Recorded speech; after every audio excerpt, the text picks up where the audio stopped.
Okay, we're live. Welcome. I decided to put on the show.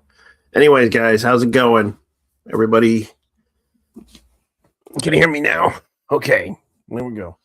Anyways, tonight, I don't know if my buddies are coming around, but there's been a lot of things that are happening right now, and a lot of people are talking about some things. Anyways, I want to make this clear and simple. I know most people are not happy with the news and everything, but I want to be nice about this. Um, there's been some things that happened, and of course, I would say it's kind of disappointing to hear the news. So I'm gonna go ahead and bring up this news report.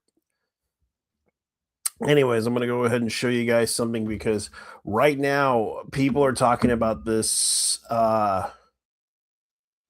story that just recently happened, and I do feel bad that we're losing a lot of good talented people year after year, even actors and everything. And right now we're going to be talking about something that happened recently. um Yuji Ono has passed away. A lot of people don't realize, well, at least he's going to be living that happy life. So I guess I better go ahead and bring up the slider here because it's kind of sad that the guy passed away. A lot of people don't realize. So yeah, that's what happened to him, and a lot of people are kind of like disappointed in the news about this. Hey, Shiny. Okay, I'll let you in. Let me get the link for you. All right, let me get the link for you because this is kind of sad news right now. Let me go ahead and get you the link to the thing. I think I linked it up on the announcement thing on Discord, but let me go ahead and send you a message, Shiny, if you're online. Okay, I'll send it to you via Discord on your private. I am. There we go. We go ahead and do something here. All right. I'm redoing my video first. I'll be joining. Okay, then I'll wait for you, Shiny. Don't worry, we got you. I know. That's fine, Shiny. Anyways, there's been a lot of things that are going on right now. In case you're wondering, there's been some news about Yoji Ono, who is known to make music, opening music songs for a lot of well-known animes, like Space Adventure Cobra. That's another one that I kind of did like, Space Cobra, which a lot of people don't realize he composed a lot of the music with with a lot of people, and Lupin the Third, which a lot of people don't realize he had promoted. Um, yeah, and it's kind of sad that he passed away. And a lot of people kind of even noticed that he also appeared in several cameos in Lupin the Third uh, animes that he appeared in. So I'm gonna go ahead and show you guys the pictures that popped up on this one. This is an example of it. Like, Yuji Ono is a very big figure, and of course, he's known for the Lupin the Third. Lupin the Third. One of the things I kind of will miss about him is that he makes some really good soundtracks. So, anyways, that's pretty much what's going on, and a lot of people are talking about the situation with Kickstarter. Um, and I'm going to switch over to it. May he rest in peace, Yuji Ono.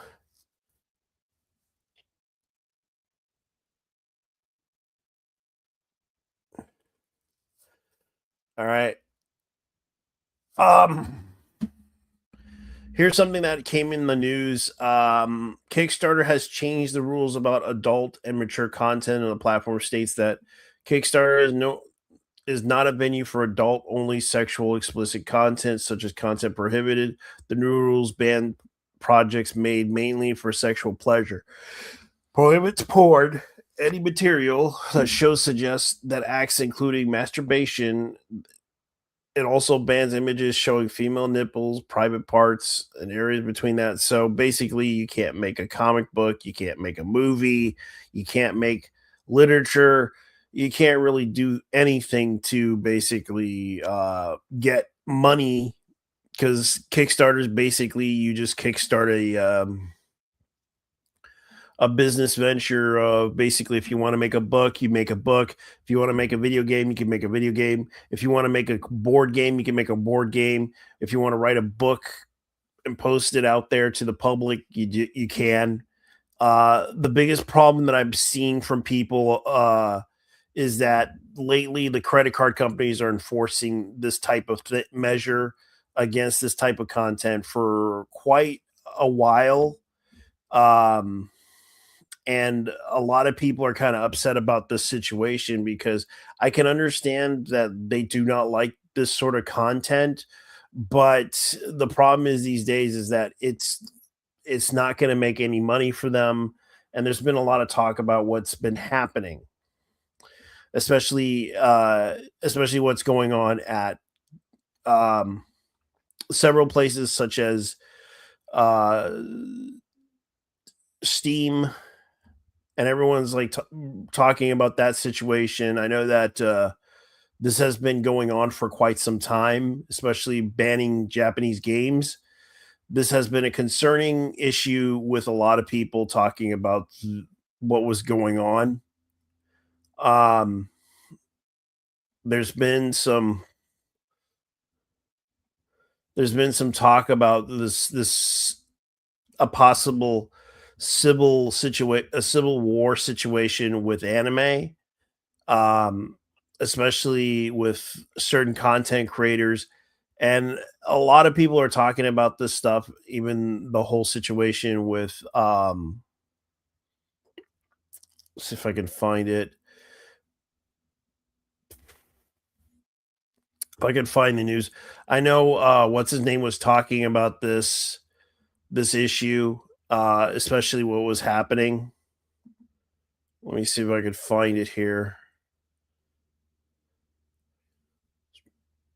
Anyway, all right, let me go ahead and, well, I'm redoing the video first. That's fine. Anyways, there's been some talk about what's been happening in the video game sphere, especially where a lot of people don't realize this has been a problem for a while. Um, let me see if I could find it. Anime. Let me see.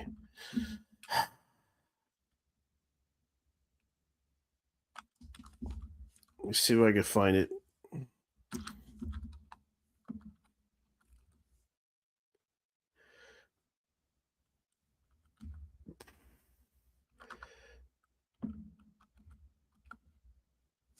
Let me see if I can find it.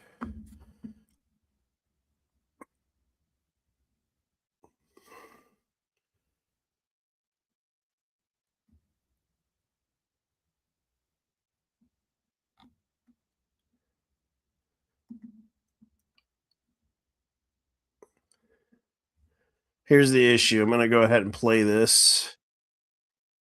All right, let me go ahead and play this thing here. Hopefully, this gets a lot of attention.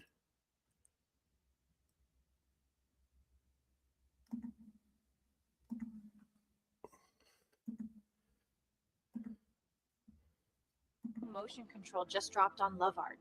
Now, your every subtle movement can be transformed into high fidelity AI characters in real time. Precise motion capture, seamless character Yeah, at this that's point, I great. think there's just mass racism towards Japanese content in general, because within a few hours of each other, we had an article like this come out, and we also had an article like this, and they both basically say the exact same story, that the slippery slope of censorship is continuously getting worse, and it doesn't stop at the icky adult content that you hate. For instance, for this article in question that came out earlier this morning, you have literally a LGBT game, a BL game meant for gay love, being completely delisted and no longer being allowed on Gay Steam's love? platform because it did not meet Oh, platform hell criteria. no. But within the same turn of a few hours, we have this where a Japanese creator was releasing a game meant for all ages, and basically the bank literally said, no, we're debanking you. We're not going to process your payments. We're not going to let you make money from this because it's a game that we just don't approve of, even though it's meant for all ages. And so it's legitimately insane. Like, everything that I've been talking about for the last year was proven once again true. I was right. I feel kind of vindicated for just the whole thing that's continuously proving itself over and over again, that there is too much power that is given to these payment processors, too much power given to these banks. But on top of that, that the censorship continuously gets worse. I hate that I'm right about this, but it is continuously happening. And a lot of people like to turn their head and act like it's not happening, but now it is clearly getting worse. But one thing I do want to point out, which I opened this video up with, is that there is clearly some form of selective bias when it comes to Japanese content. Like, I mean, I really want to point this out. This literally happened this morning, today, where you have a Japanese adult game which was created for all ages, completely censored everything, to be able to release on Steam's platform. That was legitimately debanked. Like, the creator could not make money off of it from Steam, from Western like countries and stuff. For instance, they couldn't process payments from the West. And then you had this game that was completely deplatformed as well. So it's clear that if there's one thing we can take away from this, is that it's most likely payment processor meddling. I mean, this gets back into what I talked about last year with Collective Shout pretty much pushing their activist agenda to basically force payment processors to confront Steam and add an entirely new policy to where they will have to censor anything that payment processors want them to censor. And most likely that policy that was put in place is probably what is causing this entire situation. Because I would like to remind everybody, last year when this was ramping up and Collective Shout kind of initiated this with Visa and MasterCard and stuff, Japanese games were getting targeted. And once again, we're seeing another example of Japanese games getting hit by the blade of censorship. And so I feel like there is definitely someone probably a part of not just Steam's team and content review team that might be just straight up against Japanese content and is unable to separate reality from fiction, but also I think payment processors pushing down on Steam and forcing this entire process to happen. Now, we need to get into the core context of these articles and kind of what's going on. So let's discuss this Japanese game that was completely debanked. So let me do a brief rundown of this article. So pretty much the creator of this game, they released an all ages version, self-sanitized, self-censored the game, and they released it on Steam to be able to be allowed on Steam's ecosystem, to be able to have this game be able to be viewed by all, for everybody around the world could be able to play this game if they had access to Steam. And so this game straight up, the creator even goes out of their way to say that this game was straight up an all ages version, everything censored. They said it themselves in a series of posts. But despite them doing self-censorship and all that, the bank basically contacted them and was like, hey, we're not going to process your payment because the West basically said this is icky content. They won't allow your Japanese game. So screw you. We're taking your legal money and not allowing you to have it. Basically stealing the creator's money and not allowing to make profits from what they've been making for this game to be released. Absolutely screwed up. But it gets a lot worse than that. The entire crux of this issue, and it will all go to Israel.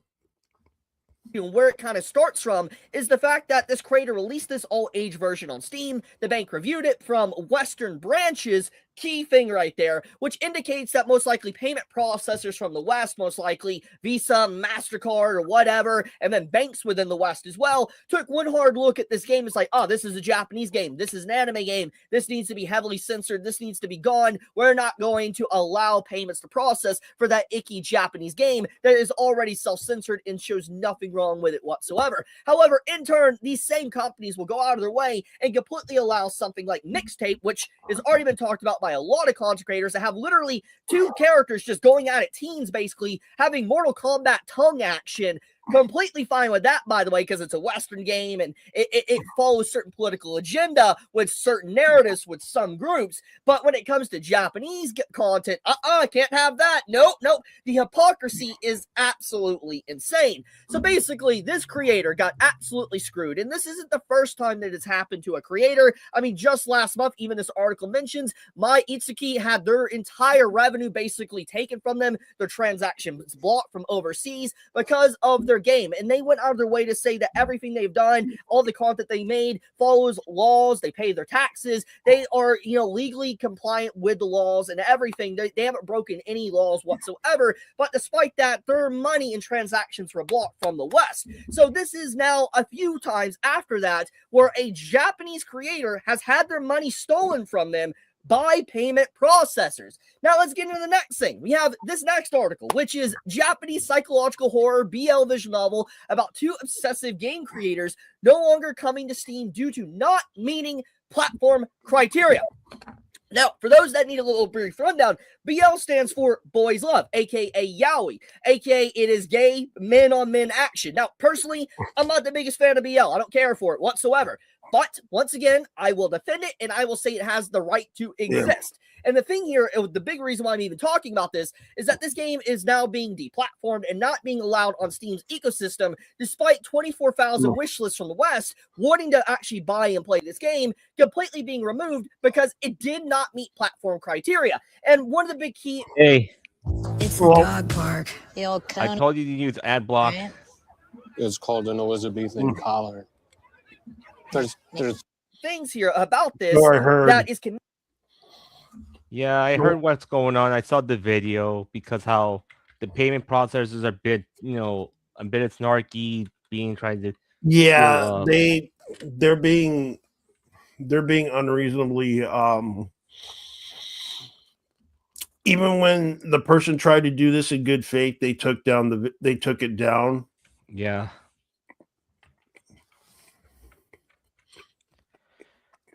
Which, I already seen what goes on in this video, but the thing is, look, this is why I don't like a lot of censorship in this situation, which I can agree on that, look, if it's fictional media, it shouldn't be, removed or stripped from their payment. You know what I mean? Yeah. The issue that they're having is they're being mistreated by the payment processing companies, and that they don't got their money. They're withholding their money. Yeah. Basically making the excuse of, oh, you made a Japanese anime game that has young kids in it. No, we're not going to do that. And here's the thing is, where's the proof of young kids that exist? There's no proof of that. There isn't any, but the problem is they believe it because based on the art style. Yeah, and the problem is they never realize about with fiction in reality, and also they never realize about art because think about it. Yeah. Because you have to understand a lot of their stories sometimes revolve around high school. Yeah. And I guess the point, if it's revolve around high school, I get it's because people do have those type of memories. Yeah. But I recall back in the 80s, it's in the 70s, they had animes that had adults in it. Yeah. But the problem is these days they always go for the same old story. I got isekai now. I'm at this a certain age, I'm 17 or 16, 13, yeah, or 10 years old, or 8 years old, or 7 years old, and they tell those stories how they grew up. But the problem is that these days it's oversaturated. And they're trying to make them change it. And I'm just I don't have a problem with this type of trend of storytelling, but they don't always apply to the adult versions of it. Like, for example, in the 80s, they had adults that were in their 20s Yeah. trying to survive the apocalypse or something. Like, for example, that had violence. Like in the 70s and early 80s, they had violence. Yeah, but it wasn't that bad. There were animes that featured young girls too. And yet people kind of assume, oh, they must be pedophiles lusting after these little girls. And I'm just like, My God. And the thing is, if they think they care about children so much, here's one thing. Why didn't they don't stop keep the street safe for the kids? But no, they just want to go online and do it the easy way. that's because it's an easy target. Yeah. They And think that stuff is degenerate nonsense.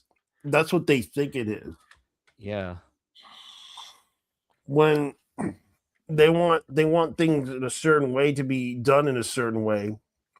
And here's the worst part for them. Those who've been hating like the Japanese games and the Japanese media, well, don't they look at Kickstarter because they banned lots of for work material stuff there, and guess what? These people got their karma. Yeah. Like the cartoon ones, the Western cartoon ones. Imagine if like this. If they got rid of furry corn, and when they got rid of furry corn, well, they'll go after the real corn. And this is the thing, like a lot of people don't realize what's going on. And I had to find out that this is all about trying to it's all about control. They're trying to That's control true. everything so that they could change the world when in reality they can't really change shit because people are going to oppose them no matter what And they say and what they do. and the reality is they can't control everybody. The thing is, they need to realize let people enjoy what they like. That's the number one point. Yeah, but the problem is they're going to take it away no matter what because there are people out there that will side with this type of bullshit and they're not alone. The That's fact that true. they have and the thing is you have to see that people are not really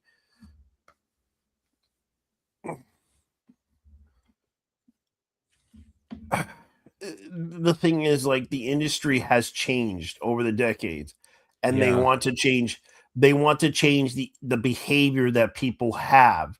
The problem is they don't seem to understand human nature very well.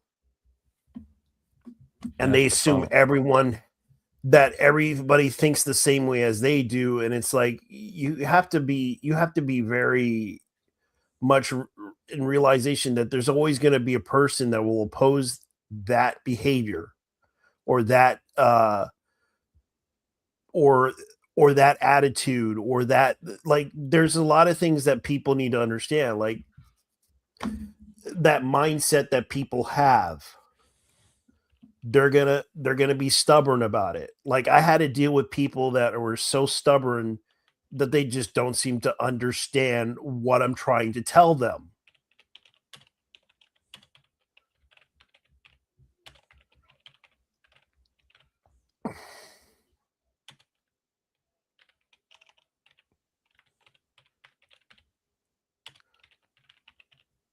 And that's the thing, like people don't seem to understand why are they doing this?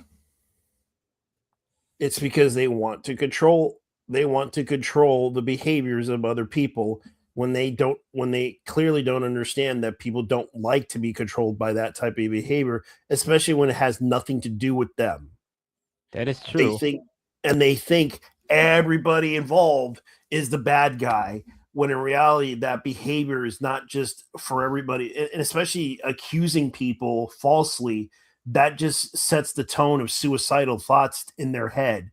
Is it my fault? Is it my You're just basically forcing the idea that everything is their fault, therefore they're going to probably kill themselves. Because it does happen a lot. Like and regardless, it's said, and they don't even care who they hurt. Yeah, that's the point. And the thing is, if they try and ruin fiction, they're like this. They're enabling, the actual crime to happen, and that's the thing. They're hurting the actual And that's children. what's happening. Like, people don't seem to understand that the more you try to accuse one person, the more it's not going to really help the actual victims, That is true. because the actual victims, because people just keep making like fake excuses.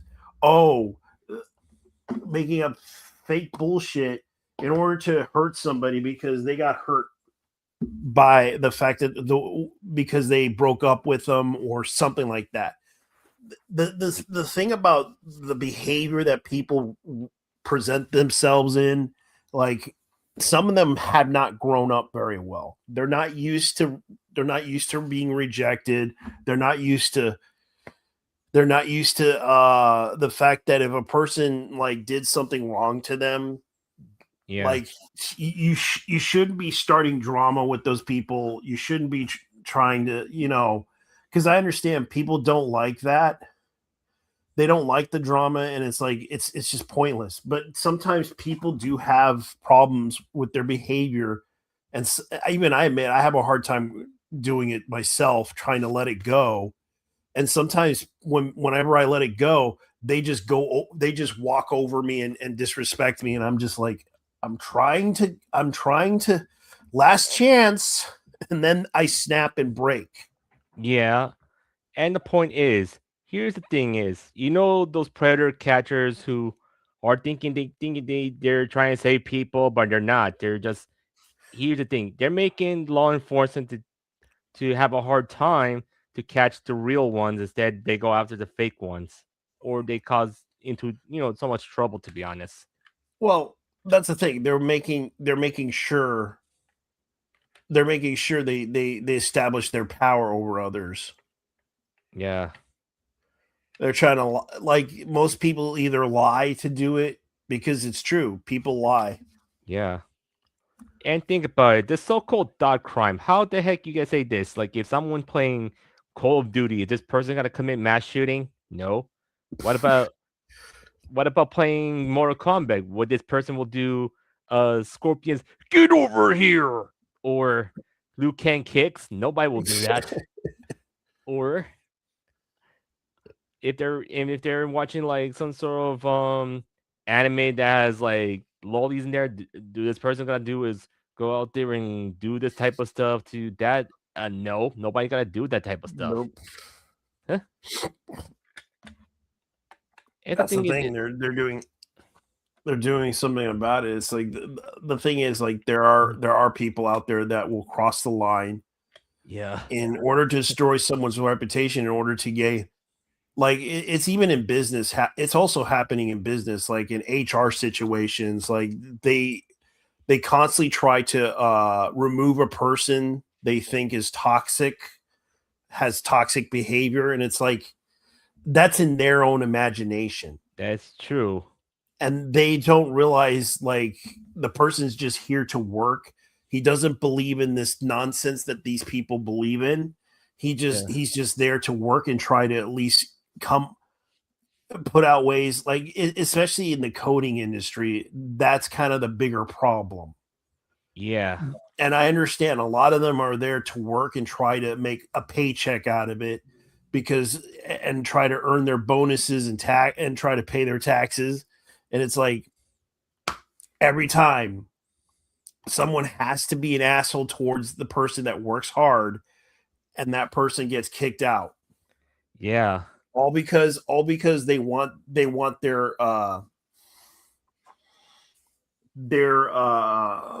money, their checks. And it's perfectly what you would expect in corporate America. It yeah. happens in tech. It happens everywhere. You're And not the thing is, their morality is kind of hurting the business, and not just hurting the business, also hurting everyone as well. yeah. And the thing is, you can't place morality on everything. Yeah. And sometimes people don't use morality or logic. They just it's purely out of greed or something else. Yeah. And I Or see the comments malice. around. Yeah, and it's like you would see that in businesses, like they have to hire this person because this person represents a certain minority group or something like that. It kind of hits the situation.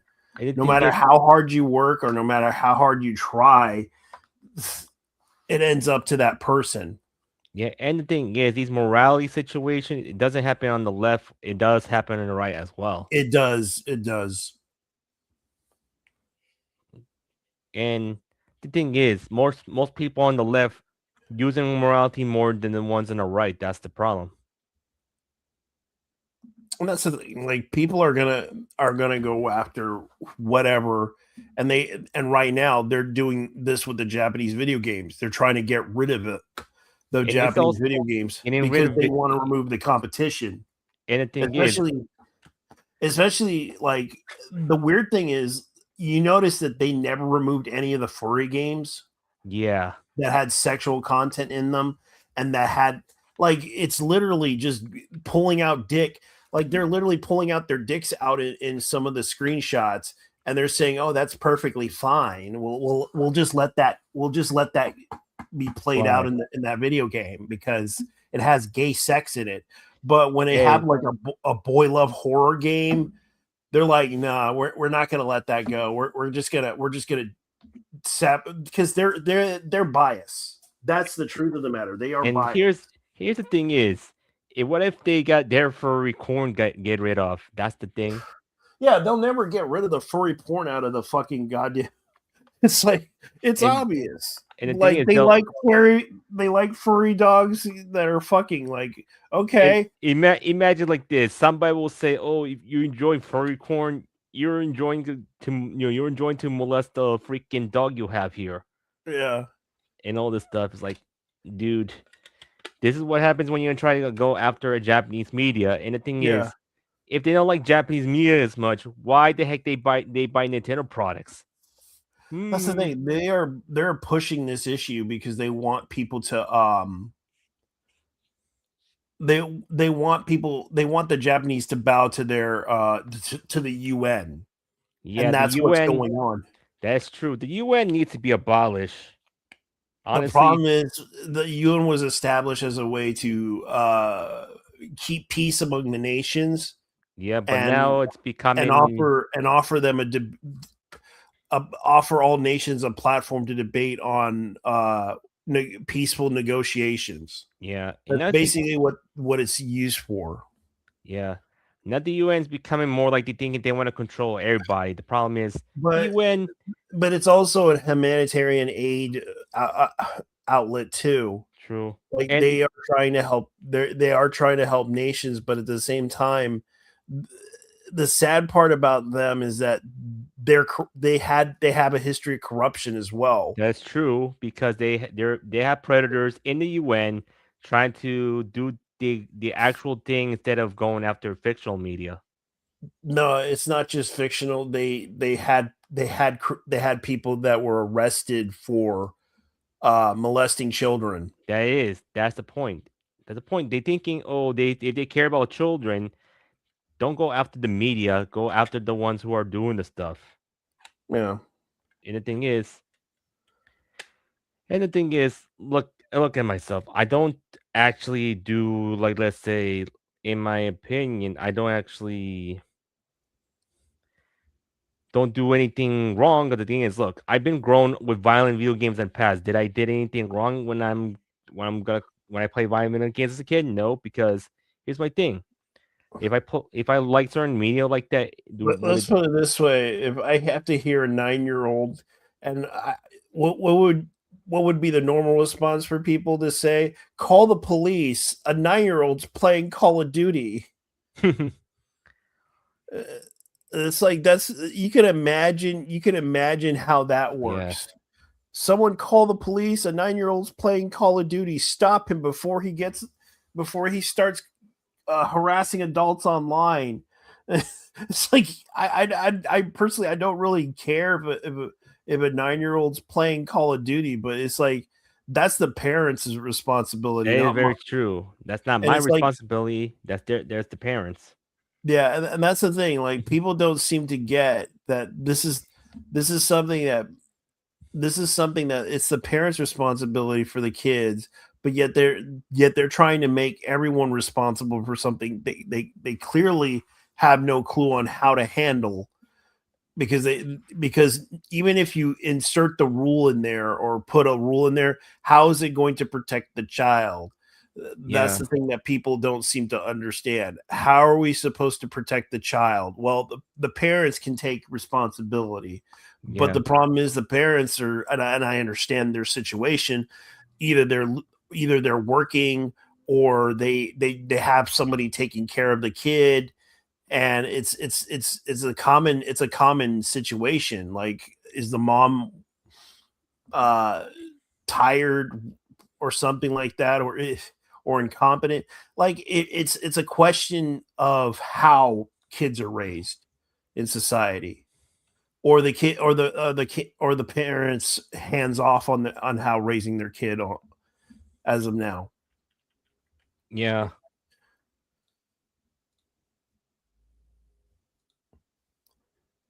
That's the thing I could tell. Okay, so what do you think?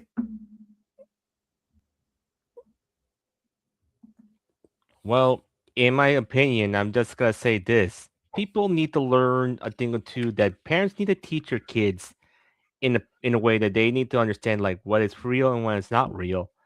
And at the same time, if let's say this in my situation, parents need to learn to see if their kids are playing a certain game that's not really okay to play with them unless they're supervised. That's one Yeah, thing, you know. If they are yeah, really and if they are really supervised, well, at least they need to teach them how fiction works and how reality is bad, you know. yeah. How reality can be, how it can really hurt you in reality, how it can really hurt you in real life. Yeah, Because you're not going to learn unless you get hurt. that is true. And it's like mistakes do happen in life. I had to learn that too. Yeah, There's a lot of things that people need to understand. I'm not.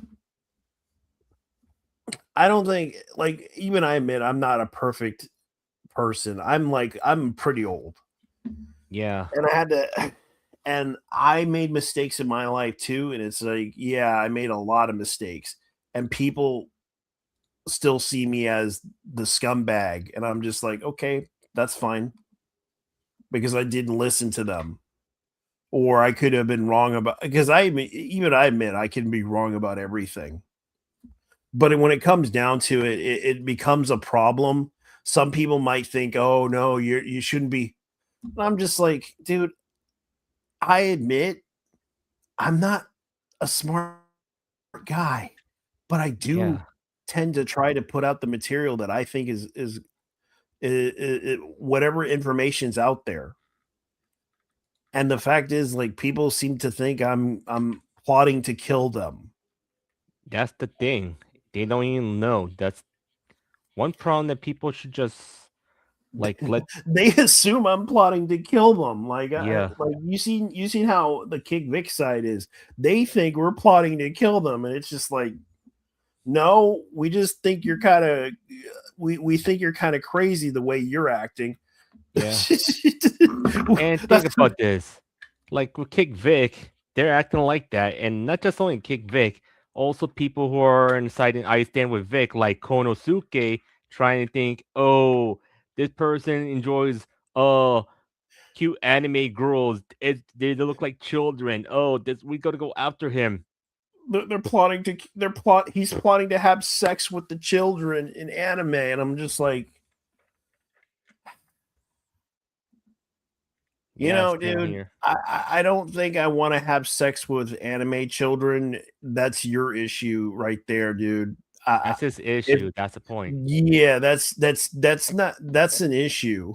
Hmm. They literally think everything is they're real. They're literally real. And the thing is, with And we need Konosuke, to arrest him. We need to arrest him now before he starts to touch another anime child in a comic book. the thing is with Konosuke, He's basically the I Stand With Vic version of Mars Girl. Fair enough. Because think about it. We got Mars Girl, who basically kicked Vic. Konosuke, I Stand With Vic version of her. There's a counterpart. Yeah, And that's think, the thing.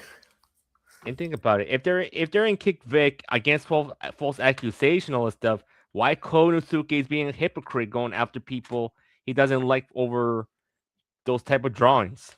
Yeah, I wonder about it too because a lot of people had talked about this, and it seems like the debates on this, especially with, like, for example, when I brought up what's his name? Is it Mr. Anime or something? No, not Mr. Anime. Amos Yee. MOC, yeah, of course. That He person, tried to debate this issue a long time ago, Yeah. and people disregarded him about the issue because not only that, it's like I get that people don't like it because it's an inappropriate topic to talk about yeah, because of the that's fact, true. and it's something that people need to understand. Like Amos, if you listen to Amos very carefully, even though I don't agree with him, but there's certain things that he's right about. That is true. But the problem is, But the issue is that there are people out there that, but he actually touched a kid, correct? He got incriminated. that's true. So he was grooming a child. The issue that people had with this situation is that, is he a bad person? Yes. Yes. And his arguments came off as a bit of a weird thing. That's the problem. Like, people don't want to listen to that conversation because it's kind of inappropriate. And it's They kind of feel that, uncomfortable. and kind of uncomfortable, especially if you think that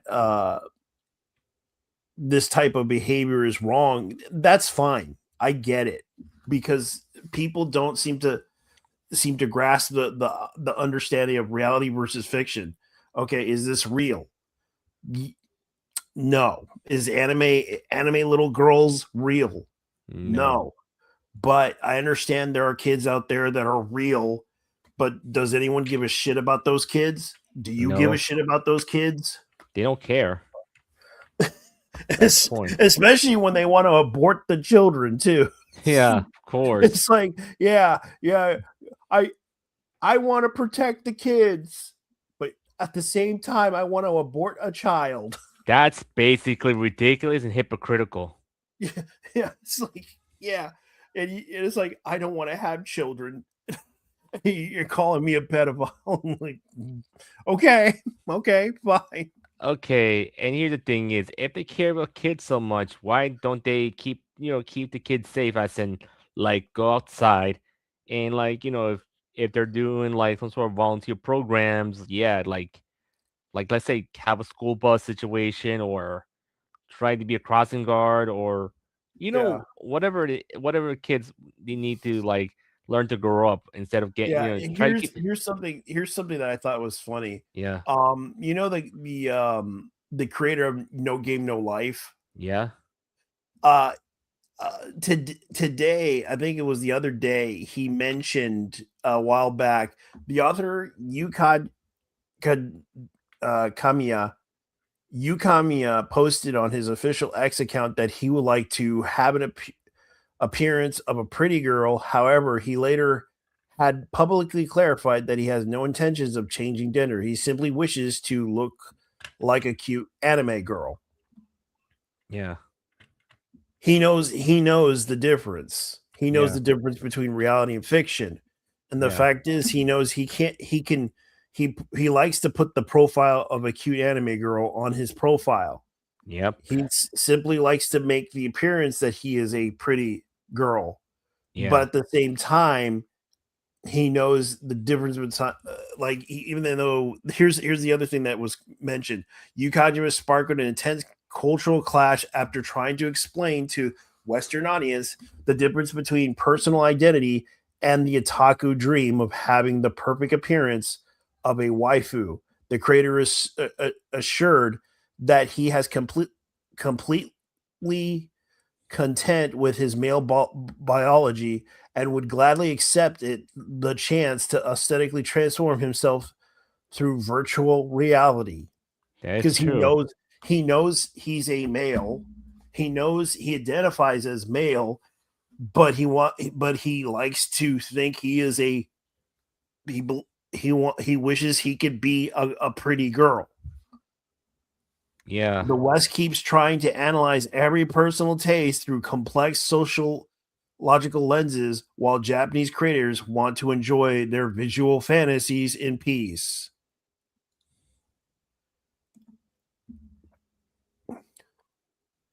And of course, people made the meme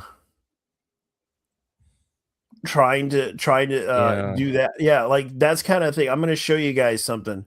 This is the meme that people are joking about.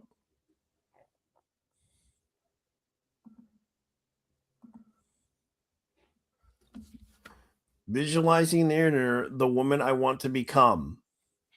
Yep. It's a funny joke. Yeah, and it's like he actually said it in Brazilian. And the thing is, these people need to learn to just grow up already. They're not like kids anymore. And think Yeah. about this. Like, if they're so immature, why they're so upset over 2D drawings in the first place? Yeah, and that's kind of the thing. Like here's a guy who I understand is a cosplayer, but it's actually a guy. Yep. He's 42 years old. He works in a band. And a lot of people don't, and I recognize this person. I've seen this person before. I heard about this person. This person is absolutely a interesting person. He's like Visual K or Visual Kai. And a lot of people don't realize, like, this is a person I'm going to show you in the picture. Would you believe that this person is a girl? Well, think about it. If it's All right, I'll show you the picture. Yeah.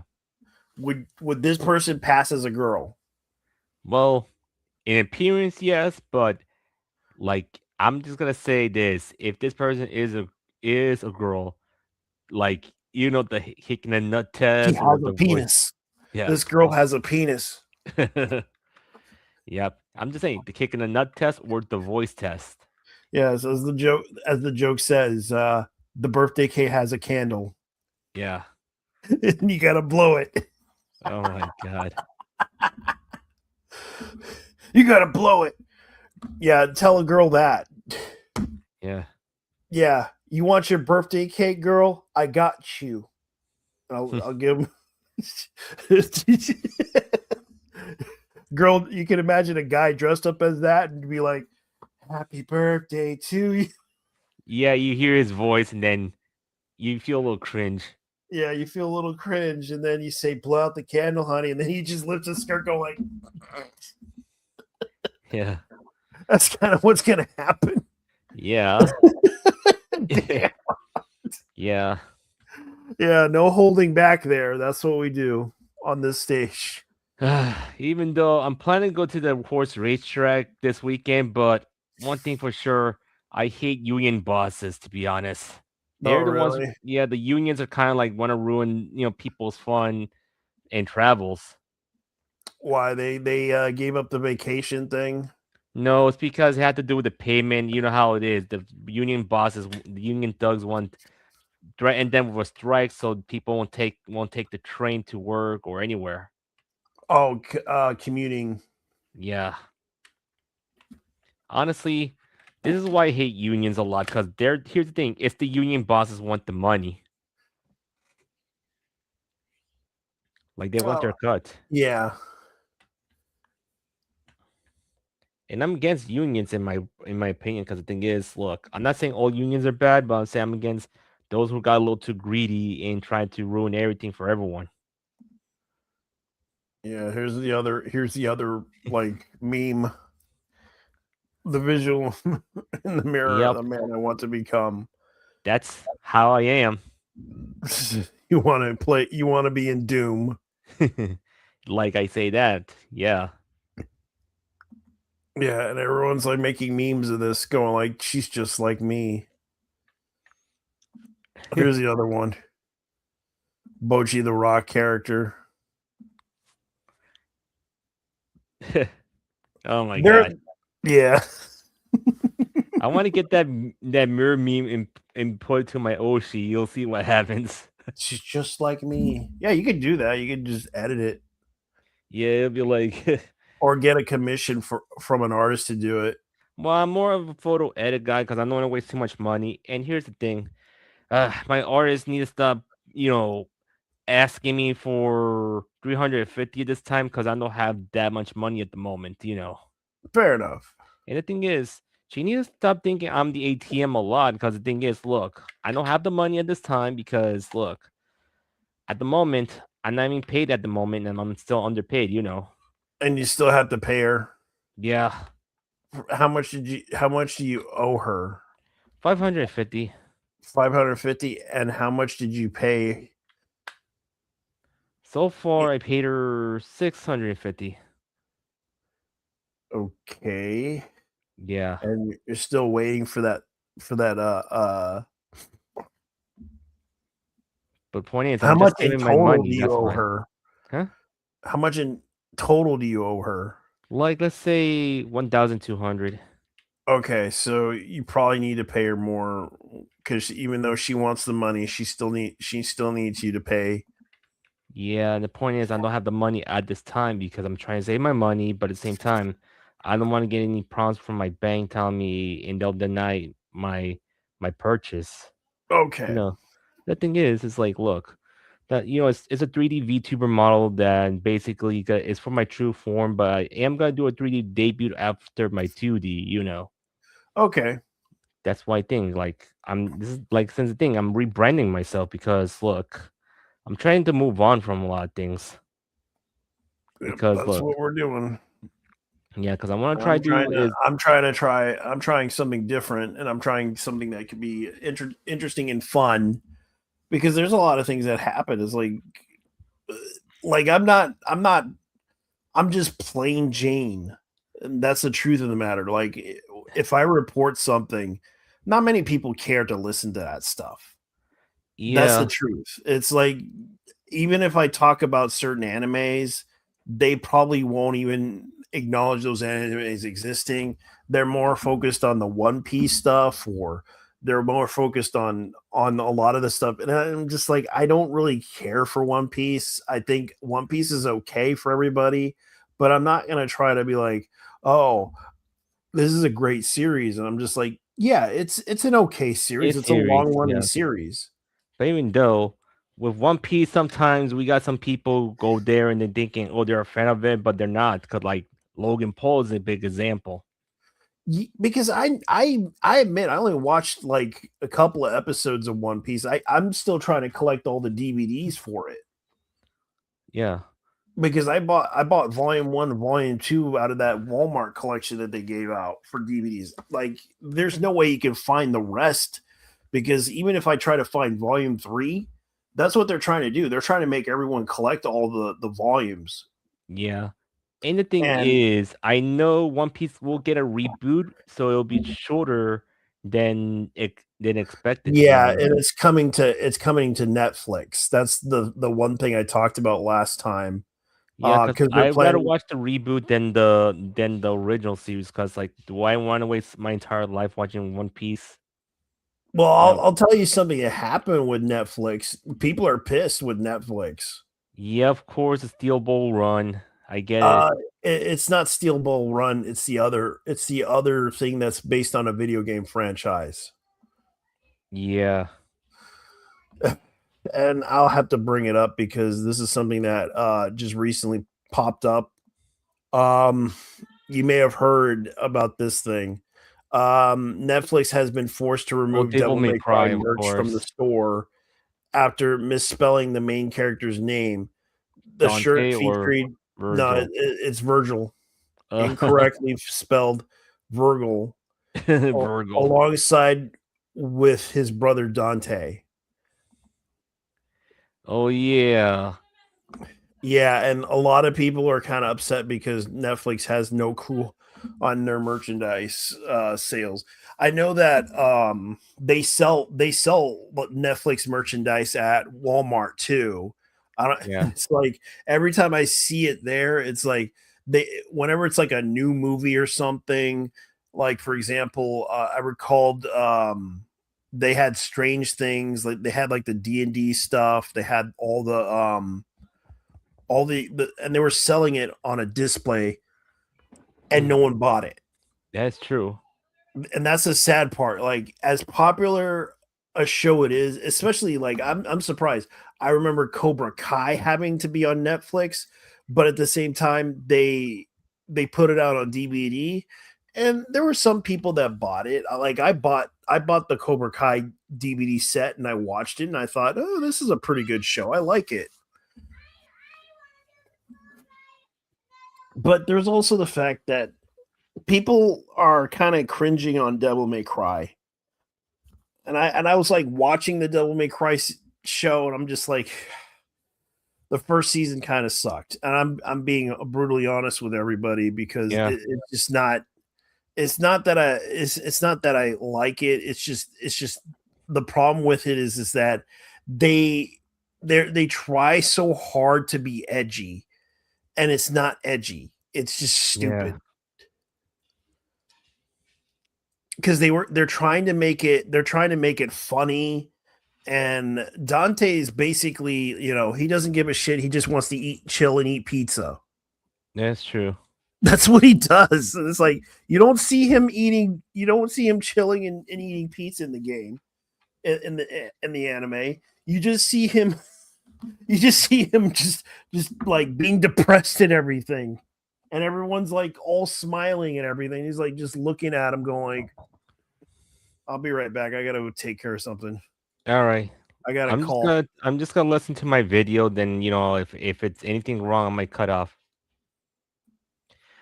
Well, I know I'm not really much with anime stuff news lately, but I understand there's a lot to explain. So yeah, I don't mind how you guys talk in the comments about anything. Feel free. Well, I'm just gonna check what's going on with my video.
All right, I'm back.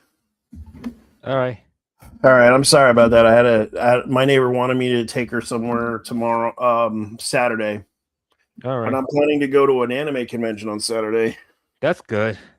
Yeah, it's a 1-day event, so it's just a local event that's happening at a college. At least it's not a problem, you know. Yeah, I'm just trying to go down there just to see how it is, because I've never been down there for a while. Yeah, for me, I rarely go to anime conventions because it depends if I have the money to go. I get it.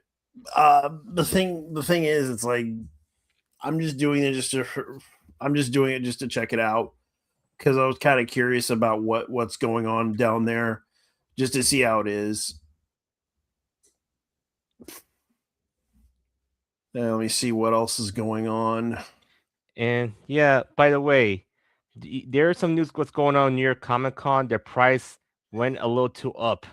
Yeah, that's because there's a lot of problems right now with California. It's not California, it's New York. It's different. the the anime fest. Not the Anime Fest, it's New York Comic Con itself, New York Comic Con, New York City. Yeah, they're raising the prices there too. Yeah, and let me tell you, the prices are like for Thursday, $93, Friday, $98.50. Total, how much is it total for all 3 days? Let me check. Like I had to look on the Because I used weekend to pass. remember I paid like around 100 and something. Yeah, I paid around that time before the scalpers had to get in and ruin Comic Con for us. Yeah, because I bought mine earlier when I first gone down to the Anime Fest thing, especially the New York Comic Con mixture of it too. Yeah, I'm looking for the prices since I'm looking through one of my friend's Instagrams. Let me try to look Yeah, up. because the price range for it is expensive. I know that because the company that owns it is trying to raise the prices because it's the same people that did It's Repop, right? yeah, Repop. Repop is the same people who owns like several other convention. Okay. The 4-day pass is $321. Yeah. 300. Let me show you the link. Here you go. Yeah. Yeah, Repop, the largest producer of pop cultural events in the world. We build daily and It's once become in a pop. lifetime experience. Now Repop became Popverse now. Yeah, and they also are responsible for Funko Pop. Yeah.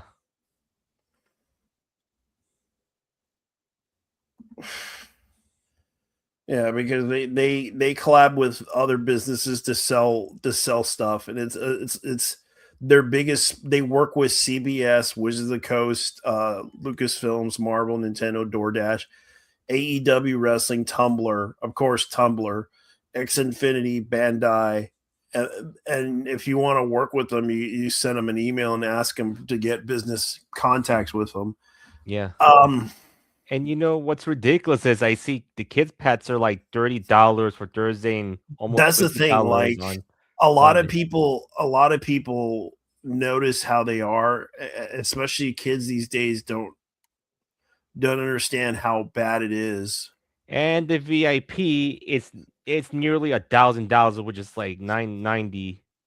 Yeah, and there's also packs. And the thing is, I know it's because it's not just only how expensive it is. It's because New York City has an issue with they voted for that mayor, and the thing is he raised the taxes on everything. Well, I'm thinking about going to PAX, but the problem is I don't want to go there because Seattle's pretty bad right now. Yeah, for me, and a lot of people don't realize how bad it is. The total for 4-day event is $252 at PAX West. I Yeah. would love to go, but I don't think I want to go because they are raising the taxes in that state, and it's $12 for taxes and fees. If you have a kid, it's $56.70. Yeah. The sad part is I would love to go to PAX West, but it sucks to go down there Yeah. because right now it's like it's not safe down there. It's just- even though it's fun, it's just not safe for me or anyone else that goes down there because I heard a lot of people are not happy with the homeless problem. They're not happy with what's going on down there, and it's like, yeah, I understand. But even though they have a lot of good guests down there to meet up there, it's still a lot of people are talking about the situation that they're probably going to host the event somewhere else because due to the fact it's not safe down there. And yeah, for me, I want to go to New York Anime Con, but Anime New York City, right? Anime Yeah, Fest. but no, that's not New York Anime Con. It's Anime New York City, but the problem is the pay is the problem is I don't want to waste too much money there. And at the same time, I'm aware about going to the city at this time because with all the problem going on there, I say. Yeah. But the thing is, with all the drama going on with certain cities like Seattle, New York City, and all this stuff, it's They are losing businesses left and right in that area, yeah, and people are still like talking about the situation in Seattle because the new mayor down there is not very business friendly and wants to tax everything.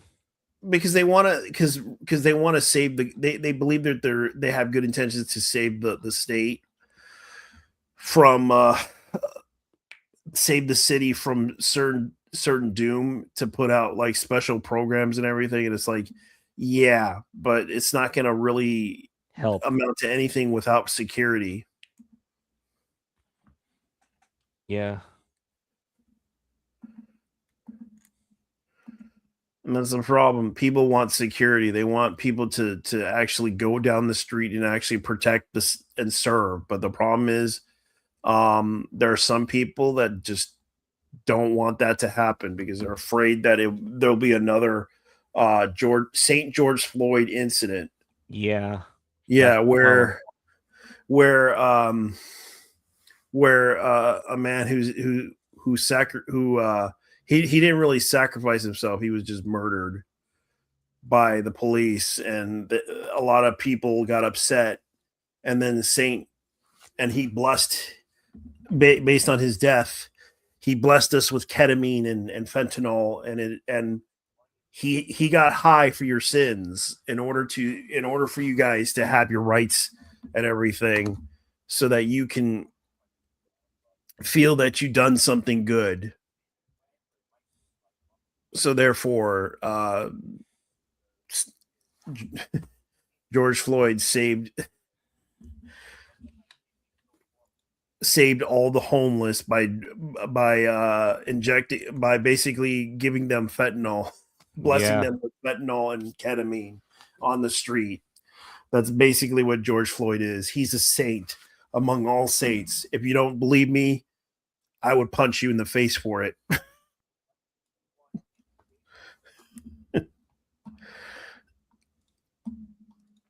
But anyways, I'm going to go ahead and bring up something.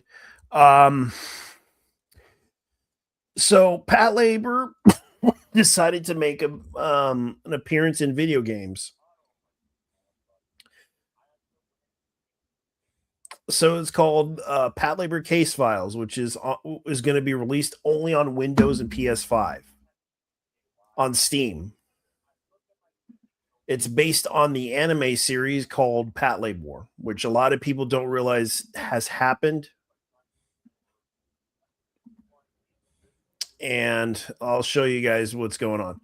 This is the Pat Labor anime, so I'm going to go ahead and share it on this tablet.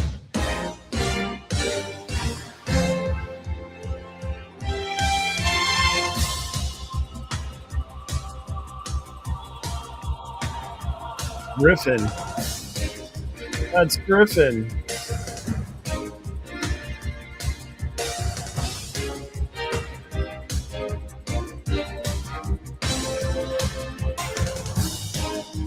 Ah.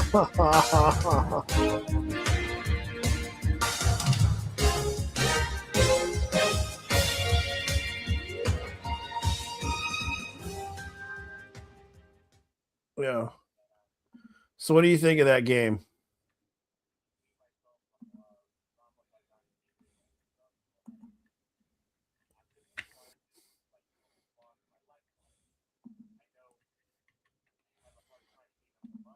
So what do you think of that game? Hello? Hello?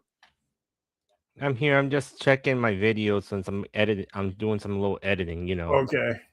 Yeah. Yeah, so that's Pat Labor Case Files. That's another thing that's coming out soon. So, but anyways,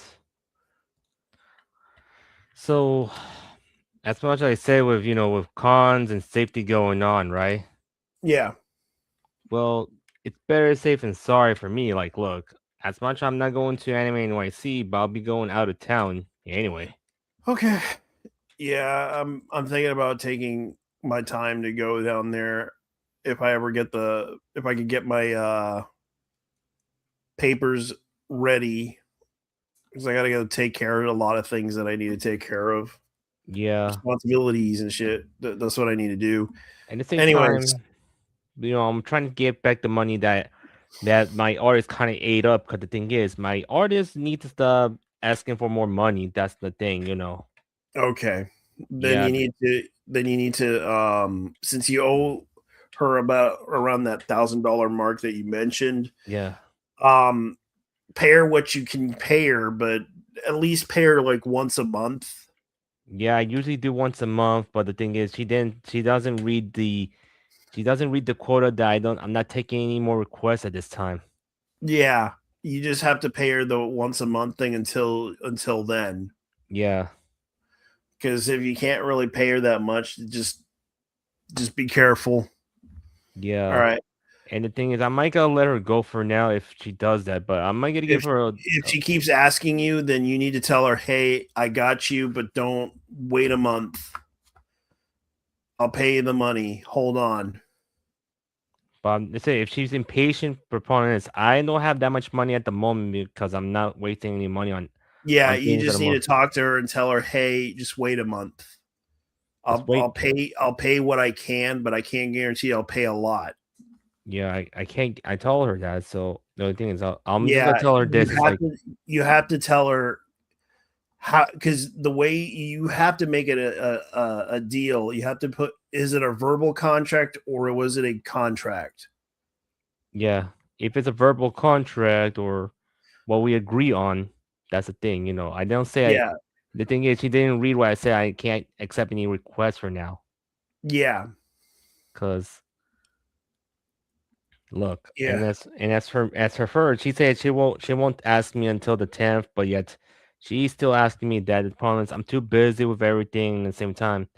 I understand I owe her that much, but she doesn't need to go right away ask for the money because look, Okay. she need to give me at least a few weeks to basically, when I have enough, I'll give it to her.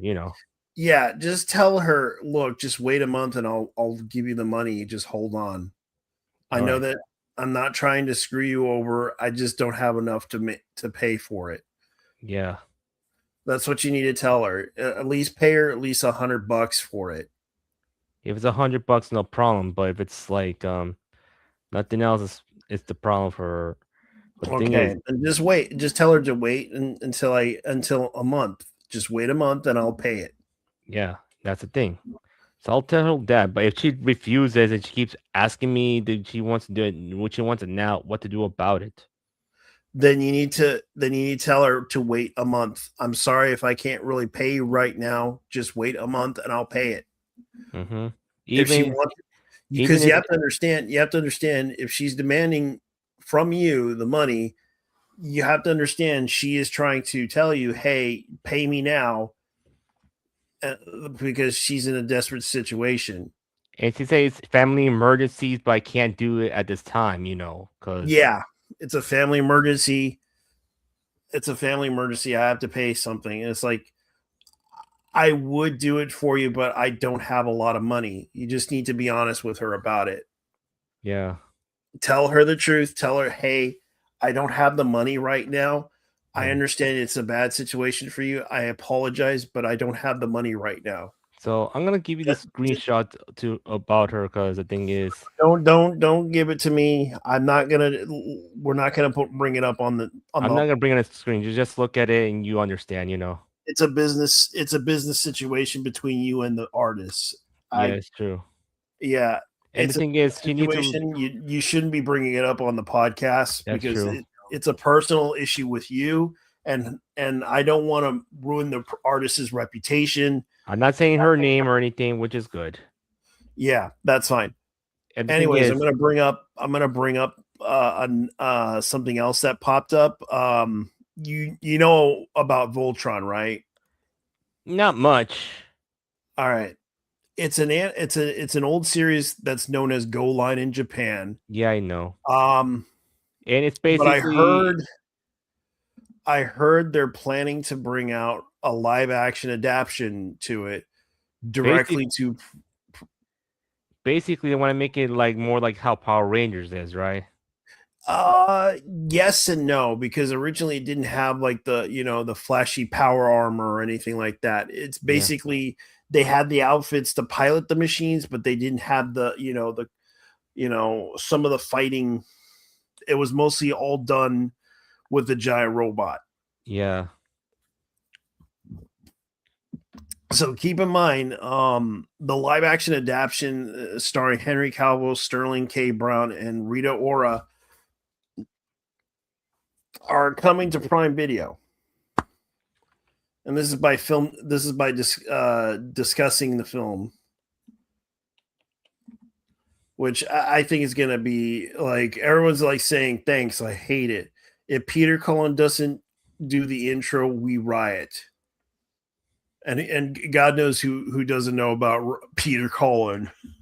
As the space monkeys come in and try to destroy the world, a hero rises. That's what Peter Cullen would be doing if he actually was narrating something.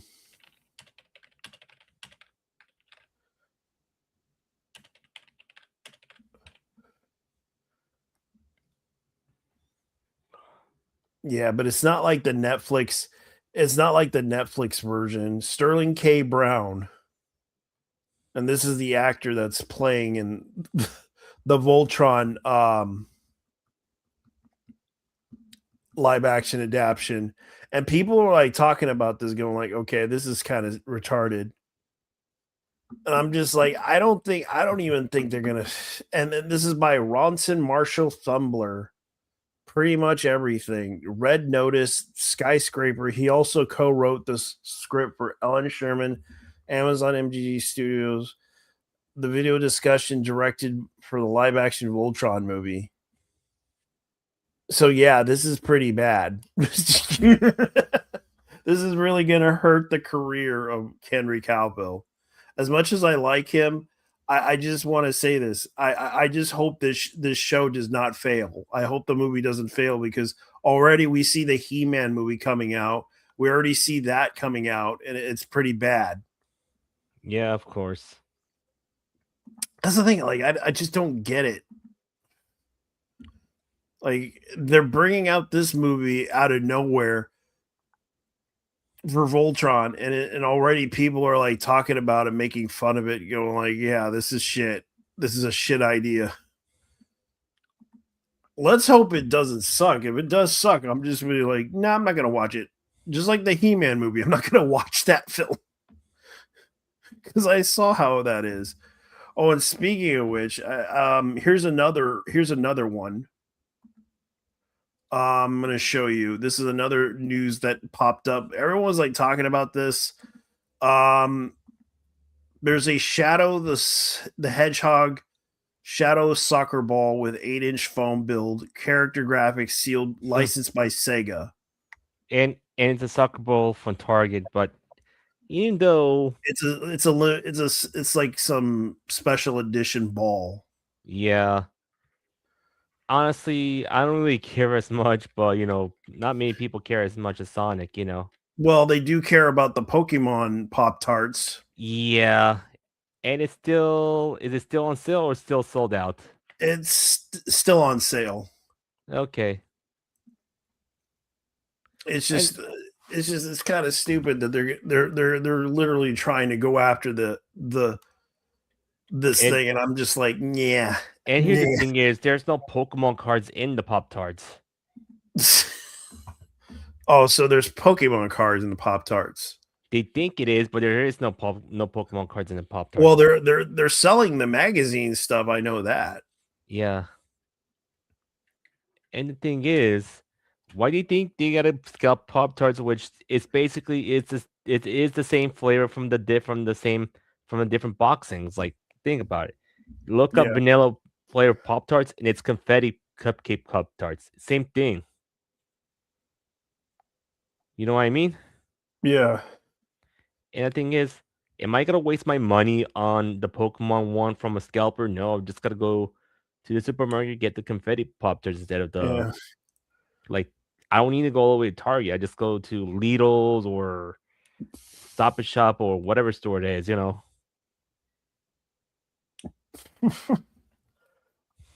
They have those type of Pop Tarts. Like, why Yeah.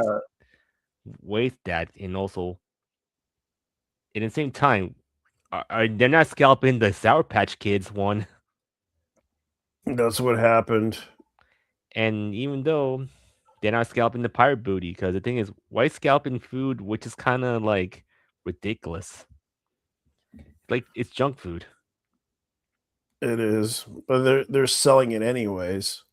Yeah. Because the thing is, there's no Pokemon cards in the box.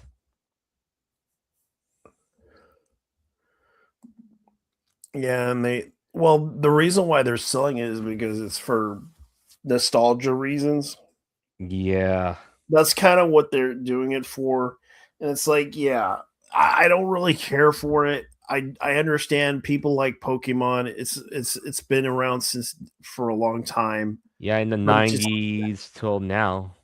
Yeah, that's the other thing. Like, that's still around. Okay, then the next. And even though, let's say this is like, my God.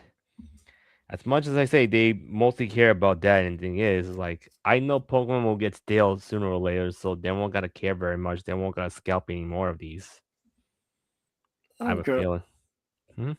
Okay. Yeah. All right, I'm gonna go ahead and try the next topic. The news has been confirmed that Hathaway Flash is coming in tomorrow. The movie. Okay. Yeah, so they already put out the poster for it. It is coming out tomorrow, Friday. You can check it out in theaters tomorrow on May 15. If it's not in your local theater, check it out on the website where it's located on your in any theater. You may have to travel. You may have to go 2 hours to another theater that might have it. But it's coming tomorrow.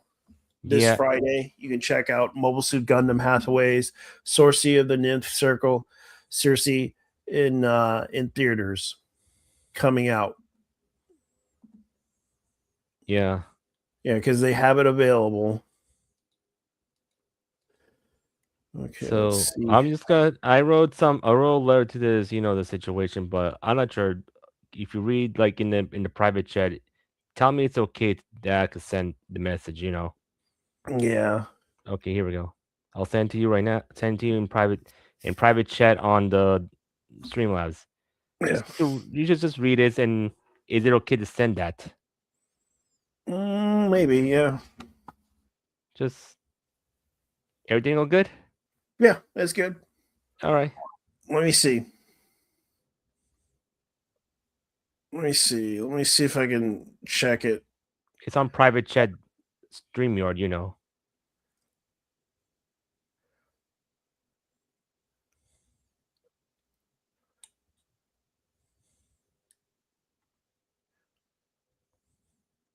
Don't do that. Don't do the pretty busy excuse. That's not gonna work. So then, if you have a proper rate to write down, well, just you can help me with that. It's fine, you know. Yeah. Yeah, you just have to give her what you can. Just give her like at least a couple of bucks or two just to pay off what you owe. Yeah. It doesn't have to be like a big amount, but just give her like what you owe her. Yeah. Just be realistically right. That's all. Yeah, be realistic with her and tell her, "Hey, I don't have the money right now. Maybe next month Yeah, or in a couple of weeks, like I say. or a couple of." Oop. He kind of like cut off.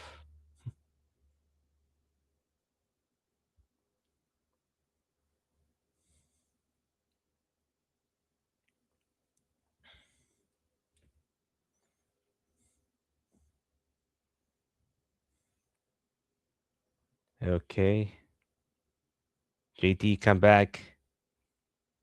I don't know what you got cut off.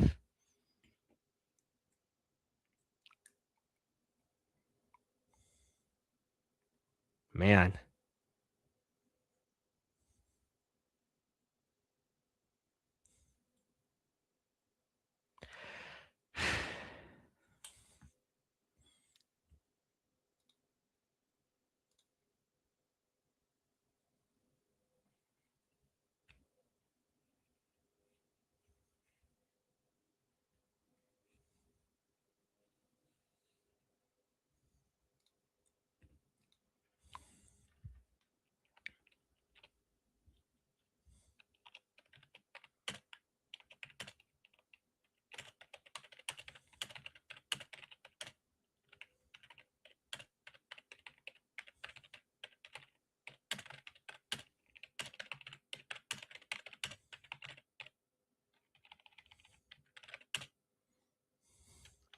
I'm sorry, I kind of accidentally closed that.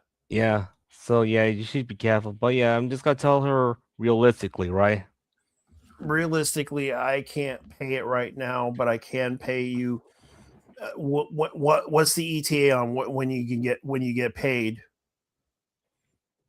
When I get paid, I get paid every Thursday. So the only thing is I just save my money, but at the same time, at my other jobs, like I usually do deliver stuff, you know. Okay, then Yeah. just tell her that. Yeah. Yeah, I'm gonna go ahead and show everybody the premiere of a new anime that's coming out soon, and it's in trailer. It's a trailer.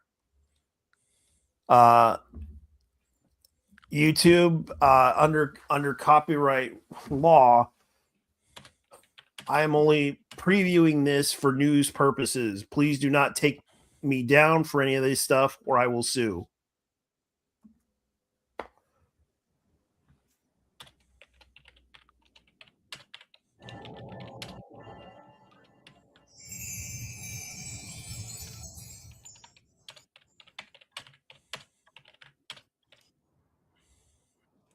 Polaris Hopper.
すごく強い。 Yeah.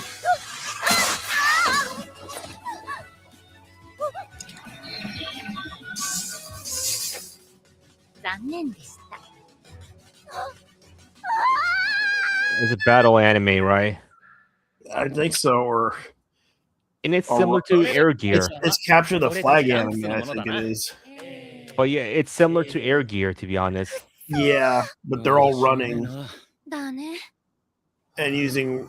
It sort of feels like a cyberpunk anime, 遊びだ遊び。 but this is a preview of the アラー anime. トだ。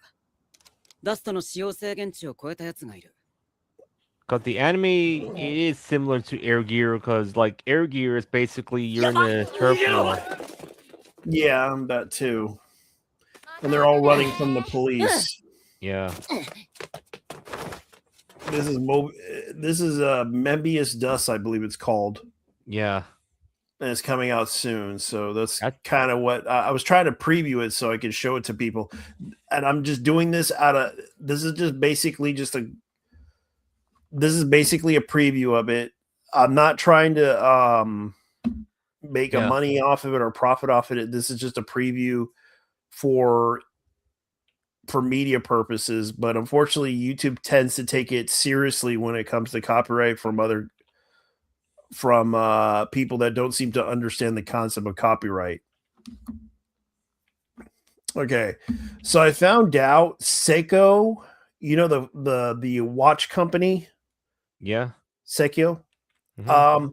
They announced that they're bringing out and this is interesting because I thought this was pretty cool. I was like looking at it going like, okay, cool. So they're actually bringing out a special limited edition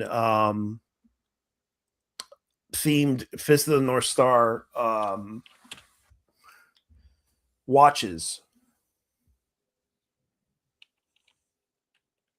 It's a limited edition, like Fist of the North Star X Sekio watches, which I thought were it's pretty interesting. But here's what they're talking about on the website right now. Well, this is French.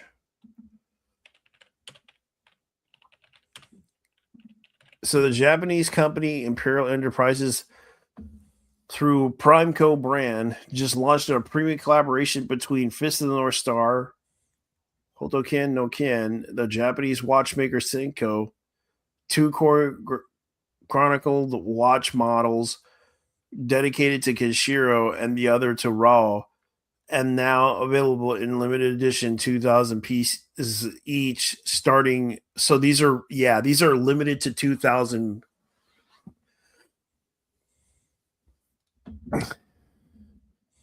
So only 2,000 for each round Kenshiro and Ro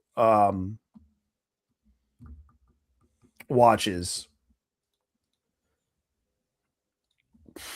Kenshiro model features a deep blue dial which has 7 stars, and the Big Dipper are highlighted. Oh, that's cool. And it is kind of interesting because they are giving, and the package looks kind of nice though by the looks of the picture. I can't show it to everybody due to the fact that it might not be that great. But hey, it's Fist of the North Star. Guess nobody cares about that one. So I'm going to go ahead and show everybody Fist of the North Star watches. Yeah, this is kind of what they're doing.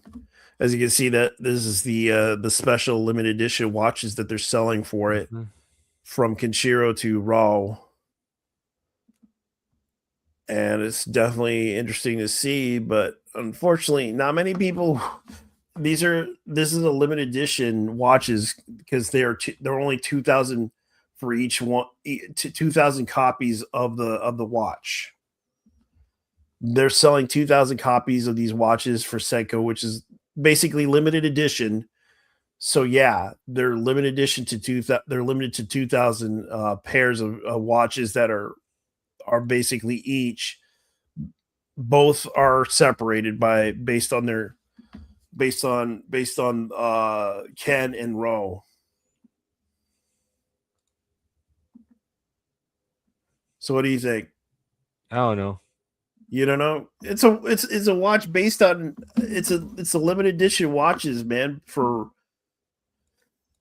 I'm not really much into certain watches, to be honest. it's just a collector's item, man. It's not Yeah. like it's kind of what they're trying to do. But In anyways, case you're wondering, you know who Katsuhiro Harada decided to join with SNK and announced that he is going to represent a new company called Versus Studio. yeah. So they finally recruited him. And they just announced it on the website. Let me go ahead and show everybody the website since everybody's talking about this, because I thought this was kind of interesting story. The guy who did Tekken, the man who produced Tekken, Katsuhiro Harada. And the press release about they announced that Katsuhiro Harada, the announcement that the new studio establishment Katsuhiro Harada has appointed as a representative SNK Corporation, Osaka, Japan, is pleased to announce that they decided to invest into the newly established game development studio founded by Mr. Katsuhiro Harada. Welcome into the group as a subsidiary. Versus Studio SNK LEDT, fourth floor.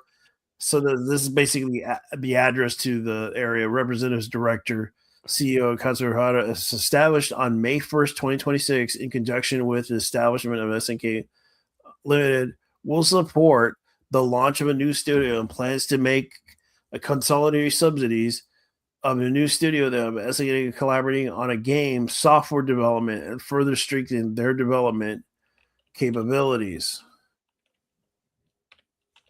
We are pleased to announce the launch of the new game development studio, Versus Studio. Versus Studio philosophy is beyond tradition, crafted to perfection. We will combine technology and sensibility and world-class expertise to pursue the ultimate from a free, open, spacious environment. We will generate new ideas to create memorable games. We established this studio to bring the vision to life. Versus Studio holds various meanings. It represents the roots of the video game soft versus development division, the spirit of versus challenging tradition, which other meanings symbolizes innovation and challenge, such as the visionary standard, volition shift, and vanguard spirit. Having been involved in game development for many years, I've constantly considered how many want to spend many times as the developer and what kind of environment allows developers to perform their best.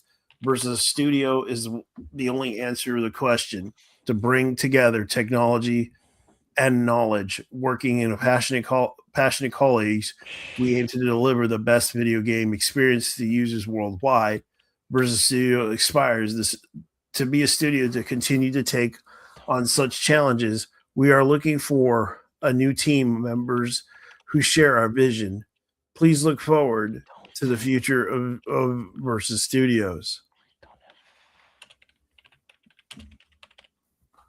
Yasuki Oda, SNK. I'm extremely proud and welcome Katsuhiro Harada, who had been a longtime friend and a worthy rival to us into our group.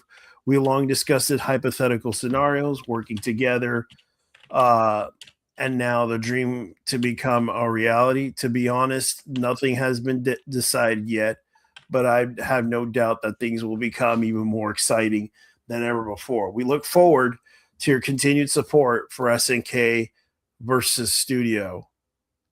Katsuhiro Harada's career. After graduating from Waseda University, joined Namco at the time.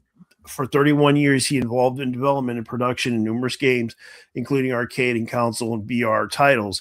Furthermore, he focused on the global market community activities beyond the scope of game development, supporting fighting game tournaments, fan events around the world many years since the 1990s. he's contributed to the formation and development of the foundation of esports today. And it's just basically, normal information and such, but that's it. That's basically what's going on. Okay. Okay, I see. Yeah. Okay, I'm just fixing the letter so far. I'm just telling I'm like realistically don't have this, and I'm sorry about this, and It's fine. I understand you're completely busy with that whole thing. yeah. As for me, I'm too busy with other things since I have a subathon coming up on my birthday, which is on Tuesday. Yeah. So the people who animated Akira Yeah. has announced that they're making a new animation studio called Overgear, and they're planning to make a new they're focusing on a new anime that they're planning to create.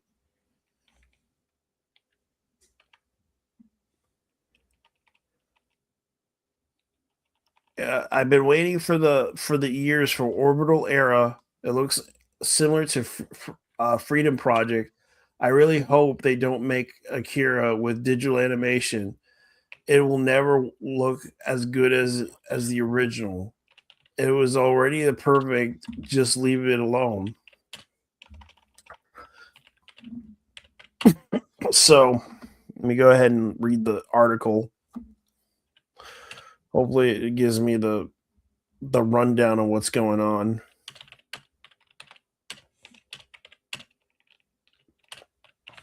All right, let me go ahead and do something here.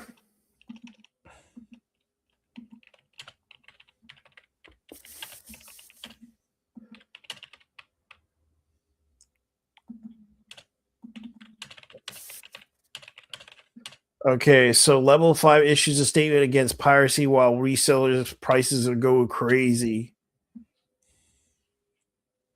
Man, this is another thing. You know who Level 5 is, right? Yeah, developers who make Yokai Watch and Professor Layton. Yeah, they also done RPGs as well. So they posted a statement against piracy, has fairly standard corporate warning through the it left fans wondering what the games are being targeted. The statement of the company highlighting unauthorized reproductions and distribution of their game software in certain online communities, reminding everyone that modifying, editing, or sharing their titles without permission is copyright infringement, while making promises to monitor things closely, will pursue legal actions to take down account suspensions. They also ask fans to not download or pay pirated copies. However, just what the games are Level 5 talking about. So it turns out Yokai Watch 2 and 3 stuck on defunct 3DS eShops with sealed or used physical copies, often going from so they're having issues with resellers. Yeah, so by the looks of it, you can see right here they have a screenshot of the prices that resellers are selling a cart of. Let me go ahead and show everybody. This is the screenshot of it, as you can see. That's a lot. Yeah, for Yokai Watch 2 and also Yokai Watch 3. They're selling for almost $800. I'm gonna be real about this, is that Level 5 needs to stop rely on too much Nintendo and expand their product onto other platforms. The problem is Yokai Watch is practically known on Nintendo, and they're willing to put their games on Nintendo on handheld because the reason why the handheld market is pretty big in Japan. Yeah, it's true. And that's where they make most of their sales. But here's the thing. They can make a port of the game onto other like handheld system, Yeah, like the Switch. they can make a port of it on On the Switch, and also the not just Switch and the Switch too. Like, and also they can do it on PC if they don't have it, because like I know people using Steam Decks as the other thing, you know. yeah, that's the other thing that they could use. But the problem is it takes time for them to develop it, especially it creates a classic market failure. Western audiences have repeatedly shown interest in paying for these games through official channels if it existed. Instead, fans get limited and or no options, leading to reliance on imports, fan translation patches, or straight up piracy and ROMs to experience them on modern hardware. Level 5 has a history of pulling back from international markets. They even shut their North American operations years ago, which only worsens the problem. If Level 5 wants fewer people turning to illegal copies, the solution is straightforward. Make games legally accessible, affordable, available to the current platform. Release those Yokai Watch games globally, support fan preservation efforts instead of threatening them, and actually sell to an audience begging to pay for those games. That's Otherwise, very true. cycle of neglect and piracy and finger wagging will just continue. Fans have kept these franchises relevant long after the official support ended. It would be smarter to work with that energy than against it. And I'm gonna be real about this, is because Low 5 didn't thought of this sooner. Like, look, I know remade the first game for the Switch, which I can agree is a good port to remake it if those who are missing out from the 3DS version can play Yeah. the Switch version. Also, there is also a mobile phone version as well, which I seen it online. But here's the thing I'm gonna say with Level 5. Well, if they want to make it available for everybody, like they can't rely only on Nintendo. They can also rely on other platforms as well, like PC, Yeah. mobile. What else? Like the PlayStation Store. I'm not sure about Xbox. Okay. Yeah, because more often it's gonna be more reliable on mobile, PC, and Nintendo. You know, I'm just saying.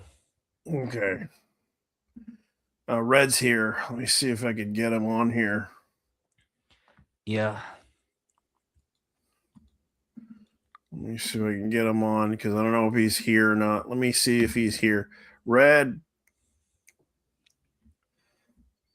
where are you? All right, let me go ahead and stop sharing here. All right. Please be patient.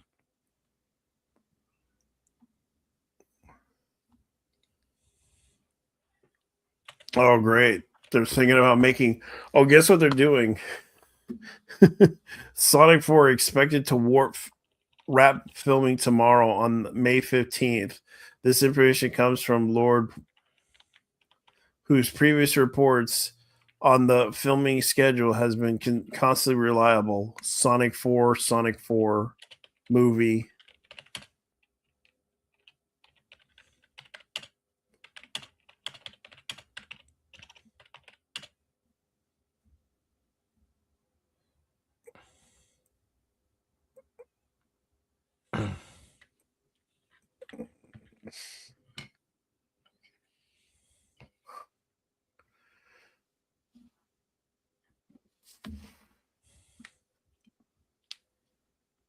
So apparently someone actually made Umamatsume D 5th edition racing game. Let me see this. Yeah, I don't know if this is true, but it's funny. It's a homebrew. Keep in mind, it's a homebrew. It's a homebrew. Oh, I Yeah, want to see. yeah. The cover is kind of funny. Yeah. Okay. I'm almost done with the letter, so I'll say. Okay. So I say. Race and racing rules.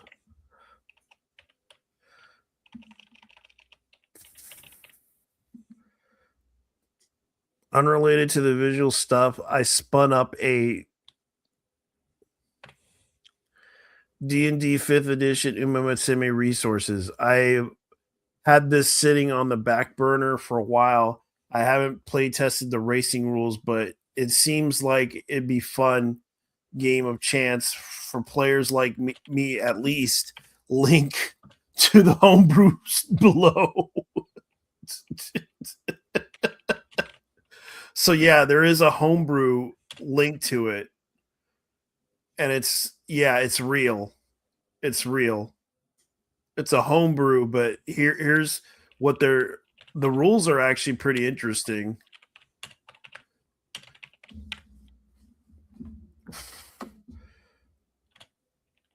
It has all the checks and everything. Like if you and chances of falling probably is or injury probably is going to be. They should try to do the falling injury thing. The chances of it springing your ankle. Assuming names, gold ship. You can make it based on that, or Steve McQueen. Oh, Majuri McQueen, of course. It's hard to pronounce the names. Sprinter. What are the classes on this Strider? Mhm. Competitive racing. Okay. Yeah, I think it's a homebrew game, which is no problem. Yeah. I thought it was hilarious. It's like, but it doesn't have like all the stats or anything like that.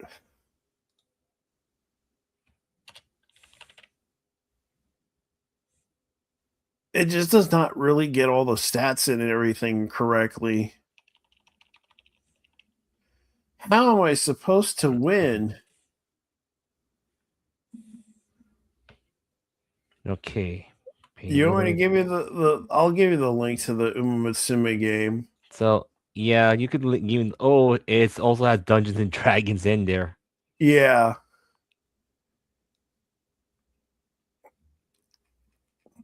Character has a variety of natural abilities. Umamutsumi is age rate as a human reaching adulthood at age 18, old living in the average age of 70 years old.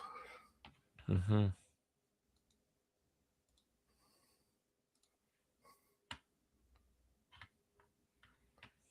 Okay.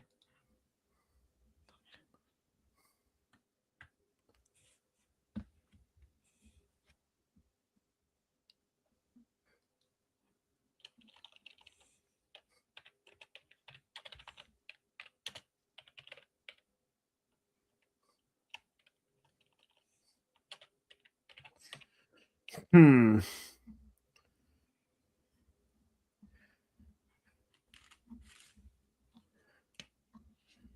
And everyone's like talking about it. You play RPG already? I thought those were like roll checks on to see who wins. But I guess that's kind of what's going on with that game. Ice Riders kind of like posting a Facebook link. Yeah, they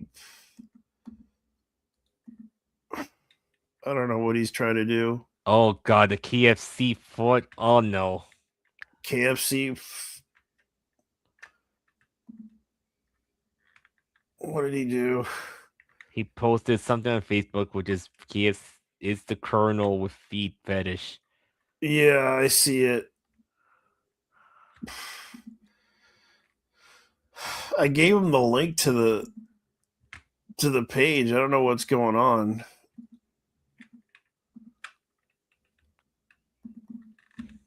Let me see. Premiere.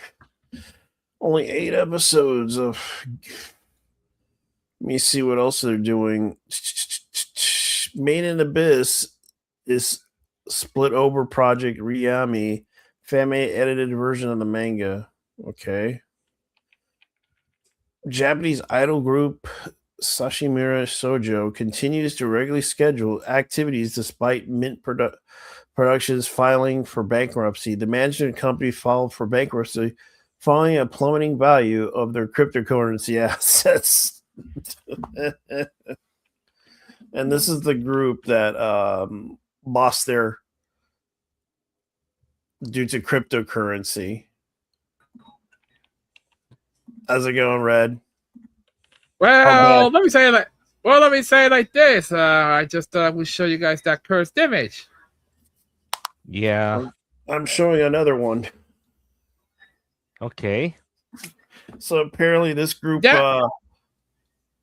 Yeah, okay, so here's the contest. That one is from the German branch of KFC. The more The you look at German it, the branch. more cursed it is. Yes. The more you see it, the more cursed. I show me saw that it, but I show. don't want to show it because that's just creepy. Yeah. Cry me a river, dude. You seem worse. That's cursed. Yeah. That's Yeah, cursed. guess what? The capture says mother because they released this on Mother's Day. Oh yeah. Yeah. And they and the response to that is like, yeah, I found this funny. Like the cryptocurrency, the company that has this group lost. They're still going at it. Saisho Mirai Shoujo. So Yeah. Mirai means future, Shoujo means girl, future girls. Saishu, future girls. Yeah. They lost their company lost a lot of money filing bankruptcy, which is kind of sad because this group I'll be real with you. yeah. When it comes to cryptocurrency, nothing good comes with this shit. Yeah. What is she saying right now? Yeah. Who is this girl? Good Good morning. morning. Yesterday, I had a baby reveals gathering. Yeah, these are all the Yes. AV stars. Came over to hang out. We toasted from the afternoon. We Sakura, talked you- nonstop until night. Sumire, Yusakura, Sumire Mitsukawa, and Maka-chan. Yep. And this is the baby in question that they had to censor. I mean, obviously, they don't want their kid, their kids or husbands to be in the public life, considering how famous they are. Yeah. They don't want them to be noticed because God knows if they find out, like, oh yeah, by the way, she's an OnlyFans model. Oh, My mom. God. Yeah. God knows in Japan they would shame kids like that. Even in the US they do it too. So what exactly did I miss? I was playing the new event. I did Yeah, talk from about the Nikkei. Fist of the North Star watches that Seiko is making, and it turns out they're like a limited edition. They're like 2,000 2,000 units. Very Yeah. limited edition. Yeah, very limited edition, but they're doing two versions of it. One is with Rao and the other is with Kenshiro. Rawan Kenshiro. Of Yeah. course. You got the main bad guy. Well, he wasn't exactly well. If you see Fist of the North Star, I would say that they are in the case of Rao, well, the three are adopted brothers, so Yeah, that goes they're pushed into. he's the opposite of Kishiro, but then again, he's like the worst version of Kishiro. Who thinks he can take over the world when in reality he got his ass kicked by he got his ass kicked by Kishiro. That was the funny part. In all honesty, there was a reason why. Considering that he got his ass handed by Kenshiro because he wanted to dominate like an overlord. Yeah. Yeah, he was like, only the strong can survive. And he's like, nope. Kenshiro's like, nope. You ain't strong enough. Yeah, but in the case of Hokuto Shinken, that shit is unbeatable. Yeah, because that's because his master was like, I'm gonna teach you this, but you don't. But Only if one person has to dominate this art style. No one This else. It's no one deadly. It's very deadly. It's very deadly. You can kill people with it, but don't use it for personal gain.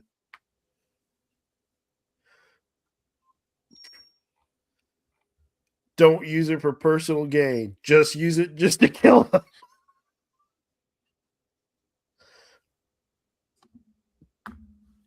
Don't use it for personal gain. Just use it to kill them. Okay, that's all you got to do. If they try to do evil against you, Yeah, just touch one of the chakras and make them explode. yeah, that's basically what he did. Basically, put in the pressure point at the pressure point, and just make them explode. Yeah, and we're talking about how Level 5 made a statement threatening resellers and piracy. Yeah, over the Yokai Watch games. Yeah, the Yokai Watch games. They got upset over that. Because apparently the resellers are selling them for like $500 to $800. Yeah. For the These cartridges. motherfuckers are in cartridges. Yeah. Oh wait, it's a Wii game. 3D. Yeah, it's a 3DS game. Oh Lord Jesus, what the fuck? Yeah, they are reselling them, and they're pissed off, but they're also pissed off with the emulator community too. Oh, And why it's am I not pretty bad. surprised? You know what? I think I made it very clear. I cannot like a company that will not let me emulate their games. Yeah. At this point, I never cared about Yokai Watch. I'm not gonna start now. This shit. Yeah, as I said before earlier with Level 5, instead of relying too much on Nintendo 3DS and then the handhelds, try to port it over on the Switch, and also not just only on the Switch, port it over on PC as well, and mobile.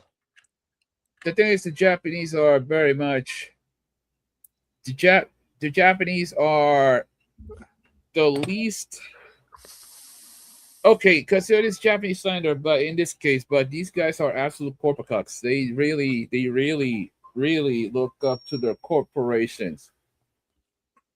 Yeah. Just ask Nintendo. Yeah. There's also some other news that kind of Atari acquired rights for the first 5 Wizardry games. So they don't technically own Atari, but it's not Atari dead though. No, they're still around. It's just they're under another they're a subsidiary from another company. I forgot which one. They're still around. It's just let me look it up. The subsidiary. Atari basically. I remember Atari quit the gaming business. They did, but they're still around. They're now a subsidiary of Atari Inc. America video game company based in New York. It's a subsidiary of Atari SA, known as the Atari Group, which is like a French holding of it. So they're responsible for games like Neverwinter Nights, Driver 3, Fahrenheit, Roller Coaster Tycoon 3, and Test Drive Unlimited. And Pong. Yeah. Don't forget that. As a Yeah, matter of fact, Pong. they used to own Chuck E. Cheese. Yeah, they used to. Yeah, the owner owned Chuck E. Cheese. You know, Chuck E. Cheese was none other than it was developed by none other than Nolan Bushnell. Yeah.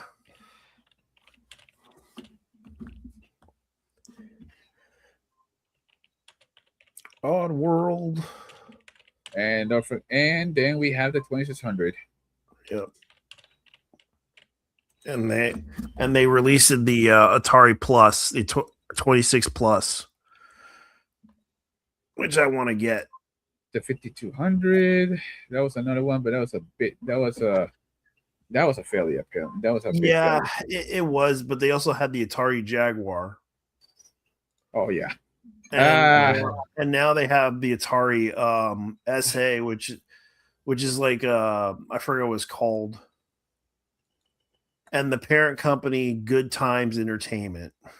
Mm-hmm. That's their parent company. and Atari SA, which is a French company. Yeah, SA. Here's the thing. SA it means Société Anonyme. Société Anonyme, which is the. All right, I may have butchered the term for anonymous. It's called it literally means anonymous society. It's the French equivalent of incorporated, or Okay. it's actually Okay. Yeah, I was hoping to get the Atari 26 mega bundle thing because this is the thing that they're trying to sell. Atari Incorporated. That used to be. Okay. You're talking about Atari Inc. Yeah, Interactive. yeah, Oh, so that's what Good Times home video was. yeah, and they got sold to Atari SA. You know the Yeah. French- Atari Group. yeah. And as you can see, they're trying to get the money. I would love to buy some of these systems, but because I heard it works. Vamos a juntarlo porque yo lo que tengo son 12 y tú tienes ¿cuánto? 14. Vamos a juntarlo. Ya It's hacemos a good entonces. conversation Queda durmiendo. every single time. Yeah. Yeah. Okay. Family's family. Yeah. But anyways, I kind of wrote this, so I just I'm don't checking wanna out the Atari 2600 Plus right now. Mhm. Yeah. DDR3. Yeah. Okay, so it's a DDR3, 256 megabytes. God damn, that is tiny. Yeah. Jesus And Christ. plus it has Okay. HDMI. HDMI. All right. Yeah, it has HDMI on it. This is the Atari Plus thing that they have, 7800 plus. Okay, it says here it supports the original release of original 2600 as well as cartridges. I wonder if that also happens with the controllers, because can you even find Atari peripherals in these days? Yes and no. It all depends. They have the wireless ones that they're trying to sell. I know there's some people that can make. There are third-party companies that make the Atari controllers.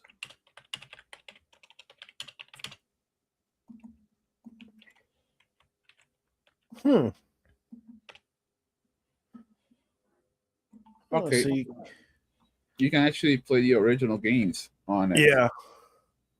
And the crazy thing is, interesting enough, the connector itself for a 2600 controller actually resembles one. Sega would later on use it, that something the similar design for the Genesis. Yeah, it's the brick thing. I'm guessing. Yeah, it's the controller plug. Yeah, the controller plug, which is the brick.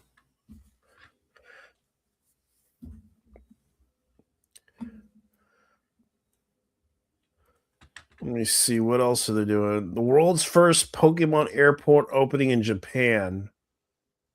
Notora Sotoyama Pokemon with airport. Okay. Sotoyama. Noto Sotoyama Pokemon with your airport will open on July. Oh, that's interesting. So this is what it looks like. This Pokemon airport. Mm-hmm. Oh, I can show it. Wait. Yeah, I'll show it to everybody. Yeah. There's like only 2 pictures of it. But the Pokemon Airport, well, I'm not sure what airline are going to be attached to. I don't know. It says it's in Noto Sotoyama. Yeah. Pokemon Noto Satoyama. Satoyama. Yeah. World's first Pokemon airport opening in Japan. It's going to be on July 26th to September 30th, 2029. World's first Pokemon. And this is on Dexerto. hidden fly types, theme food, exclusive merch, That event, is theme buses, limited time Okay. attraction launches in Japan. okay. This airport, if you're curious, if you want to go, it's in the Ishikawa Prefecture. The Hmm. location is it's located in the city of Wajima in the Noto Peninsula of Ishikawa Prefecture. All right. Yeah, That's in they're gonna show that's in Honshu. yeah, and you can see right here. This is what they're showing, what they're selling. This is the I think that's like the pancakes. Okay. But it looks of things. The airport. Yeah, basically the airport is being used by ANA or Yeah, all Nippon Airways. yeah, but it looks like a train station or a bus station. Well, Japanese airports look a lot different than American ones. It looks a lot smaller though. It is because the destination is from Tokyo to Haneda. Ah, that's what it looks like. Yeah, 4-story building with 2 jetways. It is a third-class airport. So third class are joint use. Those are shared between Civil Aviation and the JSDF. Yep. 3 Pokemon First jets are class coming in are the hub rolls. 2026. And they're also making jet planes, jet airplanes, Pokemon themed jet airplanes, Yep. I and a know. limousine. I know Pokemania will die off at some point soon. Yeah, people said that 30 years ago. Guess where we are right now, motherfucker? Yeah, this is the second wave. It's never gonna die. It's never gonna die. They're gonna keep going, and then they'll make a Pokemon themed limousines. Here's the thing is, well, think about it, like realistically, hotels, jet Okay. airplanes, and kids will be and adults that love Pokemon will get their high flying club.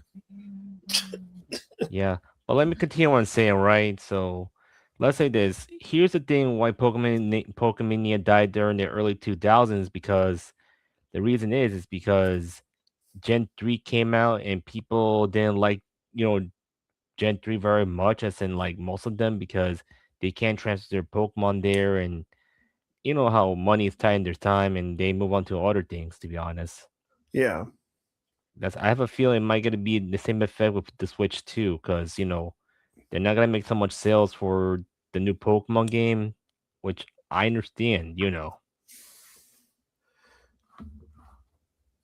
thing is like you have to realize realistically. Look, how long is their Pokemania their phase gonna last? That's the thing. They're gonna do it. I'm just asking, like the question. You don't know, but we don't know. That's the thing. How long it will last when people hit to the point. That's to say. Well, they are trying to get out of hand with the money. Yeah. Because of the scalping situation they're dealing with. Yeah.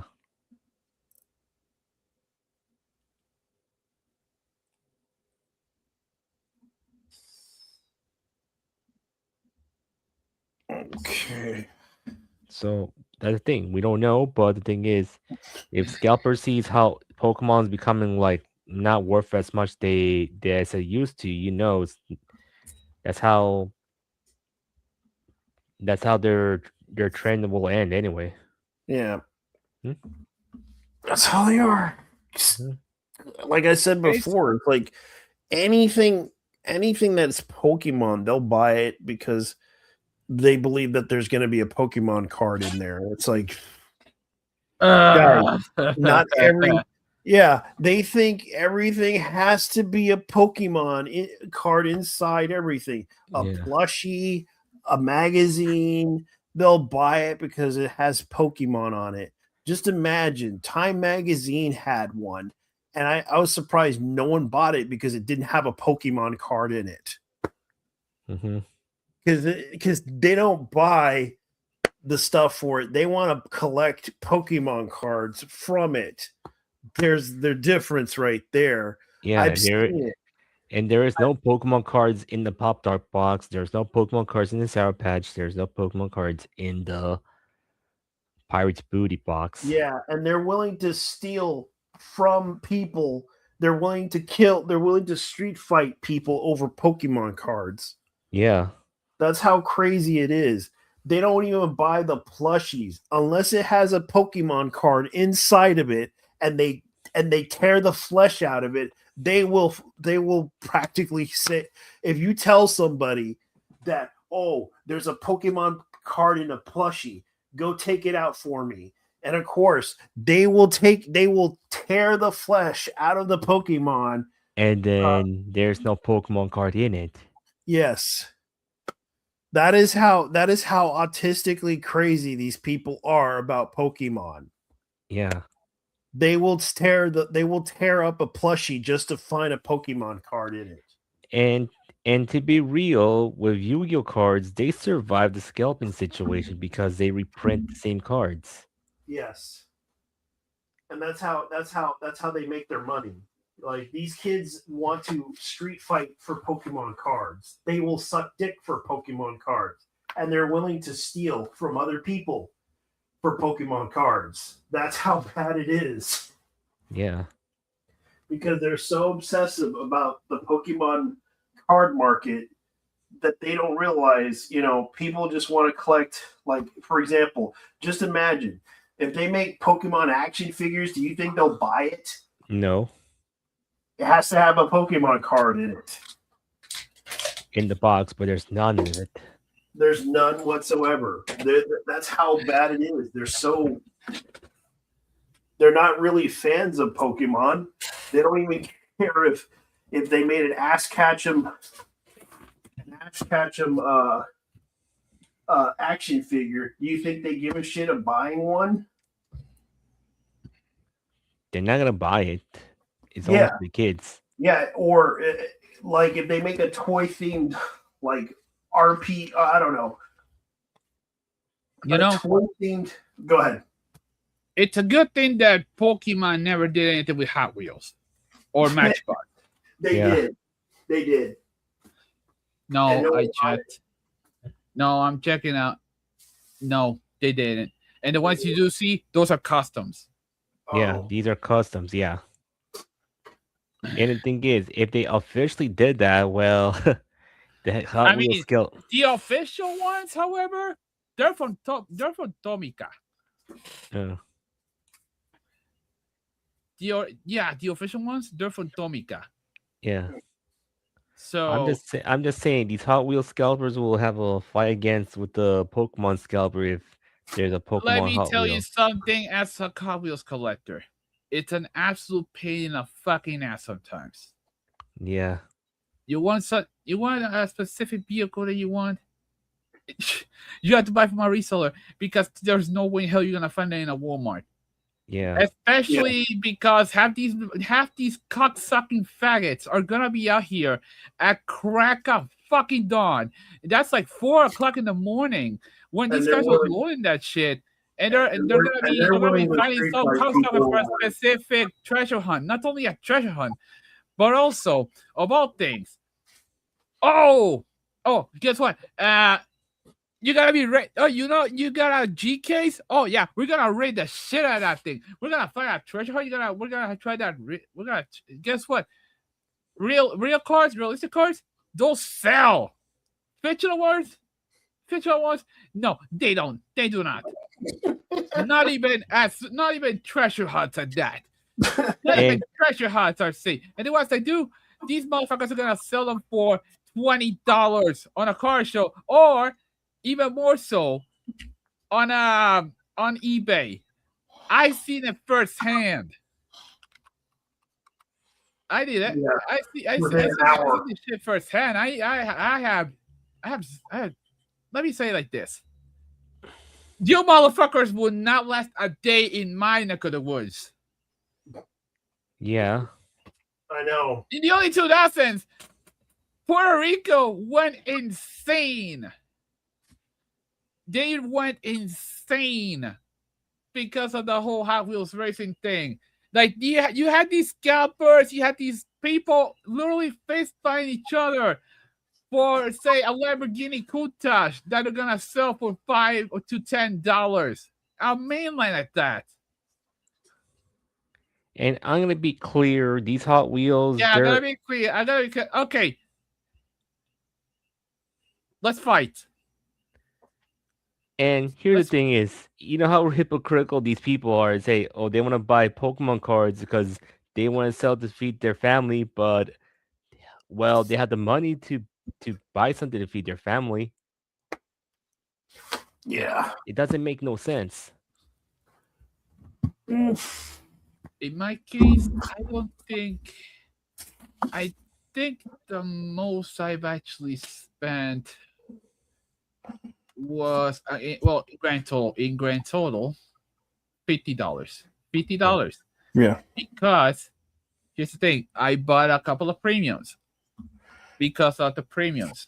Here's the thing, Hot Wheels has, okay, this is Hot Wheels alone. Like, if you wanna go and exclude, say, Majorette and all these other companies like Majorette, Maisto, or Johnny Lightning, or Tommy, back before the pandemic, they used to sell those in Walmart.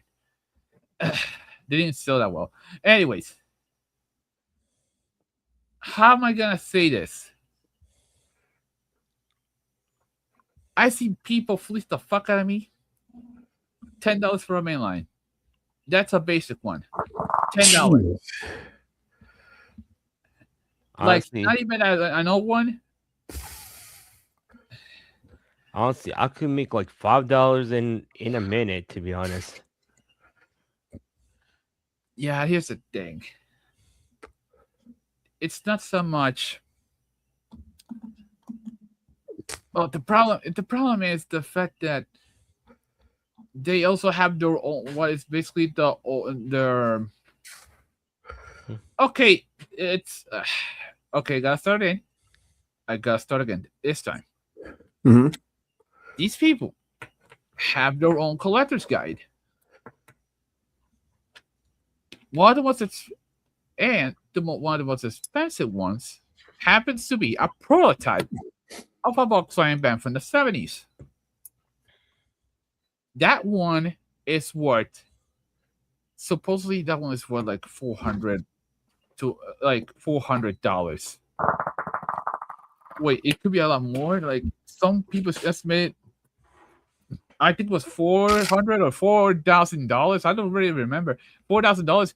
You could buy a car for that money. Honestly, Yeah. these people are practically fighting for what is basically, of all things, a toy car made by Mattel in either Thailand or Malaysia or even China, depending on what they do the casting. Because some of these guys end up they made them in China, but Yeah. most of them come from Malaysia. You have the Super Treasure, you have the Silver Series, you have the mainlines, you have the Super Treasure Hunts. Yeah, the super ones. Those, when Hot Wheels came out with the Super Treasure Hunt line in the 1990s, that was the beginning of the end. And how? It was the beginning of the end. Yeah. By the time the 35th anniversary showed up in 98, that's when shit hit the fan.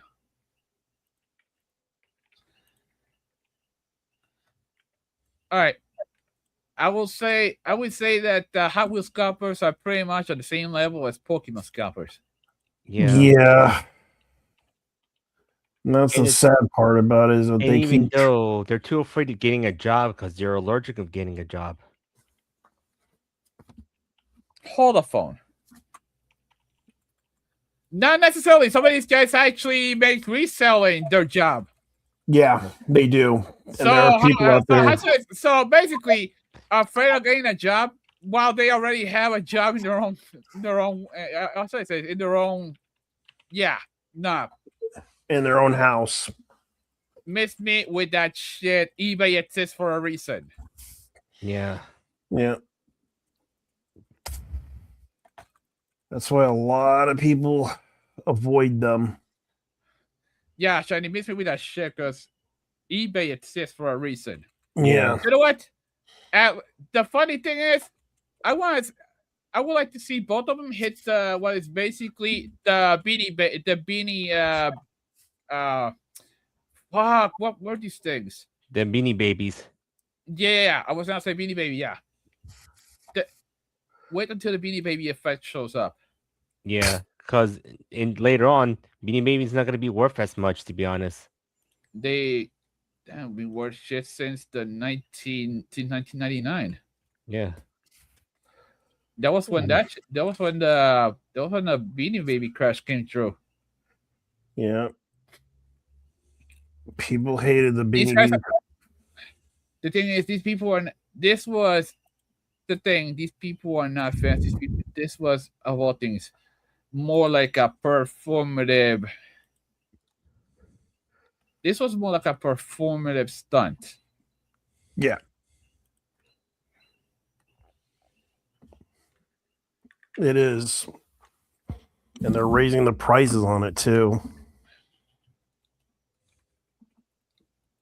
I know there are people that still collect Beanie Babies, but it's not as insane as it used to be.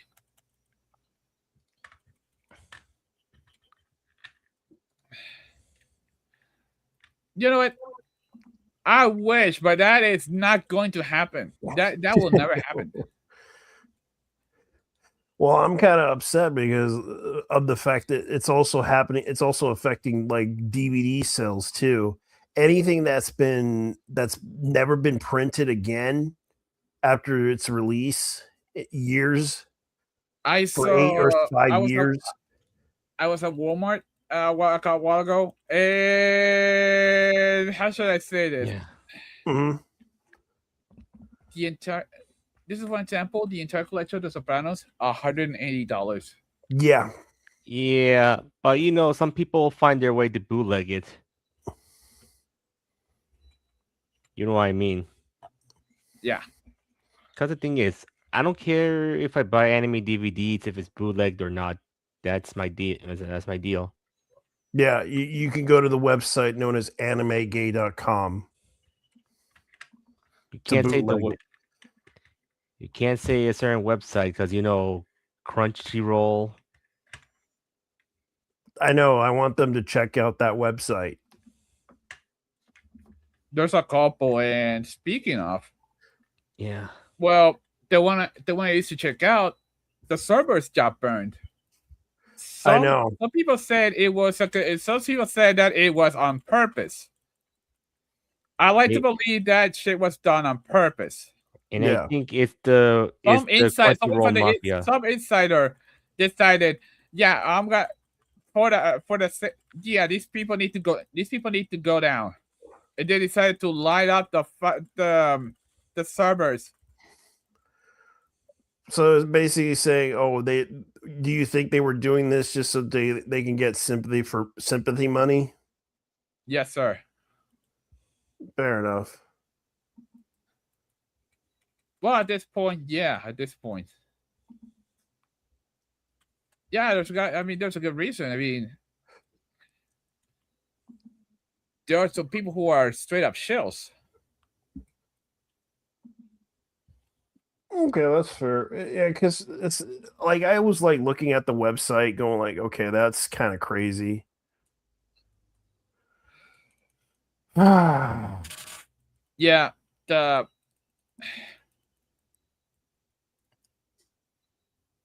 there is the the irony is that one of the bastions of preserving this stuff are Russians.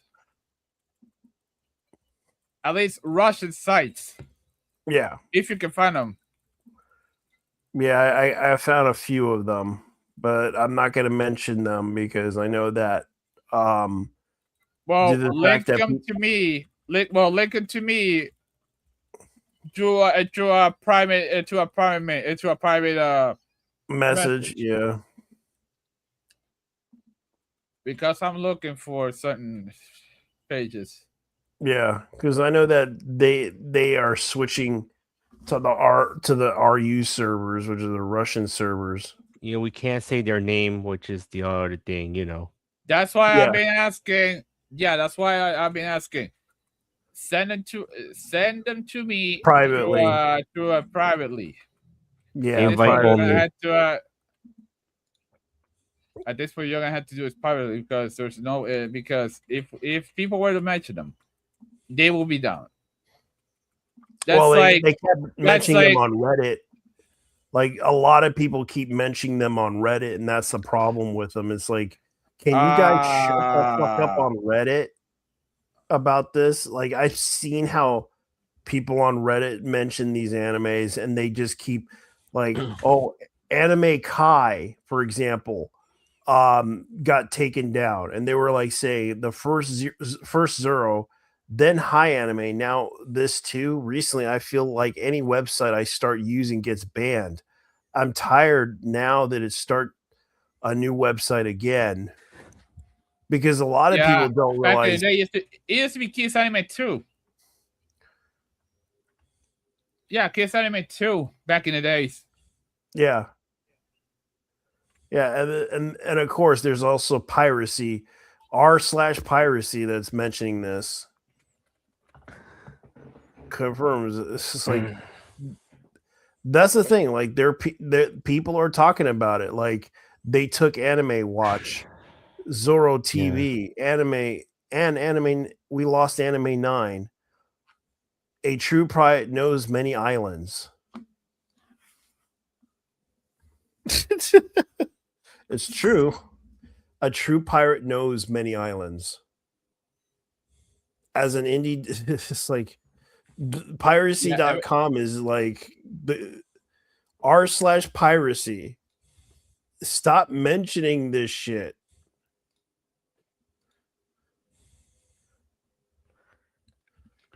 The problem is when one of these sites get burned down, it's like the burning of Alexandria. It's like the book burning of Alexandria.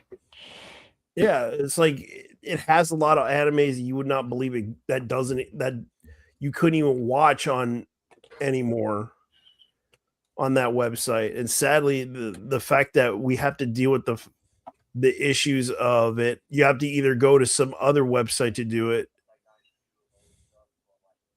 And whenever they mention the websites, it's like, yeah, you don't want to go down there, or you go to whatchamacallit.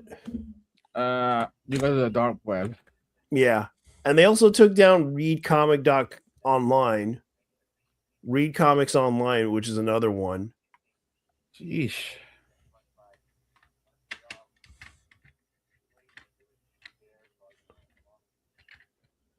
And torrents websites are also suffering too.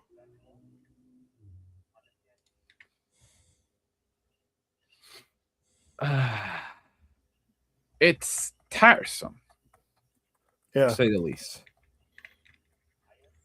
And in the case of, but here's the other problem too. We asked Japan to sell it to us, they won't. Yeah, because it's theirs and only theirs alone. And then you start crying and whining about why this happens. Yeah, because you guys keep mentioning it to the creators, like I idiots. mean the fact that regarding pirate sites, and then these people start whining. The Japanese start whining why people pirate. Yeah, but here's the thing I found out. Because you fucking chinks won't sell that shit to us. Because you fucking gooks will never sell that what you're watching to us. That's why. Yeah, but here's the thing I found out. These nips really want to keep their shit to themselves. That's fine. But damn,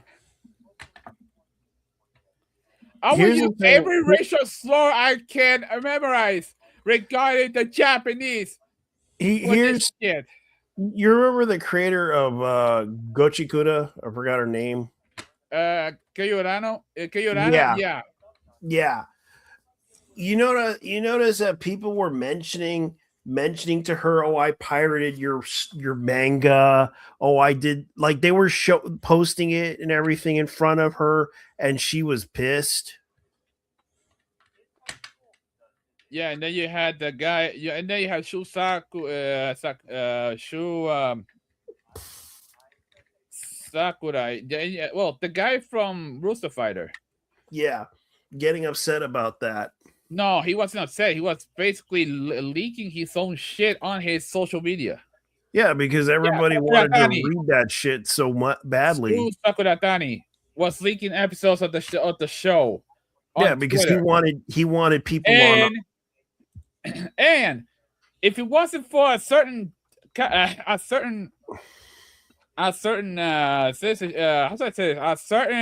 group, the Latin Americans, his shit would not be as popular as it is.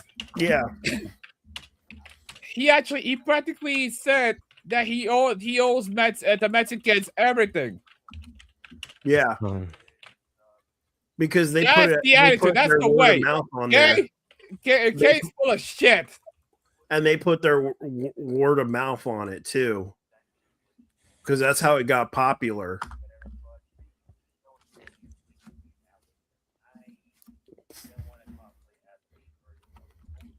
Honestly, Kayurana is full of shit. I know. I saw her sales. The weird thing about it is that her sales were pretty low. 10,000. Honestly, the third. Treat your audience like shit. Get real as shit. Yeah. That is something that these Asians will have to learn the hard way. Yeah. You treat your international audience like shit, or they're gonna be treated like shit. They're gonna treat you like shit. That's kind of what the problem was. And I was like looking at the data. I'm trying to look at the data here of sales of the books, and it's like, where is it? Well, I left the link about the Nazis and the communists, so you see they're both the same. I know. I know about it for a while. Yeah, because the thing is, I don't know why some people say they take things in denial around the right, and then the same thing with the right saying things around denial on the left. You know. Yeah. Oh Lord, the enlightened centrists are trying to speak down to us. Fuck off. Alignment, try. Realignment, try. Japan could censor Code Geass. Japanese government is pushing an initiative that would punish with jail time and economic fines, desecration of the national flag. The catch is the new law would apply to images of videos broadcast on digital media. Fans were quick to spot the issue of Code Geass featuring scenes where the Japanese flag ends up damaged or in flames as part of the. That's yeah. Yeah, it's a similar situation with the American flag. Yeah, that's kind of what's happening. Do it with an Israeli flag, and you'll see it's still getting burned. Yeah, that's kind of what they're doing. It's like I understand the nationalism thing, but it's like, yeah, Japan could censor Code Geass. Thank God I bought the series. Well, the thing is, you can't censor dead things like during war times. If it's like a torn piece. The thing is, do you know the fact that the Japanese don't actually teach their kids about what they did in World War II? Yep. Don't act like you're dumb, dude. They don't teach that stuff. The rape in Nanking. Yeah. Well, not just that, also Unit 731. Yeah. The terrible things they have done in Asia. Yeah. But Yeah, anyways, okay. I already sent the letter to the artist, so she'll understand the point because money. Yeah, is tight at the just don't moment. make the excuse of telling her. Just say, hey, I don't have the money right now. Yeah, I will. And the thing just is, say- the thing is that I'll Right. either pay the full amount or half if money is tight this time. Yeah, I can only pay it on monthly occasions. I'm sorry if I don't have the money to help you with your situation. Thankfully, you know what? I'm actually thankful I don't have Twitter, otherwise I would have rained fire on this bitch. Yeah. On the artist on Twitter. Well, I was talking about the mangaka herself, but Oh. And the thing is, for me, I rarely not using social media that much because I was harassed at the moment, back then. Okay.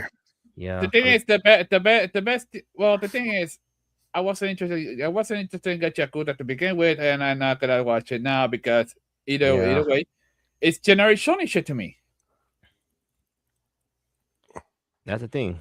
I don't really care much about what goes on here, but and the thing is, I don't want to, as a real adult, just don't want to engage with these people. Just block them, report them, don't interact. Okay. If they're logical, okay, I could talk to a logical person. If they're not, well, that's one thing. Yeah. The weird thing is that it's not popular in Japan. Rooster Fighter. I'd rather watch Rooster Fight than this shit any day of the week. I agree. Yeah. It's actually a pretty good show. I couldn't help but laugh at it, even by the fact the storytelling of it is pretty good. It's just a comedy that's worth watching. It's just a shame that people don't see it that way. All right. You know what? It's for the best. These people don't appreciate shit. I know, and it's People like a don't funny. appreciate shit. It's a funny manga. It's just that the problem is they just don't see it that way. And I'm trying to look for the data. It seems like when I look at the data for it in sales, they don't seem to show it. It's like I'm trying to type it in, going like, okay, where's the manga sales data? Okay, so the prices generally range from 32 to over 100 depending on the number of books. The series published by Viz Media. So the sales figures for that book. All right.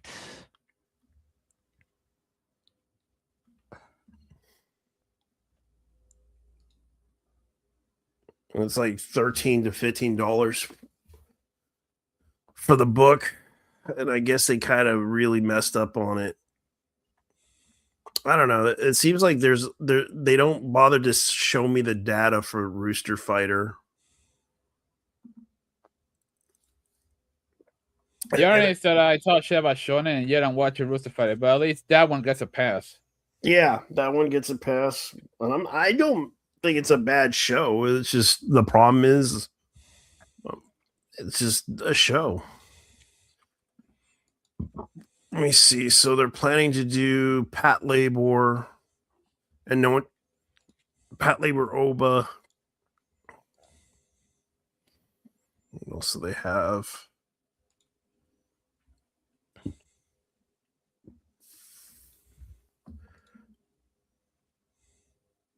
Crypto Clarity Act. That's funny. The Senate voted on the Crypto Clarity Act. That's funny. Here's another one from. Here's something that you should check out. Anime Site posted this 11 hours ago. 上院では暗号資産普及の大きな節目となるクリプトの採決が行われます。月曜日から10倍ロングで含みそうは書いている多くの人がこの結果を心をのんで見守っています。記憶アニメです。クラリティ法案の採決が始まろうとしている上院議場から生中継でお伝えしています。それでは議場の良い様子をライブでご覧ください。让我们这也就是文让委屈对我们本国家大党拐们对。我们一整 Holy shit, that's Elizabeth Warren. 不能有往应该再后一去。 Holy shit, that's Liz 本 Warren. 日上院では I know. I know. God, good God, the fucking Cherokee hat, man. The Cherokee robe. CCP gibberish. That was beautiful. You know what's funny? I actually saw to them yesterday afternoon. Yeah. I finally ended up subscribing to Anime Psyop. Mm-hmm. Yeah, even though they're AI, they're the only ones that have done AI pretty well. There's good AI, you just have to find it. Yeah. But is it free?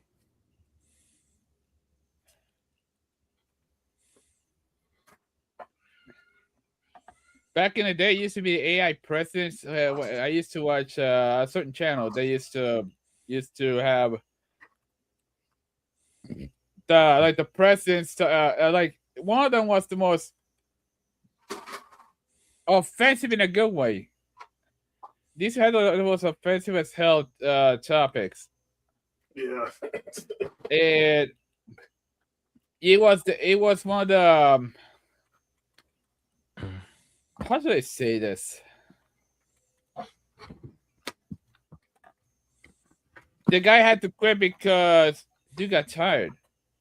Got tired of making it. Yeah. He- Yeah, it was the one we used to watch.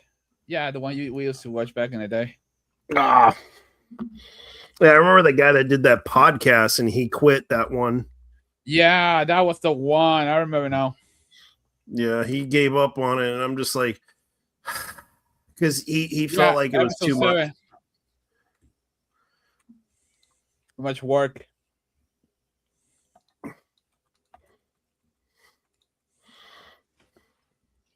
It's sad, but sometimes you like Smiley Friends did. You when you're at your peak, there's nothing else to do.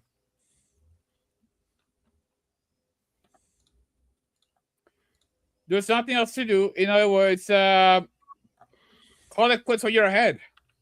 Yep. Not the best choice, but in some cases, it is the logical conclusion.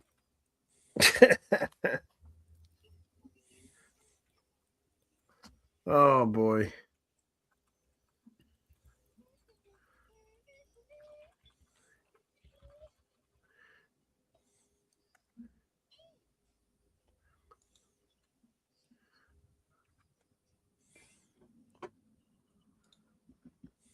All right. So I like to what was I gonna talk about? Did you guys talk about the crash and burn that was the oh, by the way, did you guys check out the did you guys check out that thing about the Japanese devs that got a Safer Watch game? A Safer Watch game got blocked because of its art style. And it ends up the company that actually did it is a subsidiary of BlackRock. Oh. A Japanese. No, I heard about. It was a. Yeah, it was a. They It were was a banned from Japanese. Steam, right? No, the proceeds got blocked because by their bank, despite it being a Safer Watch version. I'm gonna leave it here. This is the red video. I didn't watch it. Okay. This is, yeah, basically the deaths for Hustle Battle card gamers. Their Steam proceeds got blocked. At this Their point, Steam this proceeds got is blocked by the bank. Yeah. And there are people actually pushing for censorship. At this point, if you push for censorship or anything, you're my enemy. Yeah. Mm-hmm. Oh, I heard. Yeah, we were talking about this. I didn't watch the Red video. I unfortunately.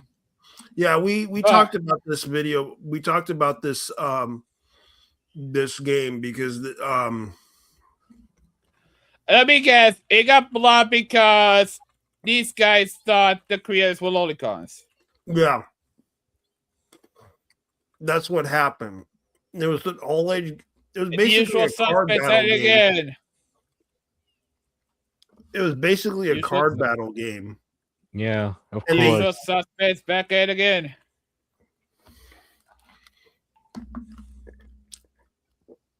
Because they felt that all the characters in there were Underage? underage. Yeah. Yeah, and the even thing when is, they censored a lot of this stuff and it was like family friendly, they still considered it bad and they basically banned it. Here's the thing. The yes. One comment said, like, once I'm reading a comment, it says here, yes, the art style of consent. Then there was another guy who said 1994 and Shimoneta World was a warning. No. Animal Fall was a warning. Cyberpunk was a warning. Well, guess what else was a warning? Library Wars. That was a warning. mm-hmm. Including Library Megazone Wars. including was a Megazone 23. warning. Even Megazone 23 did it. Yeah. We were watching that. So in this video, I'll be going over some very important censorship-related news. When it comes to the gaming industry and censorship, I think it's fair to say the slippery slope has fully sloped, especially when it comes to games developed in Japan with related art styles. Today, we're looking at an example of a Japanese game and its safe for work version posted on Steam that is having its payments withheld from its Japanese developer because a bank looked at this game and decided because of its Japanese styled artwork, they don't think the developer deserves the revenue they earned through Steam. Essentially, theft. They're taking the money for themselves. They are demonizing a safe for work game because of its Japanese art style, labeling it as sort of blood money, and then taking it for themselves. That is the absolute state of what we're talking about in the gaming industry when it comes to censorship, primarily of Japanese-style games. Now, this is nothing really new. We have seen payment processors like MasterCard and Visa target not only Steam, but many different platforms, trying to get these developers and these platforms to either outright censor or remove content that they find problematic. It leaves a lot of these primarily Japanese developers in very difficult situations where either they heavily censor their own products or they lose probably 90% of their revenue because these very powerful payment processors will no longer support them. Now, this game is not the adult sort of game that was mentioned in that previous screenshot. This game does have a not safe for work version, but what we're talking about and what the bank is talking about here is the safe for work version of the game that is available on Steam. This is not some adult game. This is a safe for work game where the most egregious content available on this seems to be innuendos. Okay. This is something that unfortunately has not protected this game at all and its developer. This safe for work version, this all ages version that was uploaded to Steam in March of this year was not safe from these banks interfering. Now, I feel comfortable enough showing a preview of the game. I mean, you guys can see there's nothing scandalous about this game. It is a safe for work version of a game And apparently that is just not enough. But you can see one of the related accounts here on Twitter posting about a very troubling experience they've been going through. So you can see here in a series of posts on Twitter from May 12th, developer Masao no Mayu said they were set to receive a payment from Kaguya Games related to earnings from Hustle Battle Card Gamers. But instead received a call from the Daiichi Hokuetsu Bank, which suggested the transaction might not be accepted. Based on the exchange, the developer got the impression that this was related to the nature of the game, as the bank seemed to be looking into it and asked euphemistic questions like, is this revenue from a game featuring girls? The following day, Masao no Mayu visited their bank and were informed that international payments related to Hustle Battle Card Gamers Steam version would not be processed. Yeah. I hate that. Another instance of the game said the decision was based on thorough review of the game's content, although the developer made it clear that the Steam release was an all-ages version. The bank maintained its stance, arguing that it judged that the characters appeared to be minors, which led to the content being deemed problematic.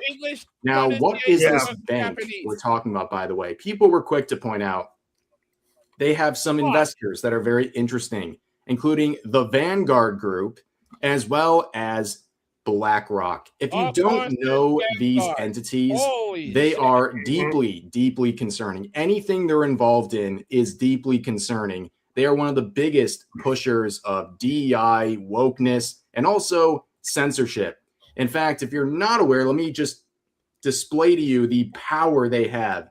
BlackRock, for example, has 14 trillion in fourth quarter markets only. Okay, 14 trillion. They are an asset manager. They are completely spread across the world. They have their reach in pretty much everything. And going back to previous statements made by Larry Fink, the CEO of BlackRock, he is someone who has heavily pushed DEI, wokeness, ESG, all these things. And it is absolutely no coincidence that pretty much anything associated with BlackRock is very pro-DEI and pro-censorship. So seeing this group involved, and by the way, involved as recently as March and April of this year, Vanguard and BlackRock, this is a bit of a concerning development. Yeah. But you can see here's the tweets from the creator of this game saying, today I went to the bank, again, to confirm as a result, I received the response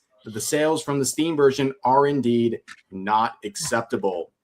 In short, they will not accept any overseas remittances at all. And for domestic sales revenue as well, they are setting a grace period of 1 to 2 months. So they want me to switch to deposits into a different account during that time. From my perspective as well, in a situation where incoming sales revenue can suddenly be halted at the bank's discretion, I cannot continue using the service with peace of mind. So I will take this opportunity to cancel the account. Farewell, Fourth Hokuriku Bank. So they are coming out and saying this is not going to work, but this whole thing is outrageous. This is not the not safe for work version of this game that is available on other platforms. This is the Steam version, and they are specifically referring to the Steam version that is all ages. There is nothing explicit, but because it has this Japanese art style, these banks are deciding it's within their power to withhold and take these payments, because it's not just withholding it from the creators and developers. They are keeping the money for themselves. Yeah. Now, of course, this is not the first time. Apparently, just last month, an indie game and its developers had the same thing happen where overseas transactions were blocked, and the bank cited undisclosed risks as the reason, despite Ren's titles being legally compliant. And that is something that is very, very concerning. And on related posts on Twitter, for example, you see people pointing this out. bankers have it too good if they can just tell non-criminal citizens to F off and that they don't want their money because their political beliefs. Good way to destroy your banking definitely. brand. And we don't This know is that absolutely half the crazy when you really bankers think about it. are, These you are know, not criminals. Jay. These are people who are legally compliant when posting a safe for work version of their game onto Steam. But this bank in their power can say, hold up, wait a minute. We think because of the Japanese art style, there's something risky here. Therefore, we're going to not only keep you from receiving your payments, we're going to take them and hold on to them ourselves, which is another comment pointed out here. The bank will take the money, but not give it to the artist. Hilarious how corporations have become too powerful that they do not get punished. And that is a very concerning thing. I don't care if you're from Japan, the United States, wherever. These banks, these payment processors, and these asset managers, they are incredibly powerful. And if they have an agenda, which all of them do, they can enforce it very easily. And there's little to nothing you can do. If this is not a concerning situation to you, I literally don't know what else would be. Unfortunately, for years, when this was happening to not safe for work versions of primarily Japanese games, a lot of the usual suspects on places like Twitter were celebrating because they didn't like this icky content that they could completely ignore if they wanted to. So they felt fine with it being censored and removed. But this always expands. It expands further and further and further until everything is touched eventually, including safe for work versions of games like this. This is deeply concerning. Again, this is not just withholding payments from the developers. It is taking it for themselves. They have absolutely no problem taking these sort of blood money from these developers. They think it's so problematic, the content they're producing, but they have absolutely no issue with taking the money that they didn't even earn and taking it for themselves. Because, hey, at least it's not going to the problematic developers. This is a big problem, ladies and gentlemen. And the solution to this, I don't really know, because unfortunately, this goes beyond Steam. This is not just Steam making decisions. This is also a middle party here, the banks. And then the banks have investors, including groups like BlackRock. So it gets very, very convoluted very quickly once you start peeling back the layers here. But overall, I mean, what else do you say about this? I'd be very interested to see what you guys have to say about this in the comment section. But this is going to do it for this video. If you enjoyed, consider giving this video a like. Consider subscribing and turning on notifications for daily uploads on this channel, as well as multiple streams live here on YouTube every week. Hope you guys enjoyed the video, and I'll see you next time. Yeah. Expect that to be that problem. I'll be honest with you when I say these people need to fucking burn. Yeah, to be honestly clear, like the banking system, it's been out of control for those years. Now they want to put morality onto this, which is kind of illegal in a way.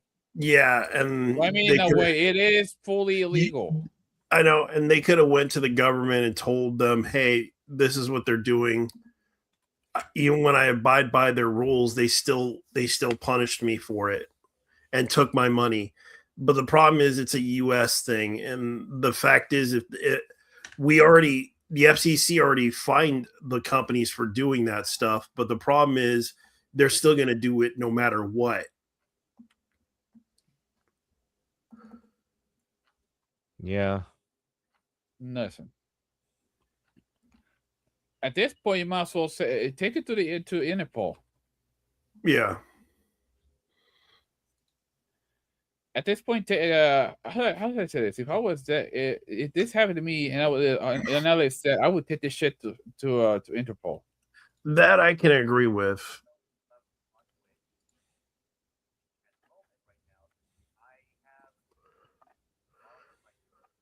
Oh, you got bolt. Okay. So basically, a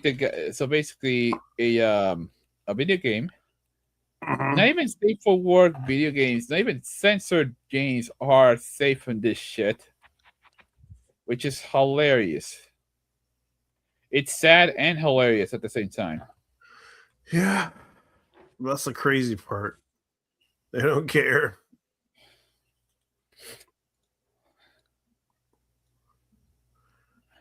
And they'll do it anyways. Of course they do, because they have nothing to lose. They have a lot to lose. No, they don't have it. They don't have any. You know, here's the thing. They don't have anything. They well, the thing is, one half of these people are psychopaths. The other half are they have absolutely nothing to lose. Yeah. Well, it's both, really.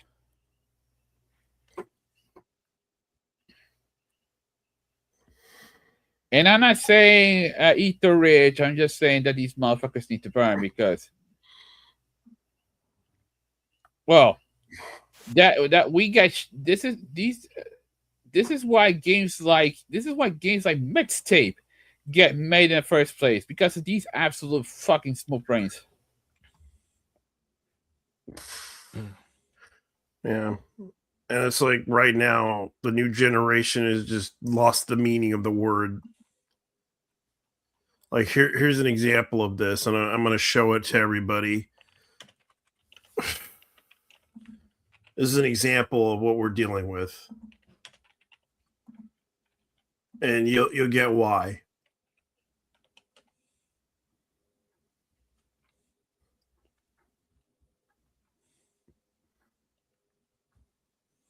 You read what it says. Hold up.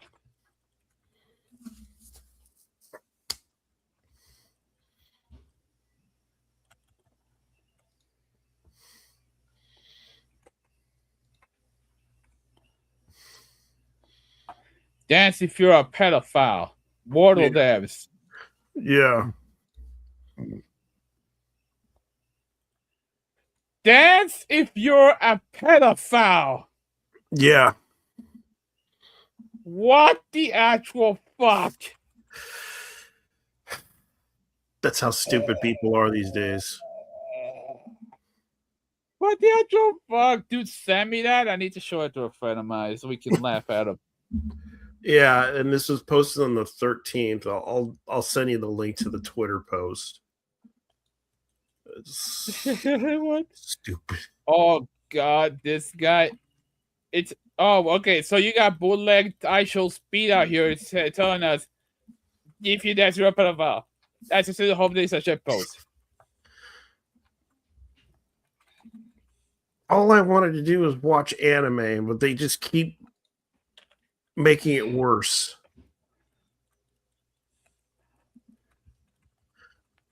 Yeah, well, but the same people who said all I wanted to do was play video games, and we ended up being radicalized. Yeah. We ended up with a bunch of idiots that just wanted to do this. Ugh.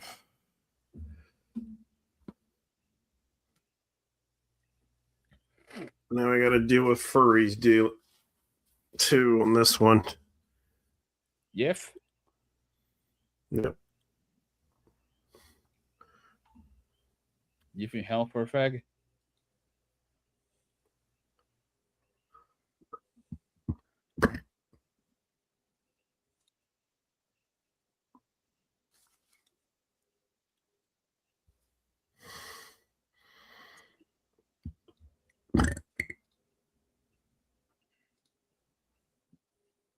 Jesus Christ.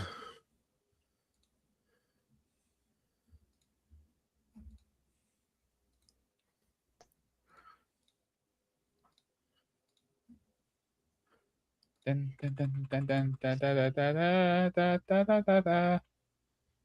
by the way,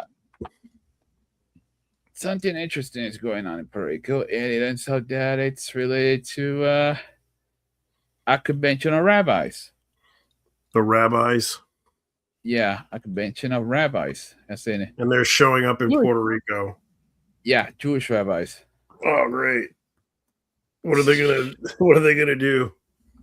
Well, Apparently, Puerto Rico was promised to them 3,000 years ago. Oh, they're going to show up in droves and try to remove everyone out of there. I'd like to see them try. Oh, I'd like to see them try. I wonder what's going to happen. Well, they do got the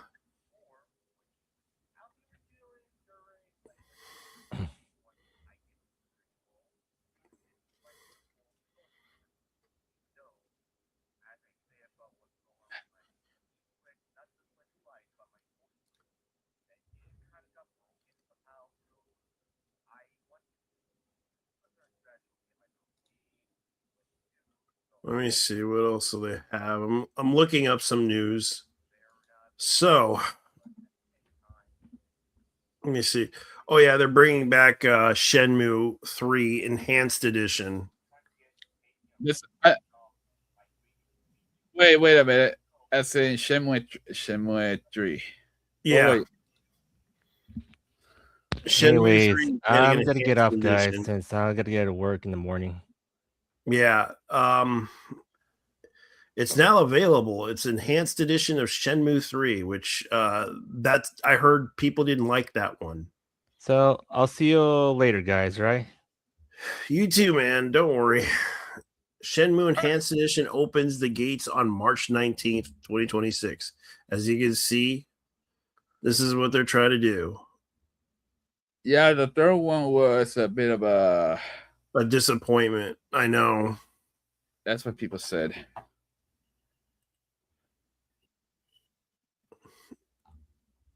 Yeah, I heard about it because people was waiting decades for it. Essentially, they put a Kickstarter of that game out because originally it was intended to be like an RPG of Virtual Fighter. Nah, this was not Virtual Fighter. This was not going to be related to Virtual Fighter. This was its own thing. Yeah, it was its own thing, but you could tell by the dresses and everything that it came from Virtual Fighter. It was from the same guy. It was from Yu Suzuki. Yeah. Let me see minor scratches. Let's see what they got for. Maybe we'll look up the store because I'm kind of curious what they have. Hell no, I'm not spending $100 for that thing. I am not spending $100 on that game. $100 for what? For $100? Yeah, and they got R-Type. They got R-Type Dimensions 3, which they remade for disc. Oh, that's good. These are like the special collector's editions for physical, and this is like the UK based game for it. Race Storm, Slap and Beans 2. Oh fuck yeah! I'm gonna spend $100 on a fucking CD. Yeah, I don't care. actually, it's basically a collector's edition thing. That's basically why it's $100 because it comes with a statue. Okay, so just Return of the Warriors, which I think I do have that one. Let me see.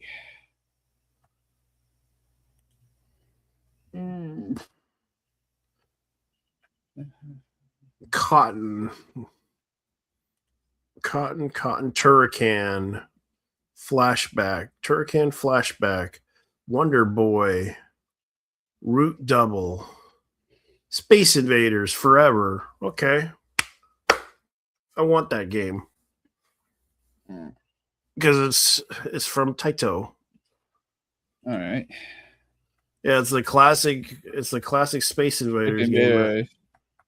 Yeah, because that's another one. Taito Milestone 3. Might buy that one. That's the German version of it.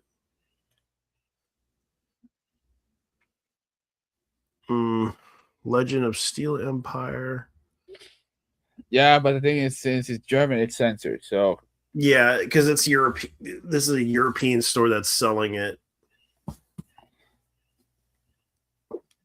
And I don't mind buying certain European games, but because at least it's better than buying from whatchamacallit, Limited Run.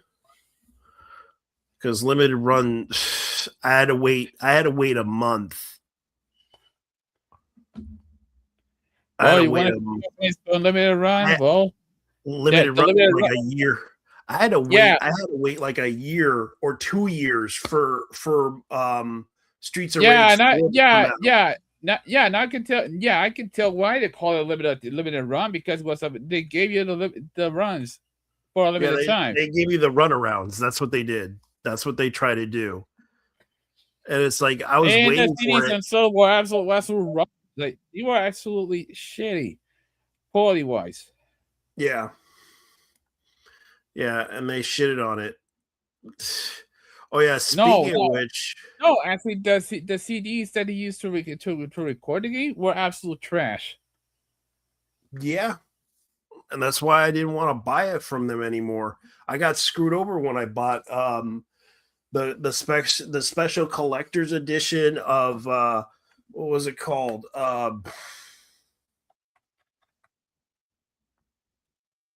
man, let me see if I can find it. River City Girls. No, not I know River City Girl. It wasn't River City Girls. It was Command and Conquer Remastered Edition. They gave us that, and they didn't give me the disc. They just gave me the code for it. Dude, you mentioned the game, but nobody could hear you. Command and Conquer. All right. Remastered. Wasn't that Collection. EA game back? Wasn't that EA Games IP back in the day? Yeah.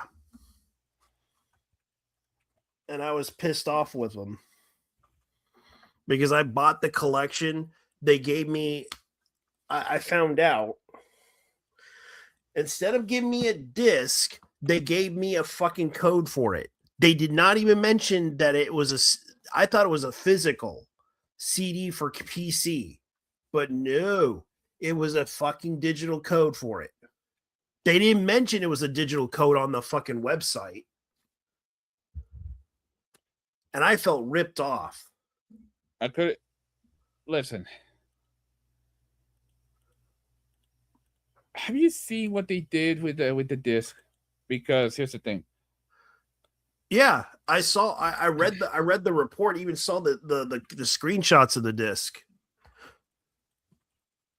and that was basically for the Neo Geo CD.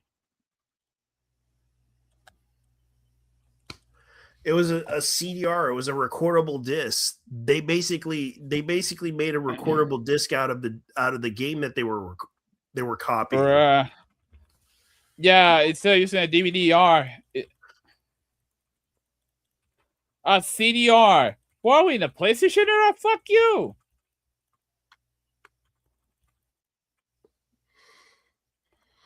And that's the thing. Even the Sega Saturn version, they released it Sega Saturn versions of the game too.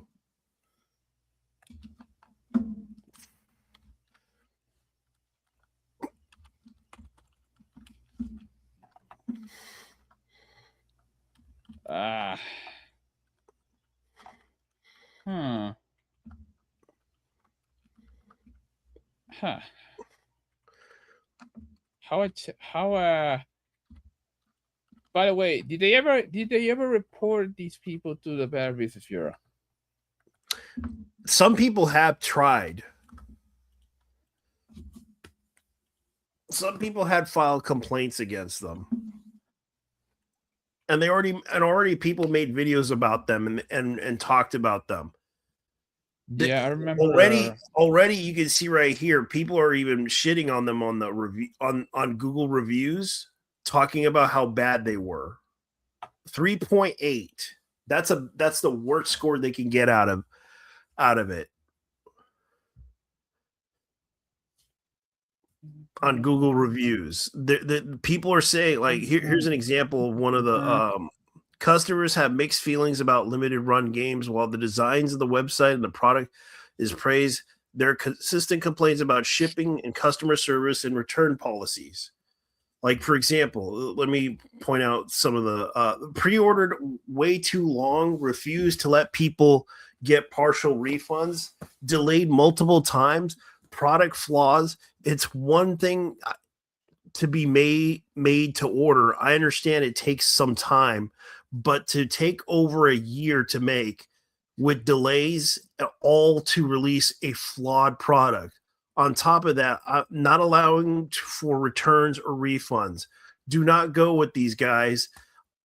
As close to a legal scam as you can get it.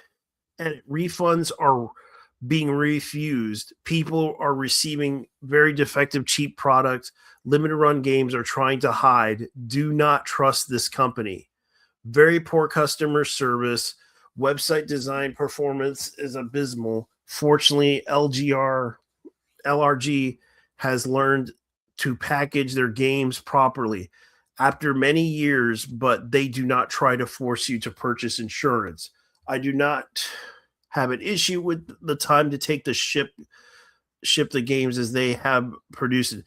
That's why I decided to go with a UK brand company, because Limited has done nothing but ruin the collection market. Basically, they're selling poor quality products in order to raise the value of the video games that they promote.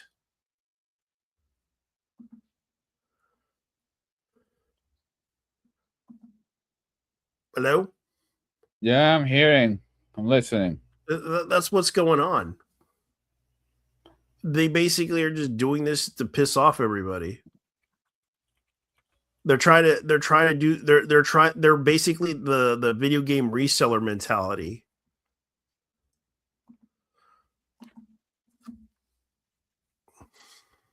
Anyways, I'm gonna go back to this thing. So everyone who knows about Code Geass, there's another story. Code Geass. Yeah, so this phone game, they basically made the Power Rangers, basically the Tokusatsu. They made like their own version of the Tokusatsu universe, and people are like praising this. I'm not joking. Huh. Let me see if I can find it. If I can find it, because I saw it. Here it is. That's like one of the pictures from it. Code Geass. C2. Yep. Oh, I see Nunali. Oh, Yep. I see Nunali. I see C2. Lelouch? Lelouch, yep. I guess Sasaku's in here. It is too. Yep. And one of them will be Callan. And this is from the phone game that they have. It's more of a parody. Yeah.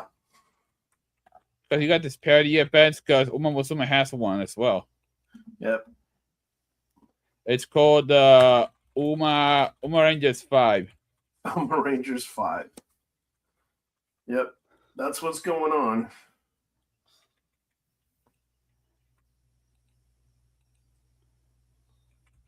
That's the thing that I'm just gonna. I'll be right back. I just got to go to the bathroom. Yeah. Yeah, might as well just play this.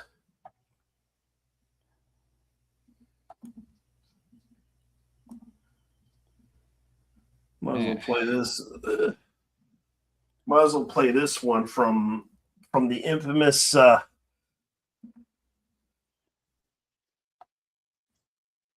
Gen 6 Group 220.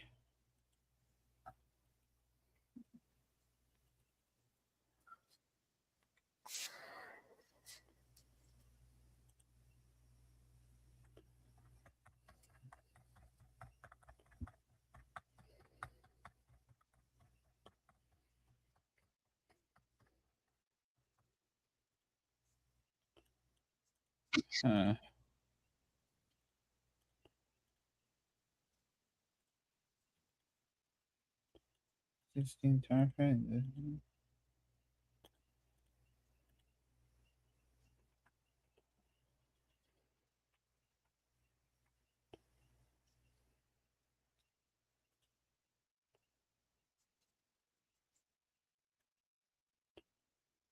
Huh. There's anything playing right now. But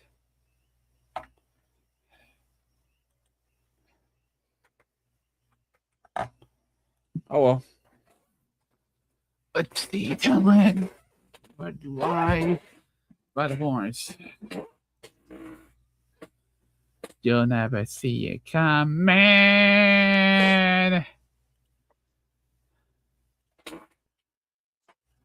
Let's see. How many of these are holy shit, 99? Oh.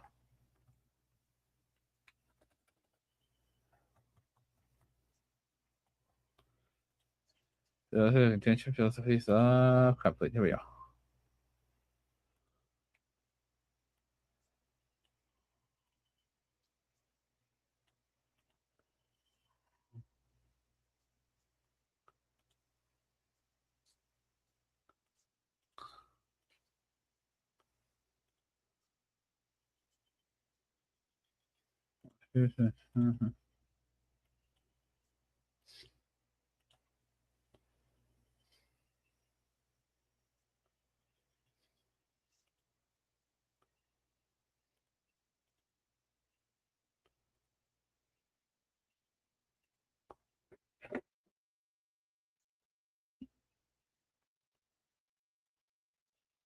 Let's see.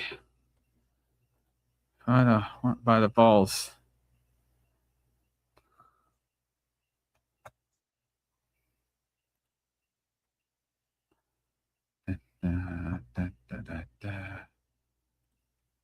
Holy hell.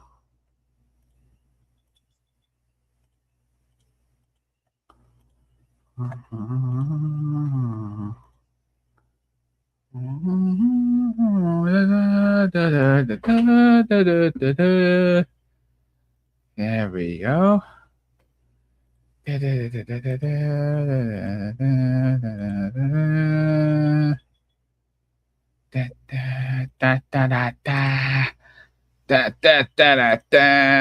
All right. See, I'm just checking something out real quick. Jesus, 1000.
Yeah. Mhm. And I'll say this right now, it is costing many of the game industry a lot of money. It is killing jobs. It is hurting the bottom line for businesses. It is really hurting the industry as a whole. And I'm saying this because of the fact that these people have no clue how bad it is. They just think, oh, we're doing fine. But really, we have people in the industry basically doing the dumbest making the dumbest decisions, not even thinking long term. They're thinking short term, and they basically are saying, okay, the CEO is basically saying, I'm done. I'm gonna get my parachute and I'm out. That's basically what's gonna happen. They will have either, they don't even give a shit how much money they'll make. They'll make tens, millions, 1 million, it doesn't matter. They will have that golden parachute when they leave out of that company. And the rest of you motherfuckers that work in that company are gone. And that's the problem. Because of the failures that you guys create, the constant, oh, you're all a bunch of misogynists. Don't instigate the audience. Just make a good game that's people that people would like to play. Forget about the politics, forget about the bullshit forget about virtual signaling because it doesn't work. Just make a game that people will play, that you think that people will have fun with. That's all they want. That's all they care for. But no, you have to listen to this idiot who basically has she can't debate the issue, let alone point out the issue. She just points out platitudes and falsehoods. And yet everybody listens to her complaining about, oh, these women in video games are being killed. Oh, we're talking about Anita Sarkeesian now? Yeah. Oh, have you seen that picture of the guys from Claire Obscure with her? I knew there was a reason I could never trust these cocksuckers. Holy shit. Yeah, and that's the problem. Like, people are talking about this issue. I knew there was I knew I had a goddamn reason not to trust these people. And that's the thing. Like, this is the video that everyone's talking about. Alex was such a huge inspiration to me when I started, who talked about how she used pop culture in her classroom as a way to engage with students on issues of difference and transformative justice, and that she used accessible. Basically, Harry Potter. This woman is the ultimate gaming tourist. Yeah. This is the example. This is the example of what she mentioned. People have pointed out her manipulation tactics. People have pointed out that this person is a con artist. And the fact that she's pointing out the issue, like, for example, like, I'm going to point out a pop cultural thing, like Harry Potter. You notice how they always use Lord Voldemort as a reference to Donald Trump? Yes. Every fucking time they always use that as some common argument. And I'm just like, are these kids children? He's literally Hitler. And I'm just like, yeah, but the only difference is Hitler was a socialist.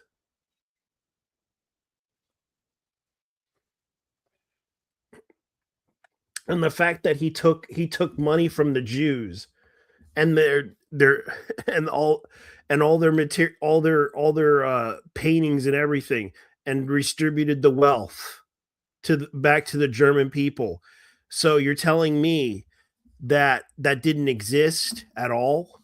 So you're telling me you want to do the exact same thing in socialism, just like Hitler, right? Is that what you're telling me? All right, prove me wrong. Prove me wrong on this one. Tell me if I'm wrong. So you're telling me you want to distribute the wealth by stealing from all the rich people, which happened to be the Jews back in World War II, and then you're telling me you're doing the same thing out of the good intentions to basically say that, right?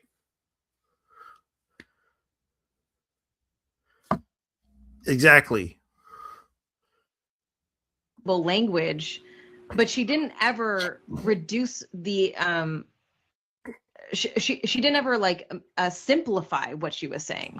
Right? Do you hear what she's saying? She's literally saying you have to use pop culture, in this case, the gaming industry, to push your agenda, to simplify and to make your message more readily consumable to the people. Holy shit. Yeah. Like, she's just flat out saying this is all a part of an agenda push. Yeah, and that's what they always use. It's the whole Harry Potter thing.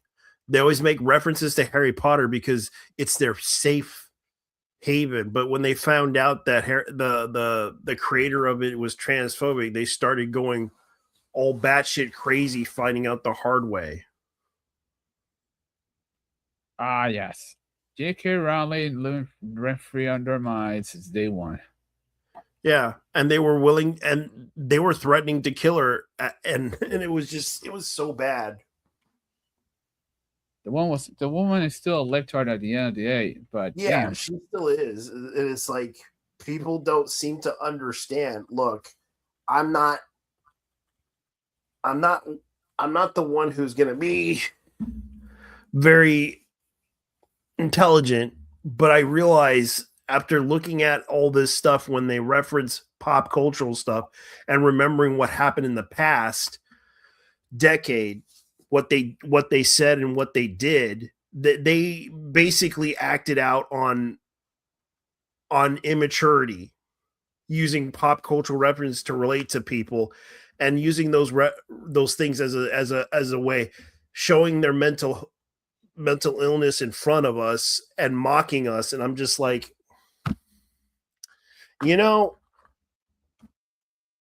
this is why we made fun of you guys for the last couple of years, making fun of your mental health, because people made fun of my mental health for decades too.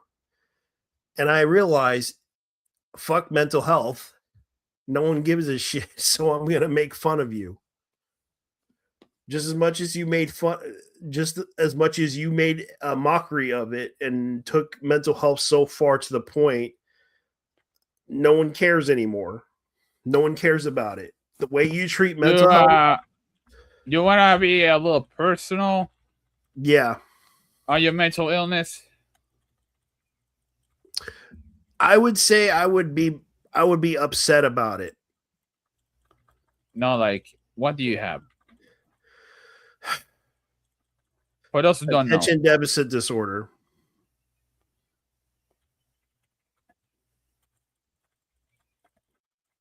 That explains everything. Yeah. I know. Attention deficit disorder? I know you're also paranoid schizophrenic. Yeah. That's what they diagnosed me as, but luckily I stopped. In my case, I have Asperger's syndrome, so yeah. But they used every sort of thing as a joke. I mean, joke wise, everyone's sorry. I'm well aware of this. But yeah. And they use mental health as an excuse. It was like, my well-being is more important. And I'm just like, bitch, you were yelling and screaming at us. This is the same woman who said that everything was problematic and you had to point it out. Yeah. And it's like, we had to point out every single thing they done wrong and telling us that we're fucking nuts. And I realized they didn't give a shit. They didn't care. So fuck them. That's why a lot of people made a mockery of them. Anita, you know what? The fact that she's still around with us really proves that there is no justice in this world. Well, she's gone. She just moved to another country. No. I mean that she's still around online. Yeah.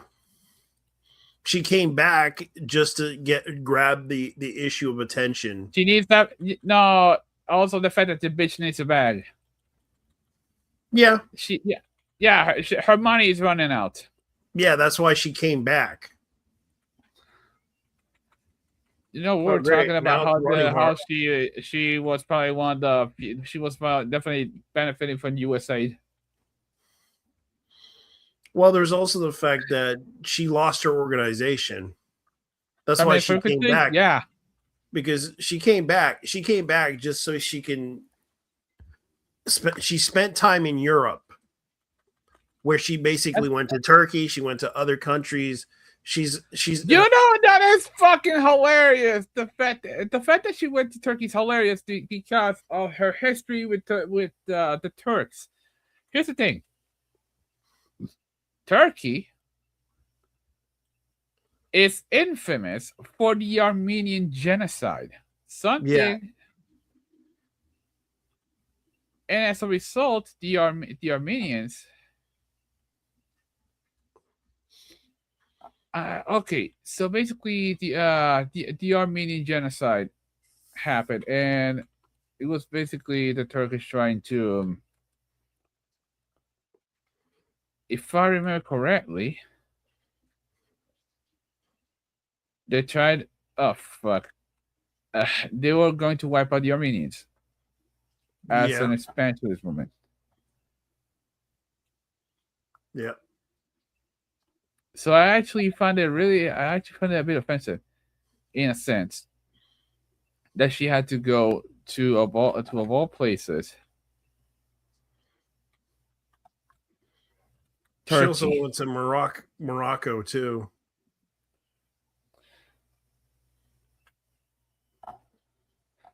The fact she went to Turkey, where her ancestors got killed, is such crazy.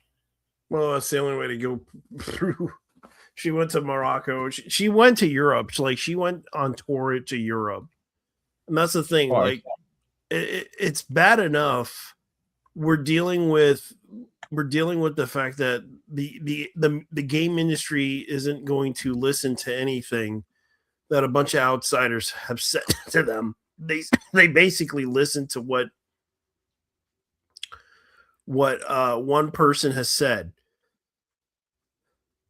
They basically are saying, "Oh, women are being killed in video games. We're getting tired of that stuff, so we're going to have to change it around." And it's like, women are being killed in real life because of this. And I'm just like, no, that's not true. The only thing is that you've been to Europe, right?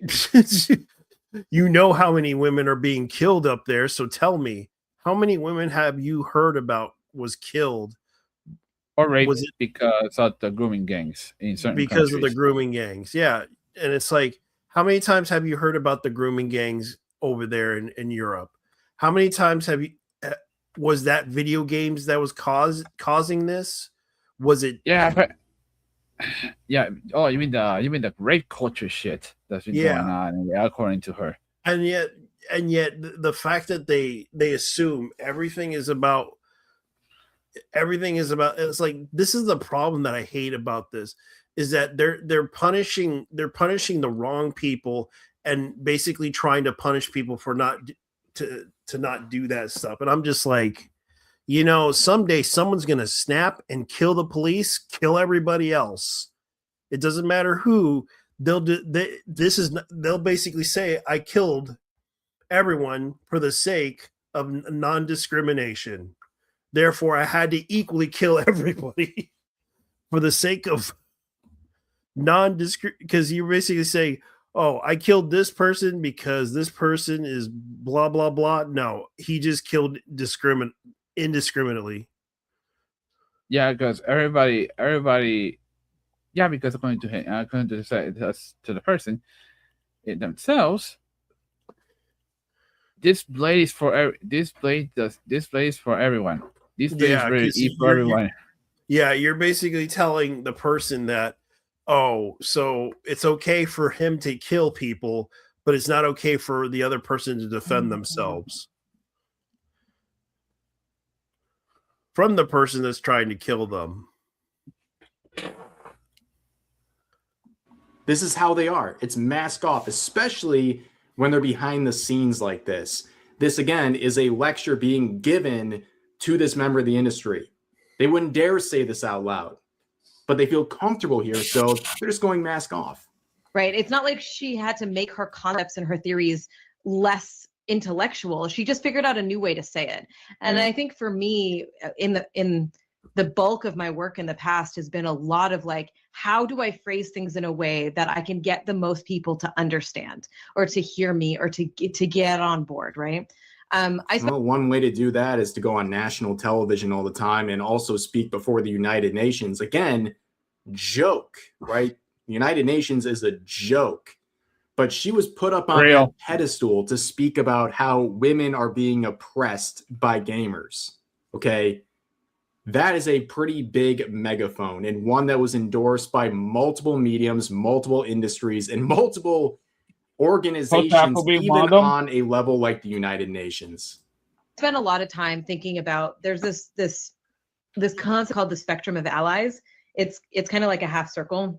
And over here you have your closest, most ardent allies that will always be on board. And over here you have the people that want you to die and hate you and think you're the worst ever. And in the middle, you have the people on the fence. And I spent most of my career talking to these people, right? Because they're the people who could go one way or another, and that can create a larger sort of cultural shift, right? As we're talking. It's not about a conversation with those people in the middle. And by the way, the people on the extreme other side, she's exaggerating, right? It's the people who just simply disagree or have an issue with her imposing her will upon them in every single facet of their life, including something as simple as playing video games. Oh, that's fucking whore.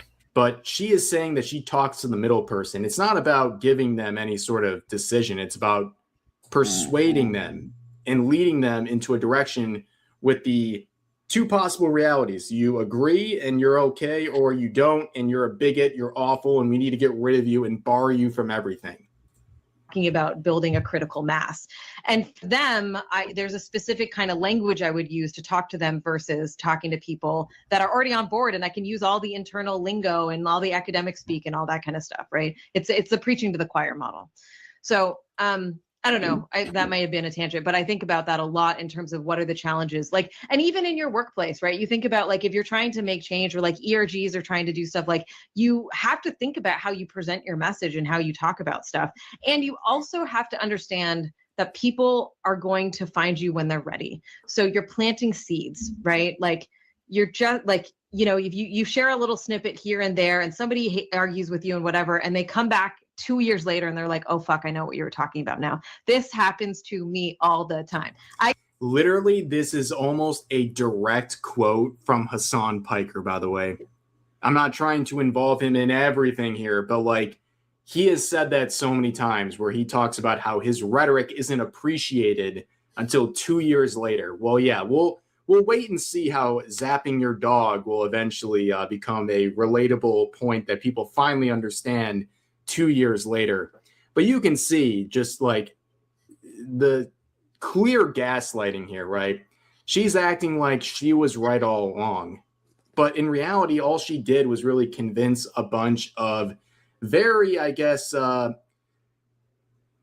susceptible people in the industry who desperately needed validation and to feel like they're doing the right thing, and who already wanted to spread their rhetoric. They found someone who was similar with Anita Sarkeesian, and they used her as a lightning rod to forward their message and feel like they're doing the right thing while they're doing it.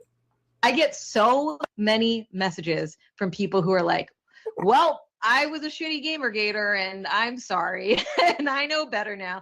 And I think some of it is age. Like, not that Gamergate was only kids, but it's age. And it's also what we're talking about is the systemic shift that has happened over the last decade, that like, while we've had extremely regressive politics, and an extreme backlash to the progress, we have seen a progressive shift. Like, let me tell you. Extreme backlash to the progress. It sounds like the message, the modern audience, the progress. yeah, look what the progress has done for the gaming industry and what it has normalized and how negatively this has impacted so many studios. It's actually insane to think about. Tell you, in the middle of 2020, when like the big Black Lives Matter protests were erupting, hearing mainstream people say the word white supremacy was a fucking shock, because as like activists, we were using the word all the time, but we would not use it in like mixed company, because people didn't understand that white supremacy wasn't just like Nazis, right? And the fact that well, it's become just about anything, like bigot, Nazi, person I disagree with, they've all become the same thanks to the work of people like Anita Sarkeesian, and that's had great impacts on so many facets of life. That is now mainstream, and we're saying that word, and we're talking about capitalism. Like, it's not just the air we breathe, it is a system that could change potentially. Like, this shift is happening, right? The only reason why you have the job that you have and have been doing what you've been doing for 10 plus years is literally because of capitalism. It's because of capitalism you get to basically whine about an industry, to Trojan horse in your political beliefs and make a living out of it. So I guess you should be a little more grateful to capitalism in that sense. And so remember, you're planting seeds, right? And even if you get frustrated, and even if you're like, oh, why don't you, like, whatever, there is an opportunity for them over time to come around and to see, and be exposed to different ideas. It's all about being exposed to different ideas. As long as those ideas are the pre-approved ones, then that is acceptable. But you hear the language about planting seeds. It reminds me of the Sweet Baby Inc. sort of rhetoric from their CEO, go in and scare your higher ups with a threat of cancel culture. That's kind of like with the planting of the seeds, right? They're trying to lay out their agenda slowly to the point where you feel like, oh, this is what I got to do. This is what I got to do. But yeah, ladies and gentlemen, pretty interesting thread, by the way. Not only giving some more context, but it sounds like this person might be giving some more clips potentially. And I'll definitely be interested to see that if it does come out. But for now, that's going to do it for this video. If you enjoyed the video, consider giving a like, consider subscribing as well, and turning on notifications for daily uploads here on YouTube, as well as multiple streams a week on this same platform. But anyways, I hope you guys enjoyed the video, and I'll see you next time.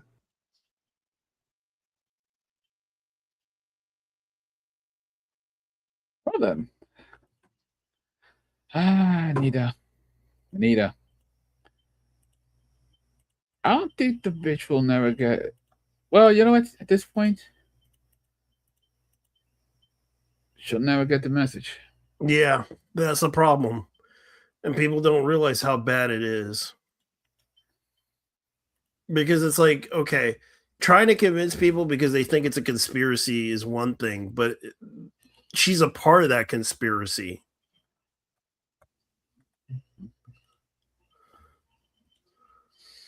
Oh, listen.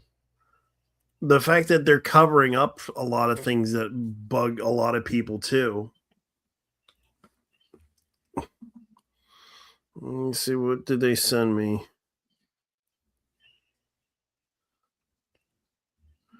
Anyways, let me go ahead and go on with the next thing that's going on.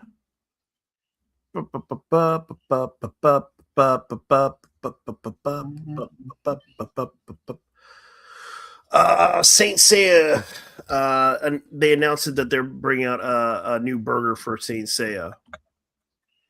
Only in Japan, yeah, only in Japan for McDonald's. Oh, of course. Which kind of sets the course for it too. And it's coming out on the 20th of May. Huh. Yeah, since McDonald's Japan is actually announcing a lot of stuff. They even have the Gundam burgers. A Gundam burger. Yep.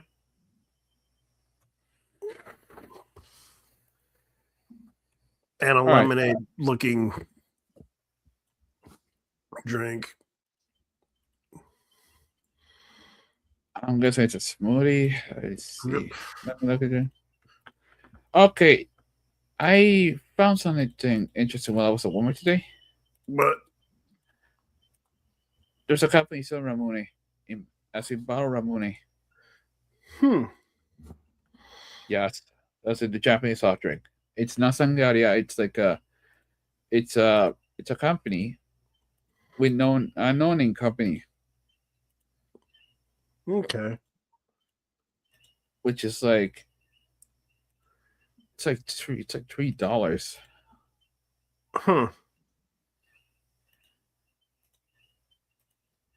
Which is weird because by the time, I mean, then again, I started drinking soda.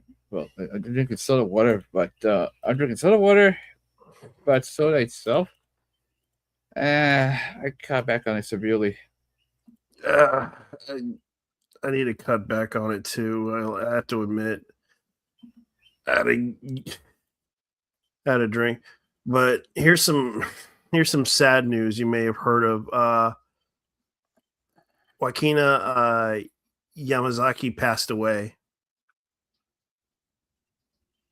Wakana Yamazaki passed away. I never heard about it, honestly. Yeah. I'll give you the list.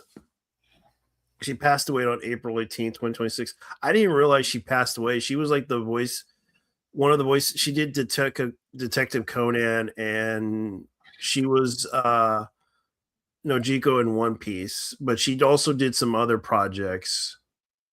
A lot of people don't realize she passed away. It's like, it's kind of sad. Like it happened in April. Like I didn't even realize she passed away. This is the lady. And I'm trying to look up Wakana Yamasaki. Yeah, she did most of the Detective Conan. Damn. Okay, so she was the original voice of Ayane in Dead or Alive. Yep. Damn, that's crazy. She also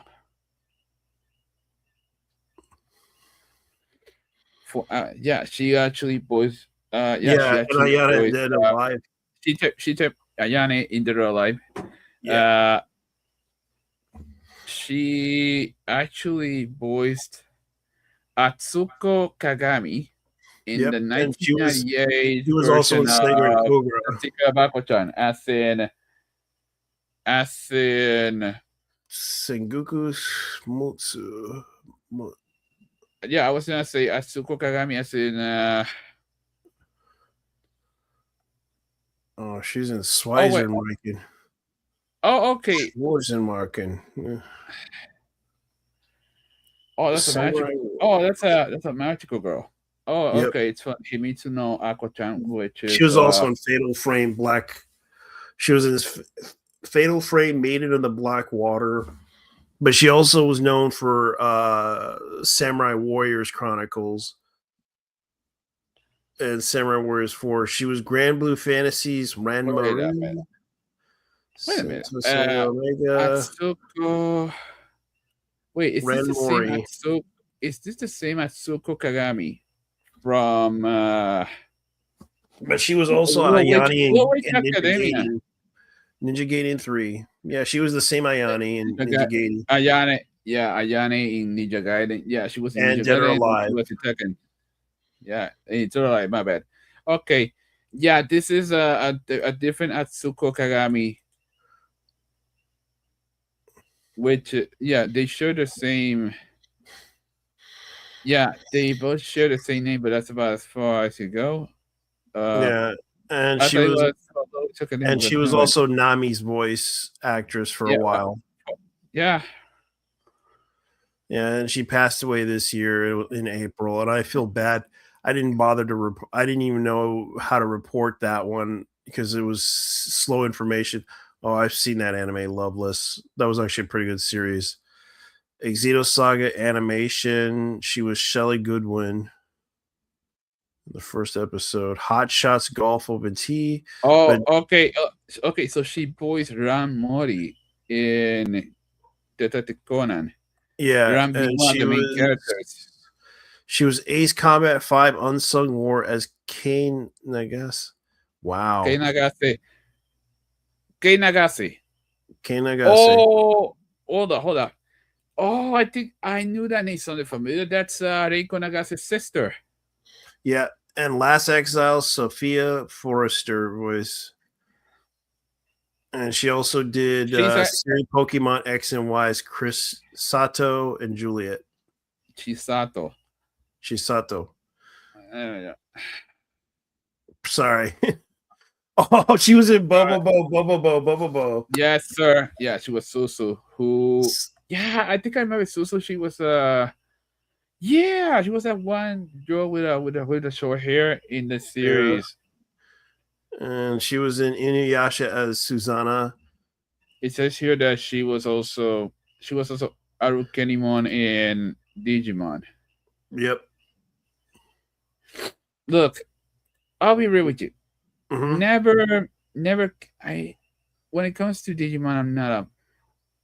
Let's just say, I'm not a fan person. I'm not a fan of Digimon, but at the same time, sometimes I don't care. But yeah, holy fucking shit! She was in Interspecies Reviewers, believe it or not. Yeah. She was in Agent Akia. Agent Akia, if I pronounce it right. That's a game or no? It's one of those meme animes that they joke about. I'll show you the tab. This is the anime.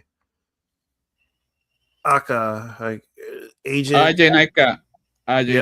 Naika. Yeah, she was Black Delmo and Blue Delmo X and Guide voice. She did the episodes for that one. And Yu-Gi-Oh, she was she was Lisa. She was Lisa. She voiced Marmalade Boy, Meiko Akizuki in Marmalade Boy. Oh, she was in All Purpose. Lisa Kageyama. Yeah. And she was an All Purpose Culture Cat Girl Nuku Nuku. I actually like that series. Yeah. By the way, in the case of Himitsu no Ako-chan, that's a different Atsuko Kagami. The thing is, both share the same name and nickname. Bullshit. Yeah.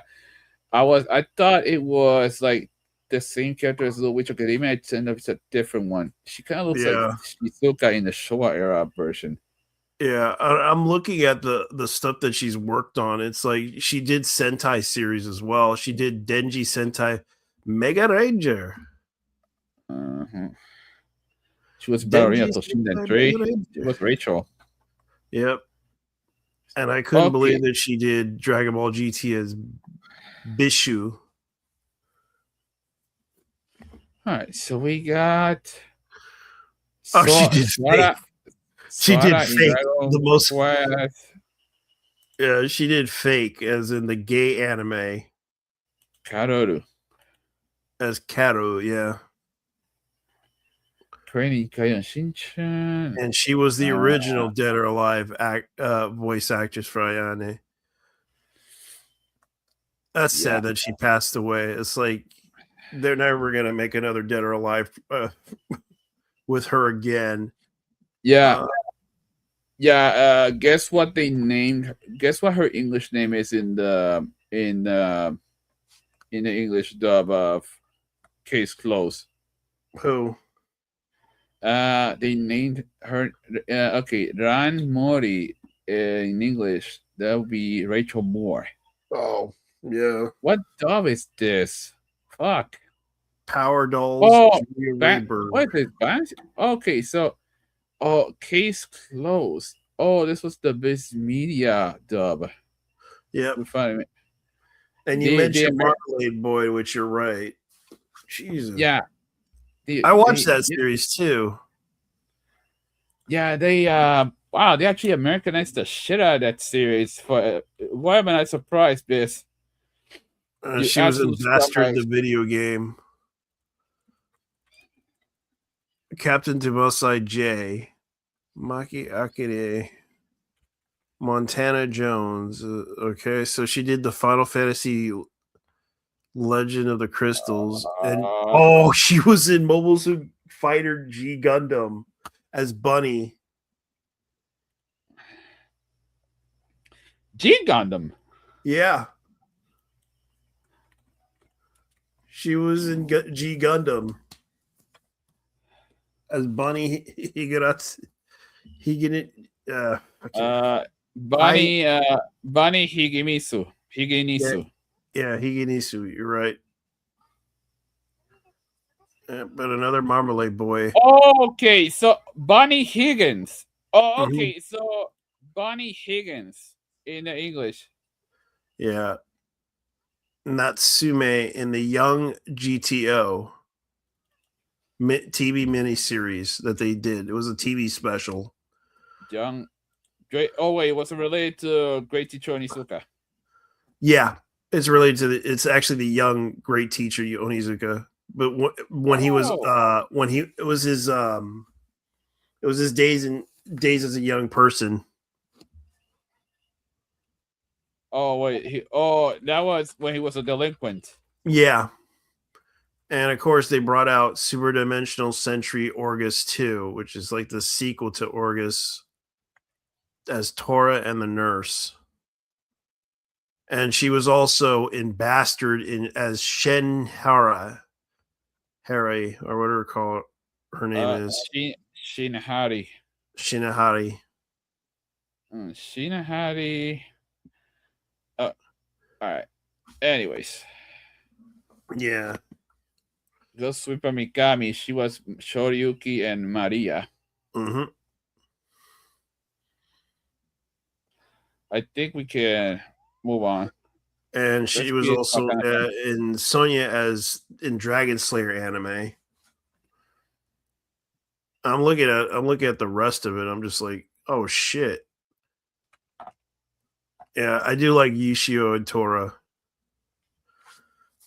I didn't even realize she was in that movie. Yishio and Tora. Yeah. Damn it. At this point, you're making a purpose I could correct everything, right? Yoshio Tora. Yeah. Oh, come on, man. That's dirty. Sorry. Okay, never mind. All right, never mind. So, in the case of Wakana-san, all I had to do is go in peace. Yep. So, yeah. TT, what else we got? Let's see. Who else in the list that I gotta look up? By the way, regarding Rangori, she's basically the girl that is always with Conan in the series. Yeah, and it's kind of sad that she passed. The main female. Yeah, the main female. Let me see what else do they have. Let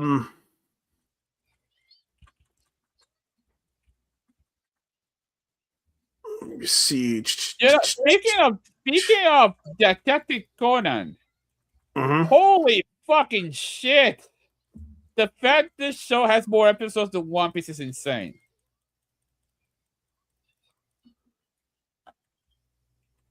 Like 1,800 episodes in total. Yeah. And they still made it.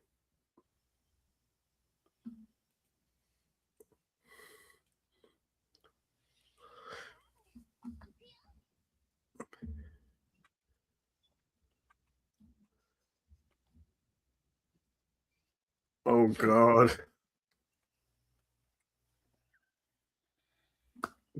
Chinese couriers. You got to look at this. This is crazy. This is crazy. In China, this is what they're doing.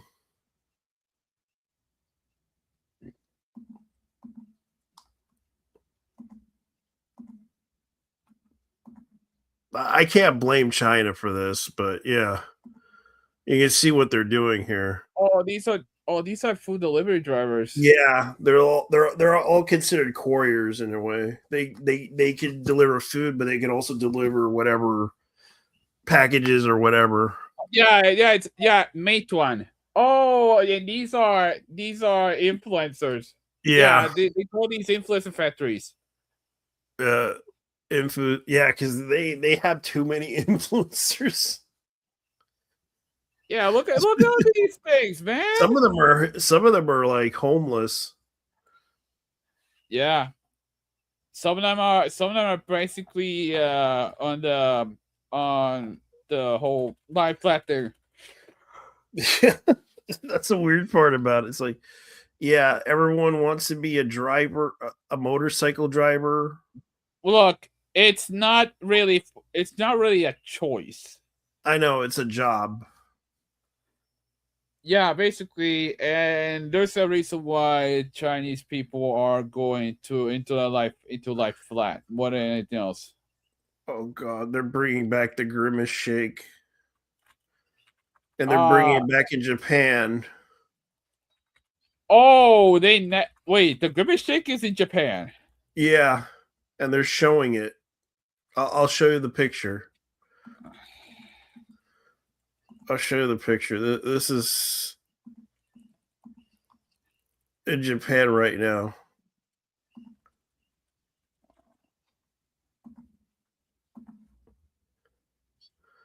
And they posted it on their website. And this is legit. This is legit from McDonald's Japan. Makudo. Yeah, Makudo. You see it? Oh god. Okay. Oh. You know what? I want to see a bunch of videos of people shouting, "Danjobi omedetou gozaimasu, guramasu-san." And then when they start downing that shit, they're gonna end up dying. They're gonna end up dying. Okay. I know they're gonna. I know. I think they'll do the whole suicide. I think they'll do the massive suicide thing because I know mass suicide of people eating McDonald's. It'd be a celebration for Japanese people. And you can see right here, they're advertising this stuff. And it's like, this is an example of one of the advertisements. Like seriously, look. The Grimace Shake. Damn. Oh, I like the fact the art style is straight from the Showa era. Yeah, they're doing the Showa era Grimace Shake thing. And I'm just like, I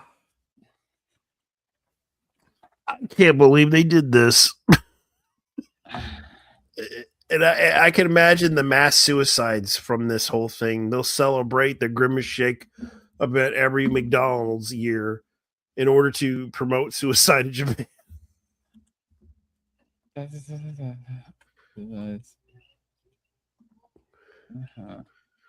Well, let's see. Let's see what else. Well, I sincerely hope that so much from Japan don't actually act like this. You know. I know. Then again, there are some people who legit are undesirables in Japan, so might as well get rid of them. Yep. They'll do what it takes. That's real quick.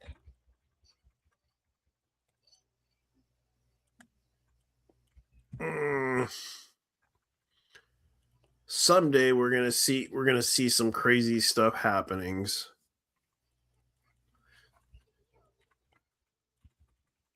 Here's another one. I thought this was, I don't even know if this is AI, but it looks kind of crazy, and it's from China. This is something that came from China.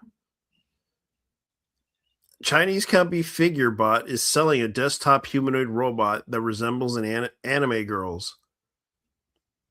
It's real. Nia FO1 stands for 56 centimeter, 1 foot 10 inches, weighs about 1.2 kilograms, which is 2.6 pounds. Go ahead. 35 microfibers for working, turning its head waving, posing, etc. It's fully posable. So this is gonna be worth. Oh wow. Okay, the illustrations are AI, but the thing itself, it's real. It says here. Okay, $1,400. Yeah. Wait, 1 foot at that. 1 foot, 10 inches. Yep. The Shanghai-based startup saying that you can even. Yo, they make Gorgonites. Oh God! I see. Yeah, they're making references to this. That's the funny thing about it. Megan, you got Chobits. Her name is Angel. A Chobits reference in 2026 is fucking okay. That's good, actually. Yeah.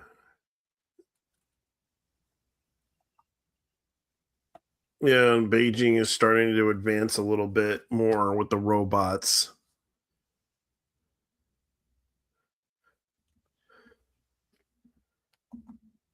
At least they actually created it.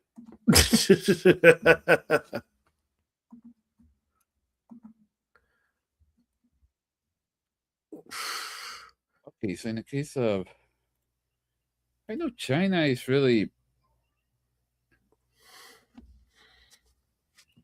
Damn, the U.S. did this well.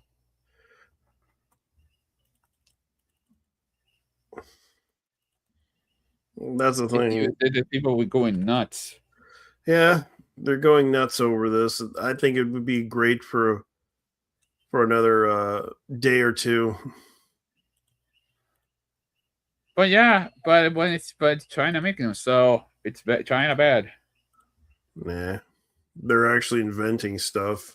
As for us, we're stuck on.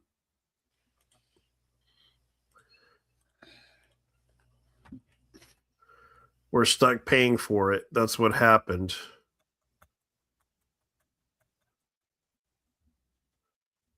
Let's see what else we got here. Let's see.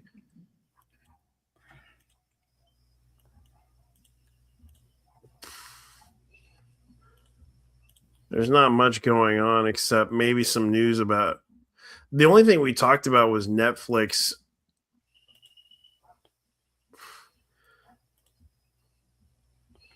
Deader.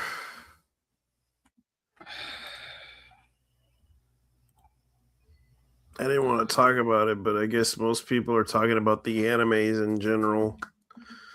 Netflix. So what's going on with Netflix this time? Well, you heard about what happened with Devil May Cry, right? They made a JoJo reference. I saw it on my feed. That, and also they misspelled Virgil in a T-shirt. They were planning to put out a bunch of stuff for it. And also... What?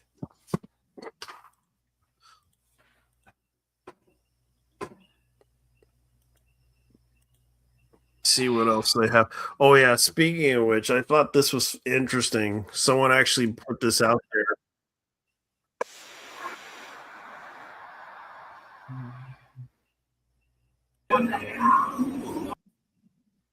I thought this was pretty interesting. Someone actually put out I think this is like some VR version of Street Fighter. Huh. But it looks like something.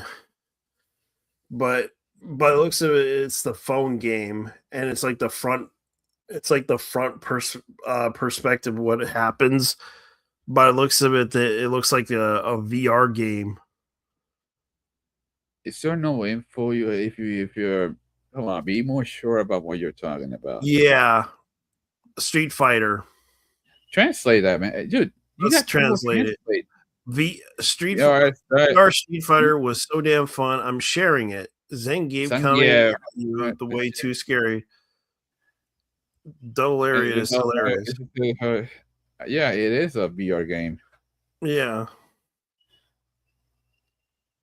Why is anyone talking about it? It's like, look at it.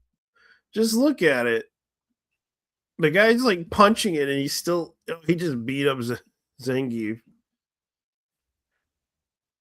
I guess it's Zangief. Well, yep. It's close to actually fighting them in real. In VR.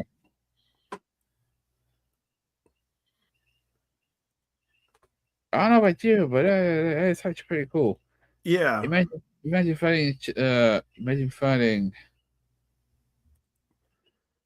Dude, of course, I had to bring up that one. Oh wow! So this one is interesting. Okay, so this is interesting. Mm-hmm. Inike, Wakana Yamasaki was the voice of Jian, which is Suen's right-hand woman in the video game. Suen is the lowly CEO of this company called Miscelis. Yeah. So one of the big three in New York. Oh, she also voiced Nami's sister? Yeah. Oh, wow. I did not know that. Okay. Oh, wait. Korean IRL. Yeah. The Korean baseball game with the Twins and the Lions. Damn. Yeah. A lot of people were doing that trend for some weird reason. It's like it seems like everyone loves to do that trend. Oh yeah, Robert Patterson says he prefers VTubers over regular streamers. We were talking about this last night. Oh wait, Yeah. I was talking with a friend of mine. With a friend of mine last night. Yeah, he gifted somebody some money, and we did talk about the Seiko thing, and then that commercial with the. I was actually talking to a friend of mine about this regarding Robert Pattinson. I never thought I would actually say this, but Robert Pattinson is actually all right on this one. Yeah. Here's another one. Still, the guy gave us the guy was in Twilight, so yeah. Here's another one. The Origins of Ultraman, which is a documentary that features a lot of directors. We got Hideaki Anno and Mr. Kojima. Yeah. And but looks like Guillermo del Toro. Oh, my bad. I mean, Gordy Heput. I mean, yeah, Guillermo del Toro. Yep. It features those guys, creators and writers that were inspired by Ultraman. They talk about their experiences with Ultraman.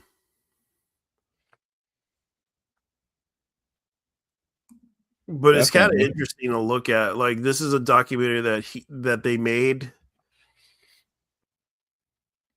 in order to grab attention on the issue of Ultraman, which I kind of think Hideo Kojima could put some input on it.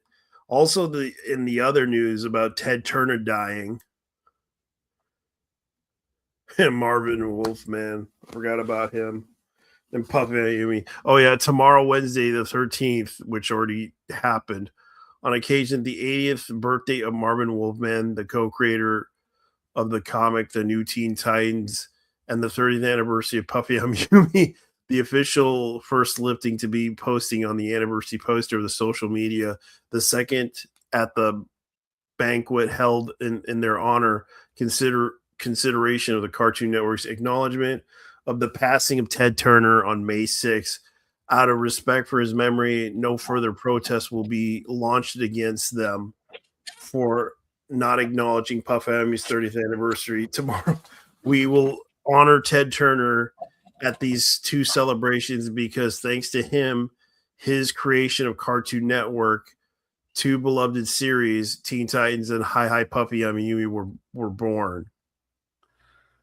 Yeah, Daniel Marin, leader of Cartoon Network's restorative movement.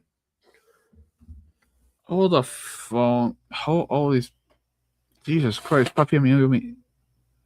Puppy Yumi's like the band or the band itself is actually a cartoon.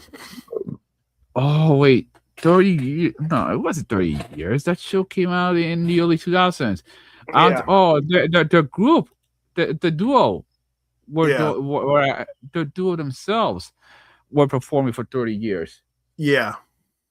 until they And it was their separated.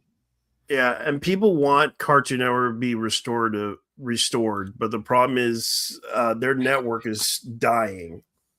I'll be honest with you. Yeah.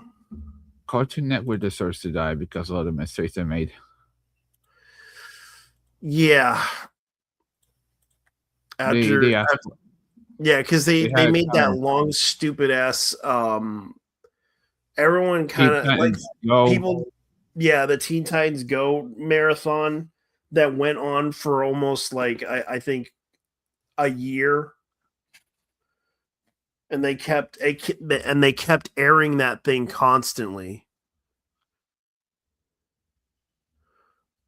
And oh yeah, we did bring up this guy. Donald Gibbs died at 71. The guy who played in the Nerds movie and also in he was Animal and also he was also in Bloodsport. Yeah, he was also in Bloodsport. That friendly, attitude that he had in the movies, even though he played some bad characters, he was still likable in Bloodsport. And also in the news, I did see this. The voice actors from Yu-Gi-Oh. Oh, okay. Okay. So you got Kenjiro Suda and hold the phone. Yugi Moto. Yeah, so I know the guy in the left is. Kenjiro Suda. I know. Yeah. Okay. Okay. So Shunsuke Kasama and Kenjiro Suda. I know one of them. And they did a live stream together on what looks like Instagram. Yeah, that's crazy because Kenjiro's voice is actually quite recognizable. He's because it's deep voice. Yeah, and also in the news, this is another thing. You might recognize this one.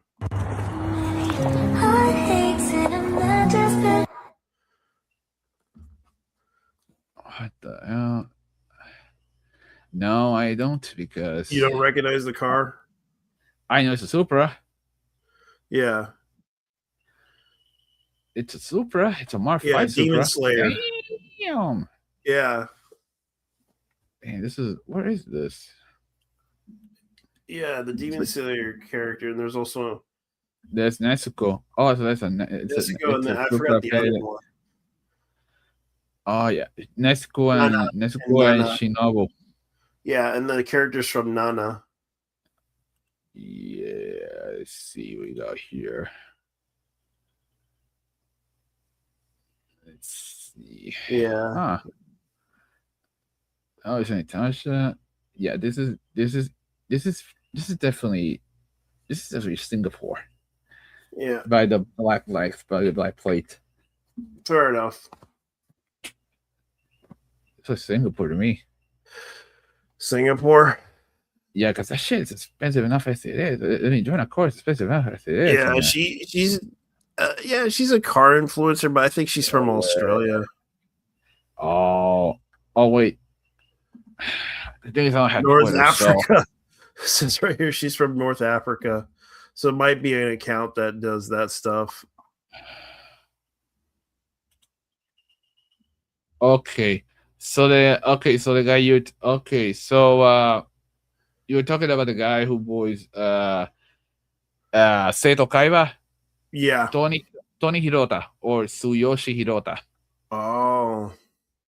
I Yeah. sorry if It I made- confused it with Kinjiro Suda, but then again, both kind of look alike. Fair enough. I thought it was interesting because I was like looking at it, go like, "Wow, that's interesting." Dude, take a look at what I sent you.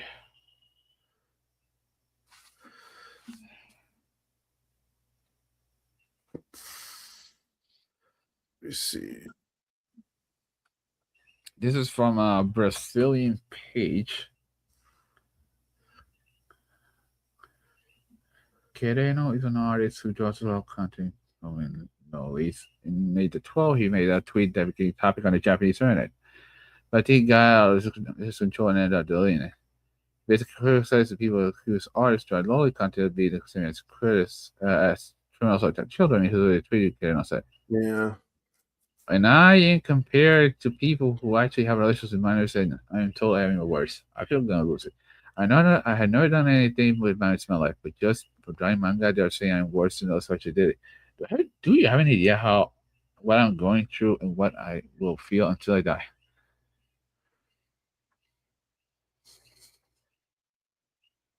As I mentioned, he ended up deleting his tweet. At least I think so because search on his profile, I couldn't find it. It seems foreigners still think artists better than cards on it. They still like Etsy. They know what foreigners say, but more foreigners are interested in them. Creative activity is a battle against racism. Only is one thing. PS or something really bad. Those who post print art expression should not view copyrighted works. There are a lot of people who get angry at drawings. Yeah, the Japanese had the right idea. Yeah. Basically, you got these people getting angry at drawings, man. Yeah, they're getting angry with drawings, and it's like, who cares? And they just keep attacking people that are drawing stuff.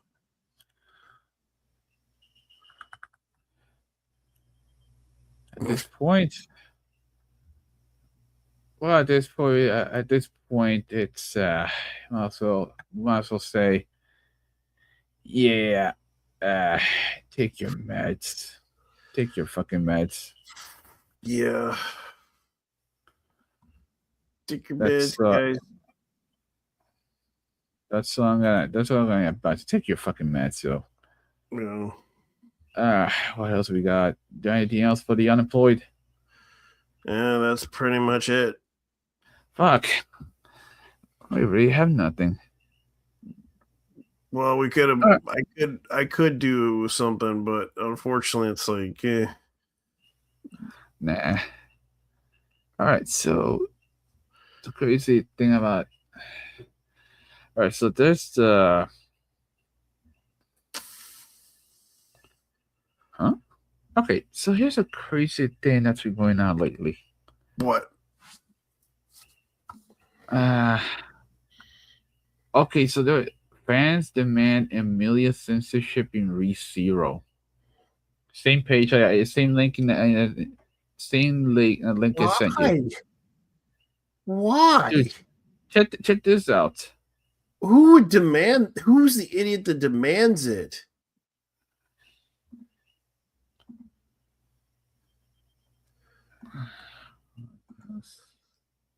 Lolly artist gets furious after being compared to a criminals.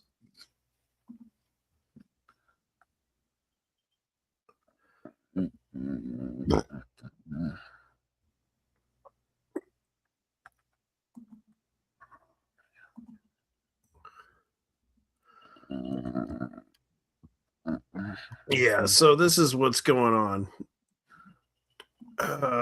I hate this. This is such a fucking mess right here. They always start that shit. Hello.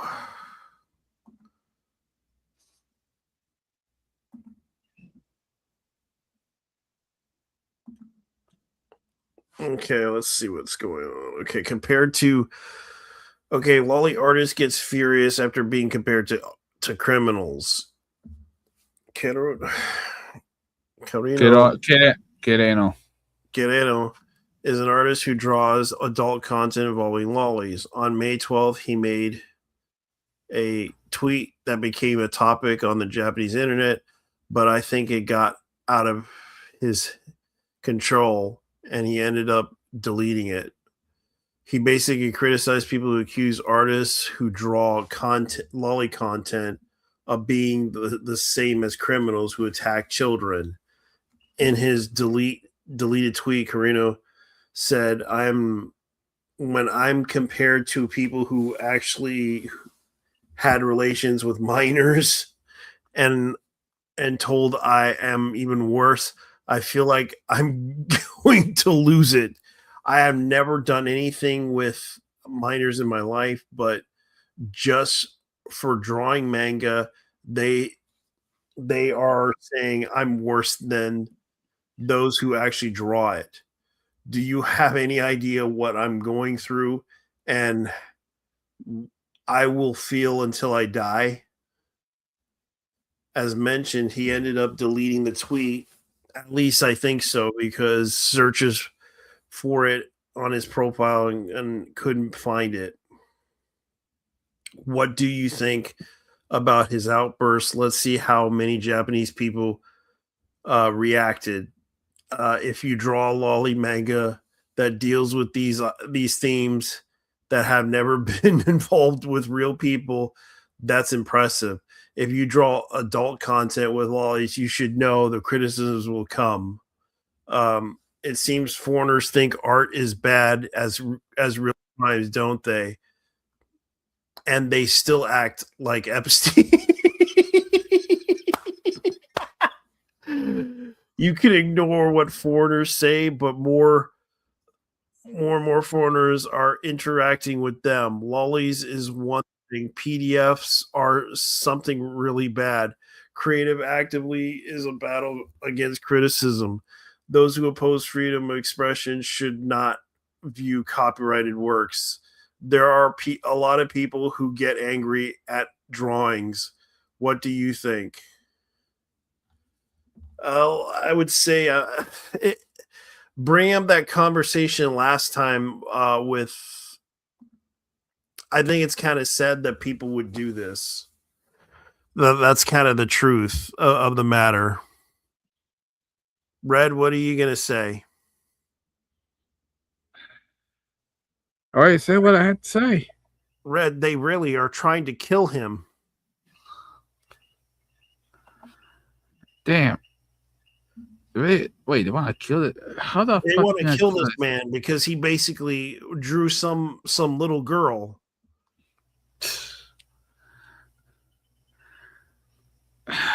Don't these people have anything else to do? Honestly, All they want to do is harass this man because he basically asked the question.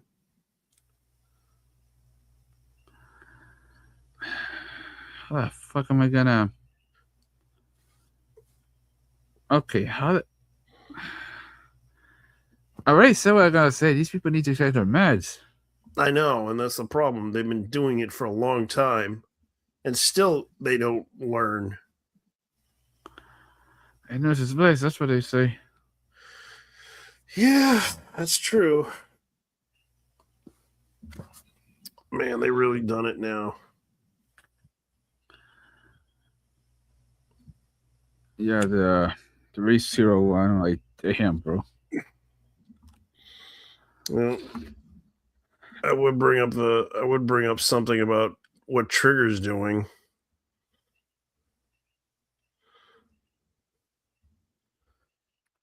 Not Trigger. Well, All right, yeah, bud. Trigger's announcing that they're bringing out like merchandise, nothing but merchandise. Right. Yeah. Well, now then, I understand the merch sale, but damn, give us a new anime already. Yeah, they might as well release another anime. Let me see what else is going on. Let me see if I can let me go to another website to find some news because this is kind of. I know this is kind of boring, guys, but we bear with us. We tend to bring up some things. Oh, this is sad. Capcom reveals physical game sales have collapsed just 7% of the total. I not- told you Anita was a problem, and no one believed me. Now, thanks to Anita Sarkeesian, the game industry is slowly dying. Thanks to her, and I was right. The thing is, Listening to her causes this. let me tell you something. Let me tell you something. The gaming crash can't come soon enough, honestly. Mhm. I know the reason why. Okay. Capcom has revealed how overwhelmingly digital the modern game industry has become, with physical sales now accounting to only 7% of the company total software sales in the physical end of March 2026, according to the physical materials released by Capcom May 13th. The company sold a total of 59.7 million game units during the physical year. Out of those, 45.85 million were digital sales, while physical package copies accounted only 4.13 million units. Means digital sales represented a massive 90.0%, 93.0% of Capcom's total software sales, while physical copies made up just less than that, 7.0%. Numbers highlight how rapid physical media continues to collapse, even among major Japanese publishers that historically relied heavily on boxed console releases. Capcom also revealed that PC sales are now outperforming console digital sales of the 54.93 million digital units sold. 32.17 million came from PC platforms, while 22.76 came from console digital sales.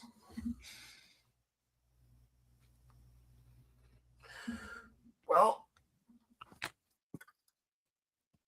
PlayStation, Xbox, and Nintendo were screwed.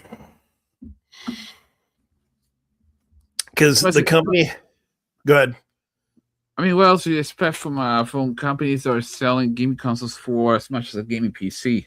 Yeah. So this is and of course, this is what we're going to continue on. The suggestion that PC's demand has become one of the company's largest growth drivers globally. The company credited much of the year's performance to Resident Evil Requiem, which launched it on February and sold 6.93 million copies. Capcom stated that the game helped push the fourth quarter sales to highest quality level in the company history. Another particular striking figure is how heavily Capcom now relies on catalog sales rather than brand new sales. The new titles accounted for only 9.6 million units sold, while older repeated selling titles generate only 49.46 million sales. The company future projections suggest sales will decline even further for while the physical year ending March 2027. Capcom expects the total sales to reach 65 million units, with 62 million being digital. Well, here's the problem. I remember when Resident Evil released Resident Evil Requiem, I recalled going to the store. I wanted to buy it when it was released, and for some reason it wasn't there on the store shelf. That's what happened. The moment I tried to go there, when they even released Prognata. Yeah. It wasn't even on the shelf either. where's it going? Like Pragmata? Yeah. If they're saying that there's a physical release of the game on a Pragmata, where is it? I never thought of that. Yeah, like I went and checked on the shelves for the game on the glass case. It wasn't even there where I live. That's why you're suffering sales, because it didn't show up in the store.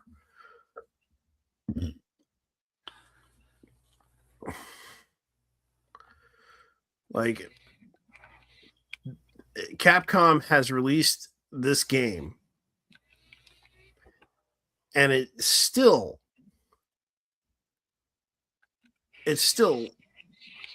there. It's like it's on the PlayStation Store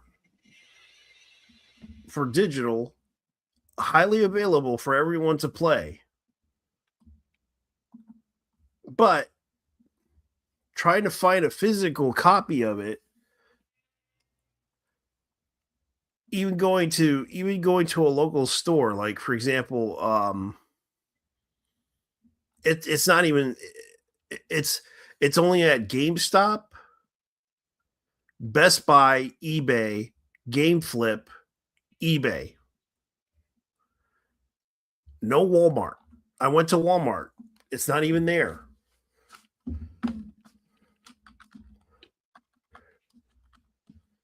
It's not even there because it doesn't sell well.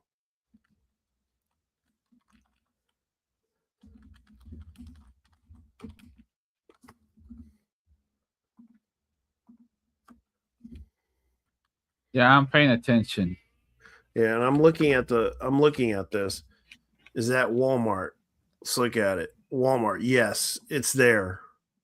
But here's the weird part. It is $69.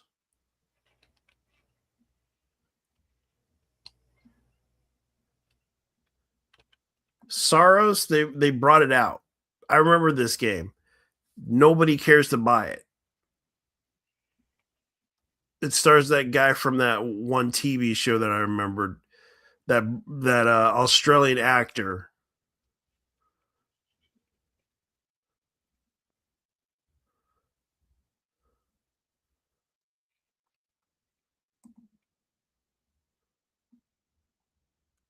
Forgot his name. He used to be in that one TV show that about a zombie. I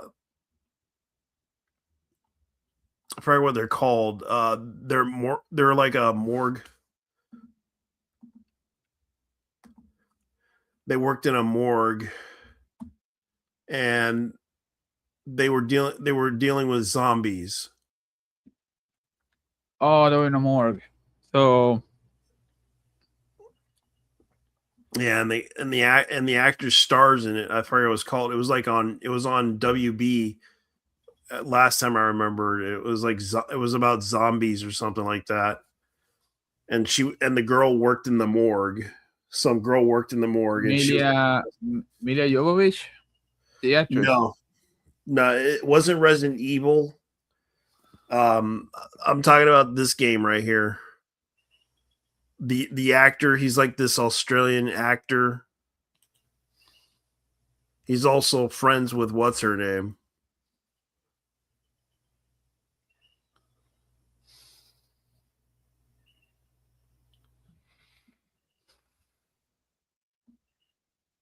Oh, that explains the fucking helicopter was flying by. What the hell? Yeah. Oh, there was a. Oh my god! iZombie. That's the TV show. I never heard of it. It was an old show. iZombie.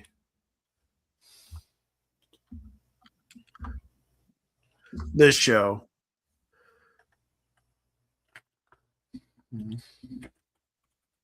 Yeah, and it was Rahul, whatever his name is, as Dr. Revy. And he stars in the video game.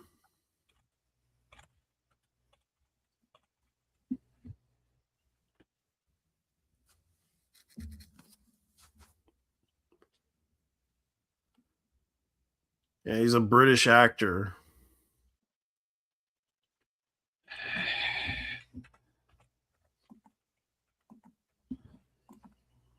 And he plays this character in the video game. Okay.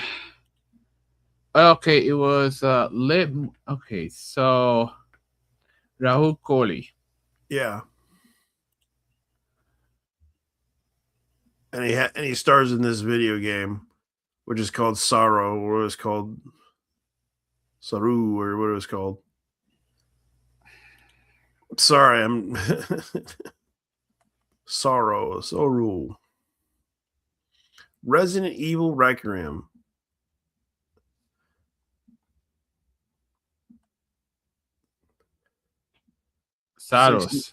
Saros, yeah.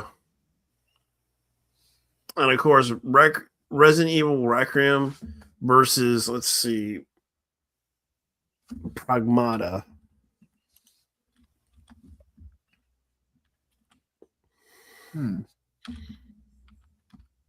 Here it is. And they're selling that for... Oh, that fighting game is $60. Cool. Pragmata is out of stock, and I wish I could buy it. And they're selling that for $59 on PlayStation versus the $69 which Requiem cost, which I find kind of weird. So no wonder that game sold pretty well, because they were selling it at a loss, because it was supposed to be $70 instead of the $70 that they were doing. Let me look at it. Yep. $70 versus the $60 price that they had it for PlayStation 5 for Pragmata. No wonder that game sold very well. Oh, and also the people out there, and also the people straight up hating the game.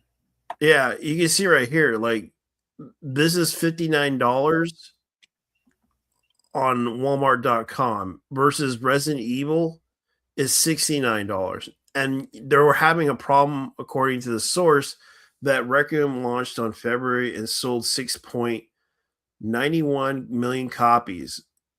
Capcom stated that the game helped push fourth quarter sales to the highest quality level of the company in history. Another particularly striking figure how heavily Capcom now relies on the catalog of sales rather than the brand new releases. The new titles countered for only 9.6 million units sold, while older repeatable, like, since they're talking about physical sales from video games, this actually did pretty well. Requiem did pretty well, but the funny part about it is, same as Pragmata, it became a hit, and it's out of stock for some reason. Because Sony decided, yeah, we're not gonna make Blu-rays anymore. Actually, they still do. It's just the problem is there's another company that's doing it.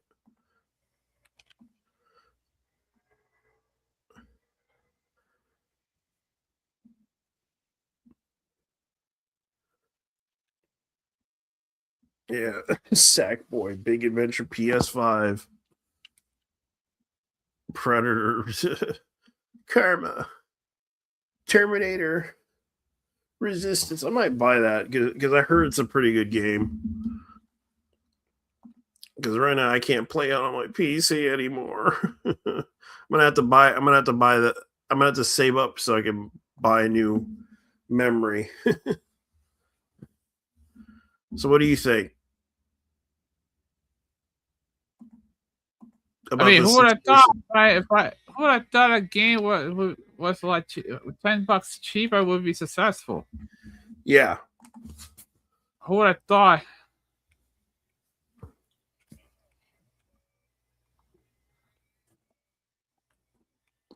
Who would have thought that would have been cheaper? who another something worth $80 was not gonna be good. Then again, AAA prices, you know. Yeah. They're talking about Seed Dance. They're bringing up the Seed Dance quality is otherworldly. You can see right here this article talks about Seed Dance becoming a little bit more the animation for it. Seed Dance, yeah, animation is otherworldly. Yeah. One particular creator had been making anime style creations for games like Dragon Quest, Final Fantasy VII, and I think this is and then Setsu. Yeah, and the quality being almost on par with actual anime. Even the animation style is a dead giveaway. Let's look at it.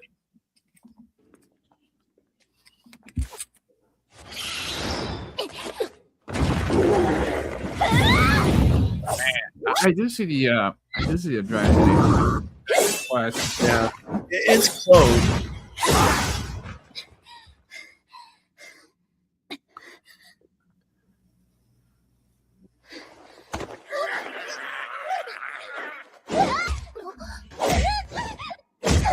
Ooh.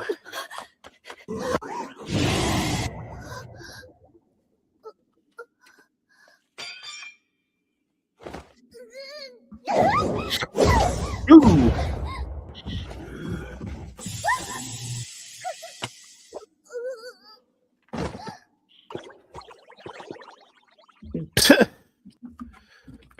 What do you think of that one? Was it close? A little repetitive, but otherwise, let's just try another one. Yeah.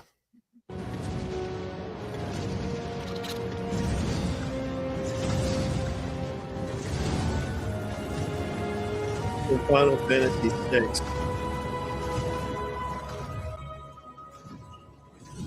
Isn't she supposed to be wearing a coat though? Because you know. Yeah. Damn. They might have mistaken it.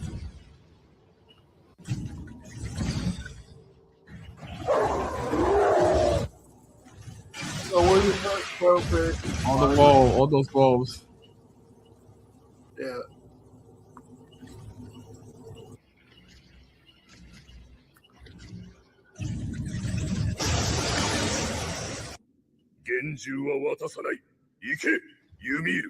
そういえば聞いたことがある。雷を食う化け物の話を。こいつが。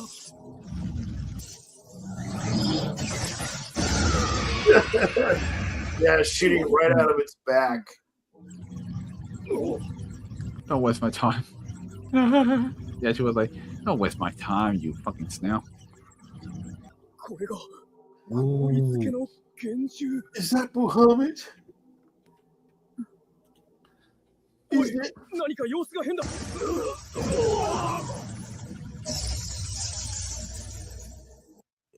Yeah. Looks kind of. It looks okay. It still needs work. Yeah.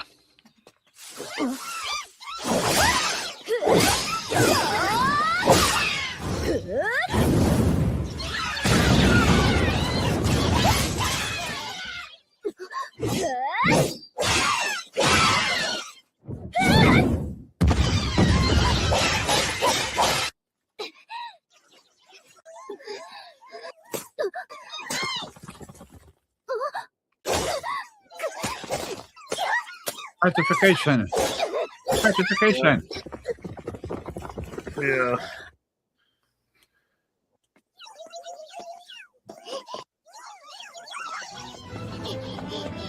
Yeah.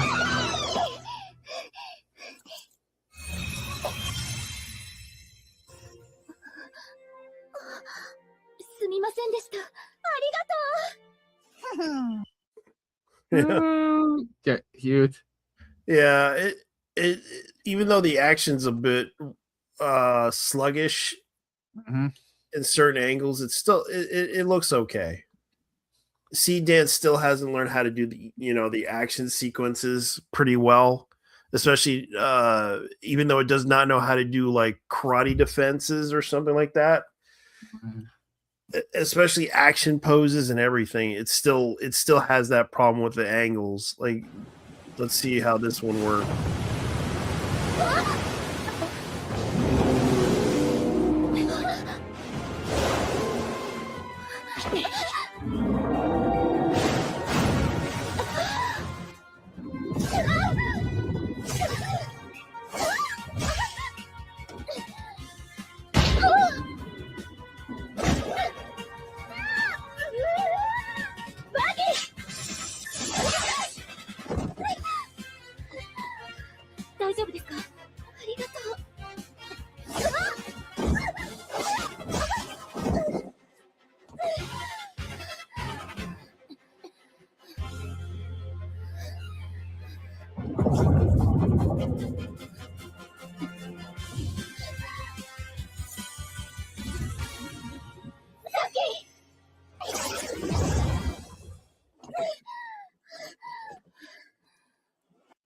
The Yeah. music does remind me of Akira Toriyama era Dragon Ball Z. It definitely does have some. Okay, some might wonder if the game companies might end up producing remakes and created entire through AI at this point.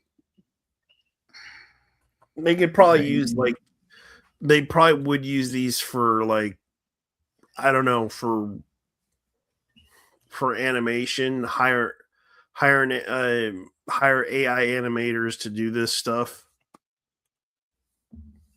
Because by the looks of it, it definitely would put out in the pipeline of animation, but then again, it still has its rough edges if it doesn't learn. Yeah, that's actually why I wasn't exactly. Yeah, I won't say I'm impressed, but I understand. I understand why it looks decent, but the problem is it's not exactly like something that would impress me at this point right now. Yeah, because AI is still on baby steps. So yeah, it's still learning. Japan outbreaks of fires and shrines and temples has created suspecting immigrants. Yep. A series of viral posts on Japanese social media are drawing attention on multiple fires involving shrines and temples across Japan in 2026, with some users openly questioning whether the incidents could be connected to rather than an accidental. One widely shared on image companies 7 separate shrines and temple fires that occurred within roughly 4 months.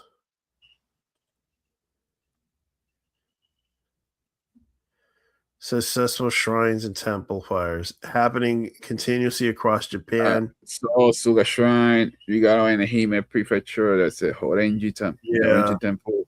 Yeah, showing like the dates. Hotoji Temple, the Shorinji Temple, and the Renshoji Temple in Toyama Prefecture. Holy destroyed. Yamaguchi Prefecture, Shorinji Temple. Ehime Prefecture, Hotoji Temple. Priest resident also destroyed. Mie Prefecture, Urufushine Shrine destroyed. 150 years old. The 7 cases in approximately 4 months. There's actually 7 cases in 4 months. Yeah. That's simply about these shrines and temple fires across Japan. Why are they happening repeatedly in such a short time? Why are the shrines and temples across the country be targeted? Why isn't the media reporting on this more heavily? This is not so much fun. Protect our faith culture while we still can. Some critics pointing out that some of these locations were home to pig farms, with pig meat being a source of food that Muslims avoid at all costs because it's not halal. Yeah, and some critics pointed out that some of these locations were home to pig farms, with pig meat being a source of food for Muslims to avoid. In regards to the case of Furumachi Atago Shrine in Niigata Prefecture, those involved with the shrine mentioned that the electricity and all switches have been turned off and there was no electrical leakage or campfires. in the news segment on the fire, which I'm not gonna. I can't really show that one because they could copyright. Residents in the area also claim that they heard an explosion and saw smoke rising up. Many places have fire went out late at night. No, it should have been there. The Japanese users of social media were quick to suspect that it creates a Muslim immigrants could be the reason behind the various fires, especially since many of them have a negative view of Japanese religion and temples.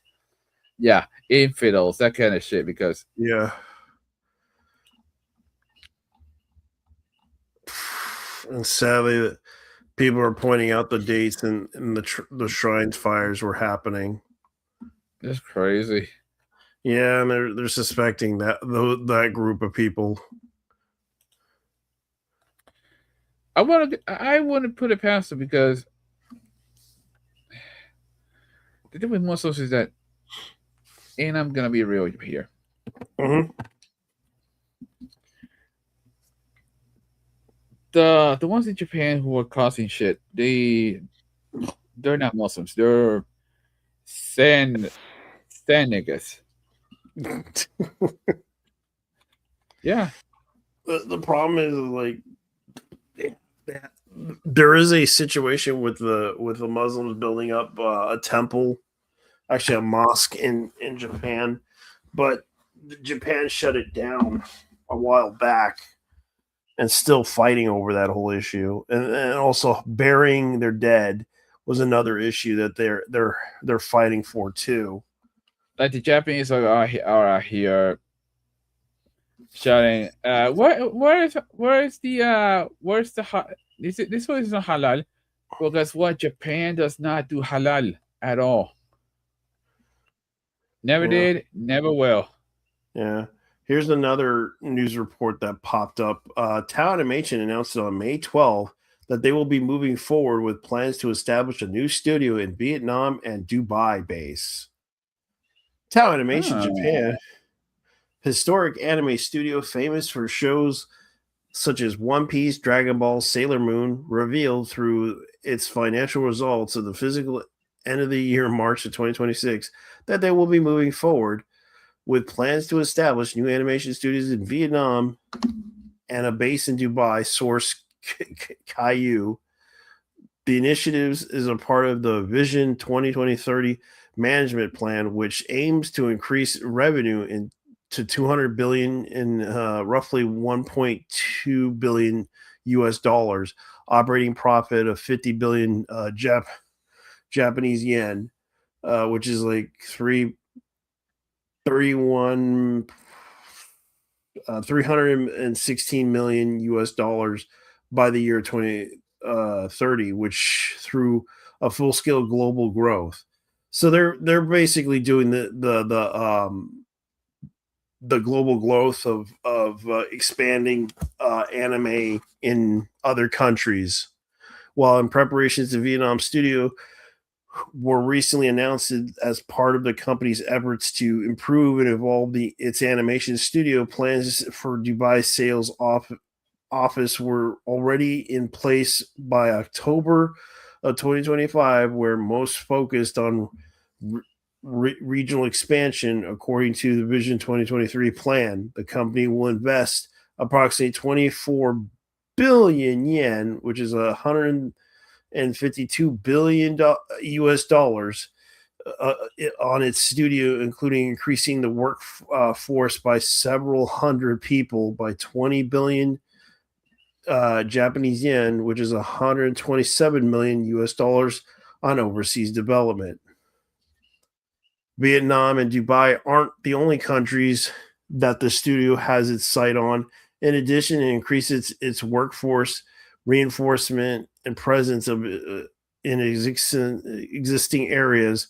Plans to build a world-class global animation production system centered on the Azumi Studio in Tokyo are underway. Tao Animation will also expand its 6 new regions, including Asia, but it also is working on several initiatives that are aimed at strengthening its IPs and expanding customer touch points. So you think they're going to touch point people? Red, what do you think? What? About this whole situation with Tao Animation establishing new studios in Vietnam and Dubai. Funny thing about that, I think the Dubai ones are more for. They could For make mon- hentai. They can make camel hentai. In the case of Vietnam, well, a lot of companies are already sourcing Vietnam, but because it's cheaper. Yeah. So we're seeing the Vietnam. So in Vietnam it's cheaper, while in Dubai they can animate cow hentai. I mean camel hentai. I don't know about that. I honestly think that. Yeah, in the case of the Middle East, I know the Middle East has a big anime scene. Yeah, I know it has a big anime scene. It has like I believe their biggest they're into I forget what was that one anime, Grandizer. Yeah, that is one of those. Yeah, it was one of their bigger popular animes that they like out in the Arab world, especially other animes too. But it's kind of funny that I guess they're trying to penetrate the Tao Animation is trying to penetrate the marketplace in other countries for a long time, even though it's a start. They're also trying to go into probably South America too, making an animation studio there. But I don't know how that would work out. That I'll be honest with you when I say that would actually be pretty fucking cool. Yeah, that's what I would believe would happen because if they're doing this by 2030, they would probably be establishing a dominance in the marketplace for anime in other countries. Not just anime, but also manga, because Latin America is actually pretty, I would say, underrepresented but outside that, I understand that. I mean, in the case of Latin America, a lot of the here's the thing with Latin America. A lot of these, a lot of people tend to watch shonen mostly in Latin America. Yeah. But the thing is, they need to actually work on other genres as well, like isekais, and even go as far as actually. You know what? I'd like to see that. I'd like to see I mean, if you ever see Mexico when it comes to Culture Wars, it's more absurd than you would think. It could have worked. It is like Mexico is actually absurd as hell. Especially when it comes to the situations that happen. That I can agree with. Definitely, I think that I see potential. I see potential, but that potential could have its own drawbacks, especially when it comes to the work culture is it's actually a lot different than in the Far East. Yeah. Man. And they're trying to reach out in that area just to I think they're trying to go overseas to basically get people working in the animation industry for the globalist agenda. I'll be real with you. In the case of Latin America, yeah, Latin America is more Balkan. In a sense, it's Balkanized. Yeah. yeah, it's balkanized. If you ever go there, well, the thing is, it's like it's not really it's weird. Like it's an odd balkanization. It's not like it's not like East Europe, but it has its own. How should I say this?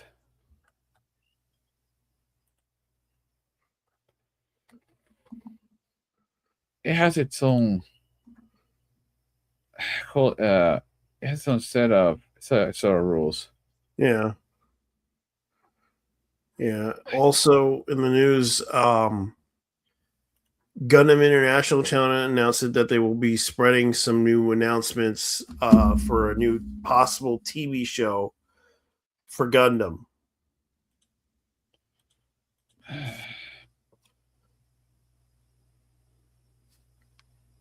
Uh-huh.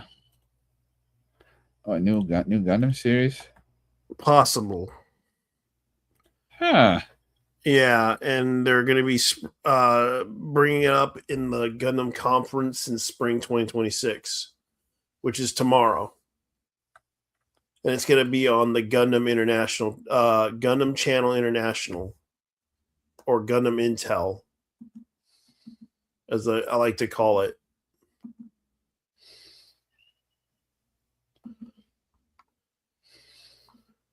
Which I will show you guys because I checked it out on the news about the whole situation with Gundam.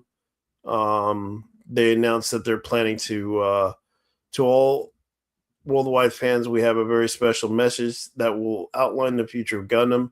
Huge surprise are underway. You're not going to want to miss out on it. On May 15th on 6:30 Japanese Standard Time and 2 a.m. Specific time. Tune in to the Gundam conference here, and it's on YouTube. And they just it's going to premiere at 2 a.m. in the morning. I might watch it, but I got to go to bed to go to work tomorrow. But yeah. Also in the news, Hathaway's coming out tomorrow too. The Hathaway Gundam movie's coming out, and hopefully it'll be interesting. Huh. All right. Yeah. And I guess we guess we call it a night. Yeah. Yeah. You got your shit to do, so yeah, I got a lot of stuff to do, and you can check out, and we can get out of here now. Anyways, guys, we are out of here. Thank you for coming. Be sure to comment, like, share. We appreciate it, even though I know we're boring motherfuckers online, but we tend to talk about some stuff. But anyways, good night. Tell you. Out.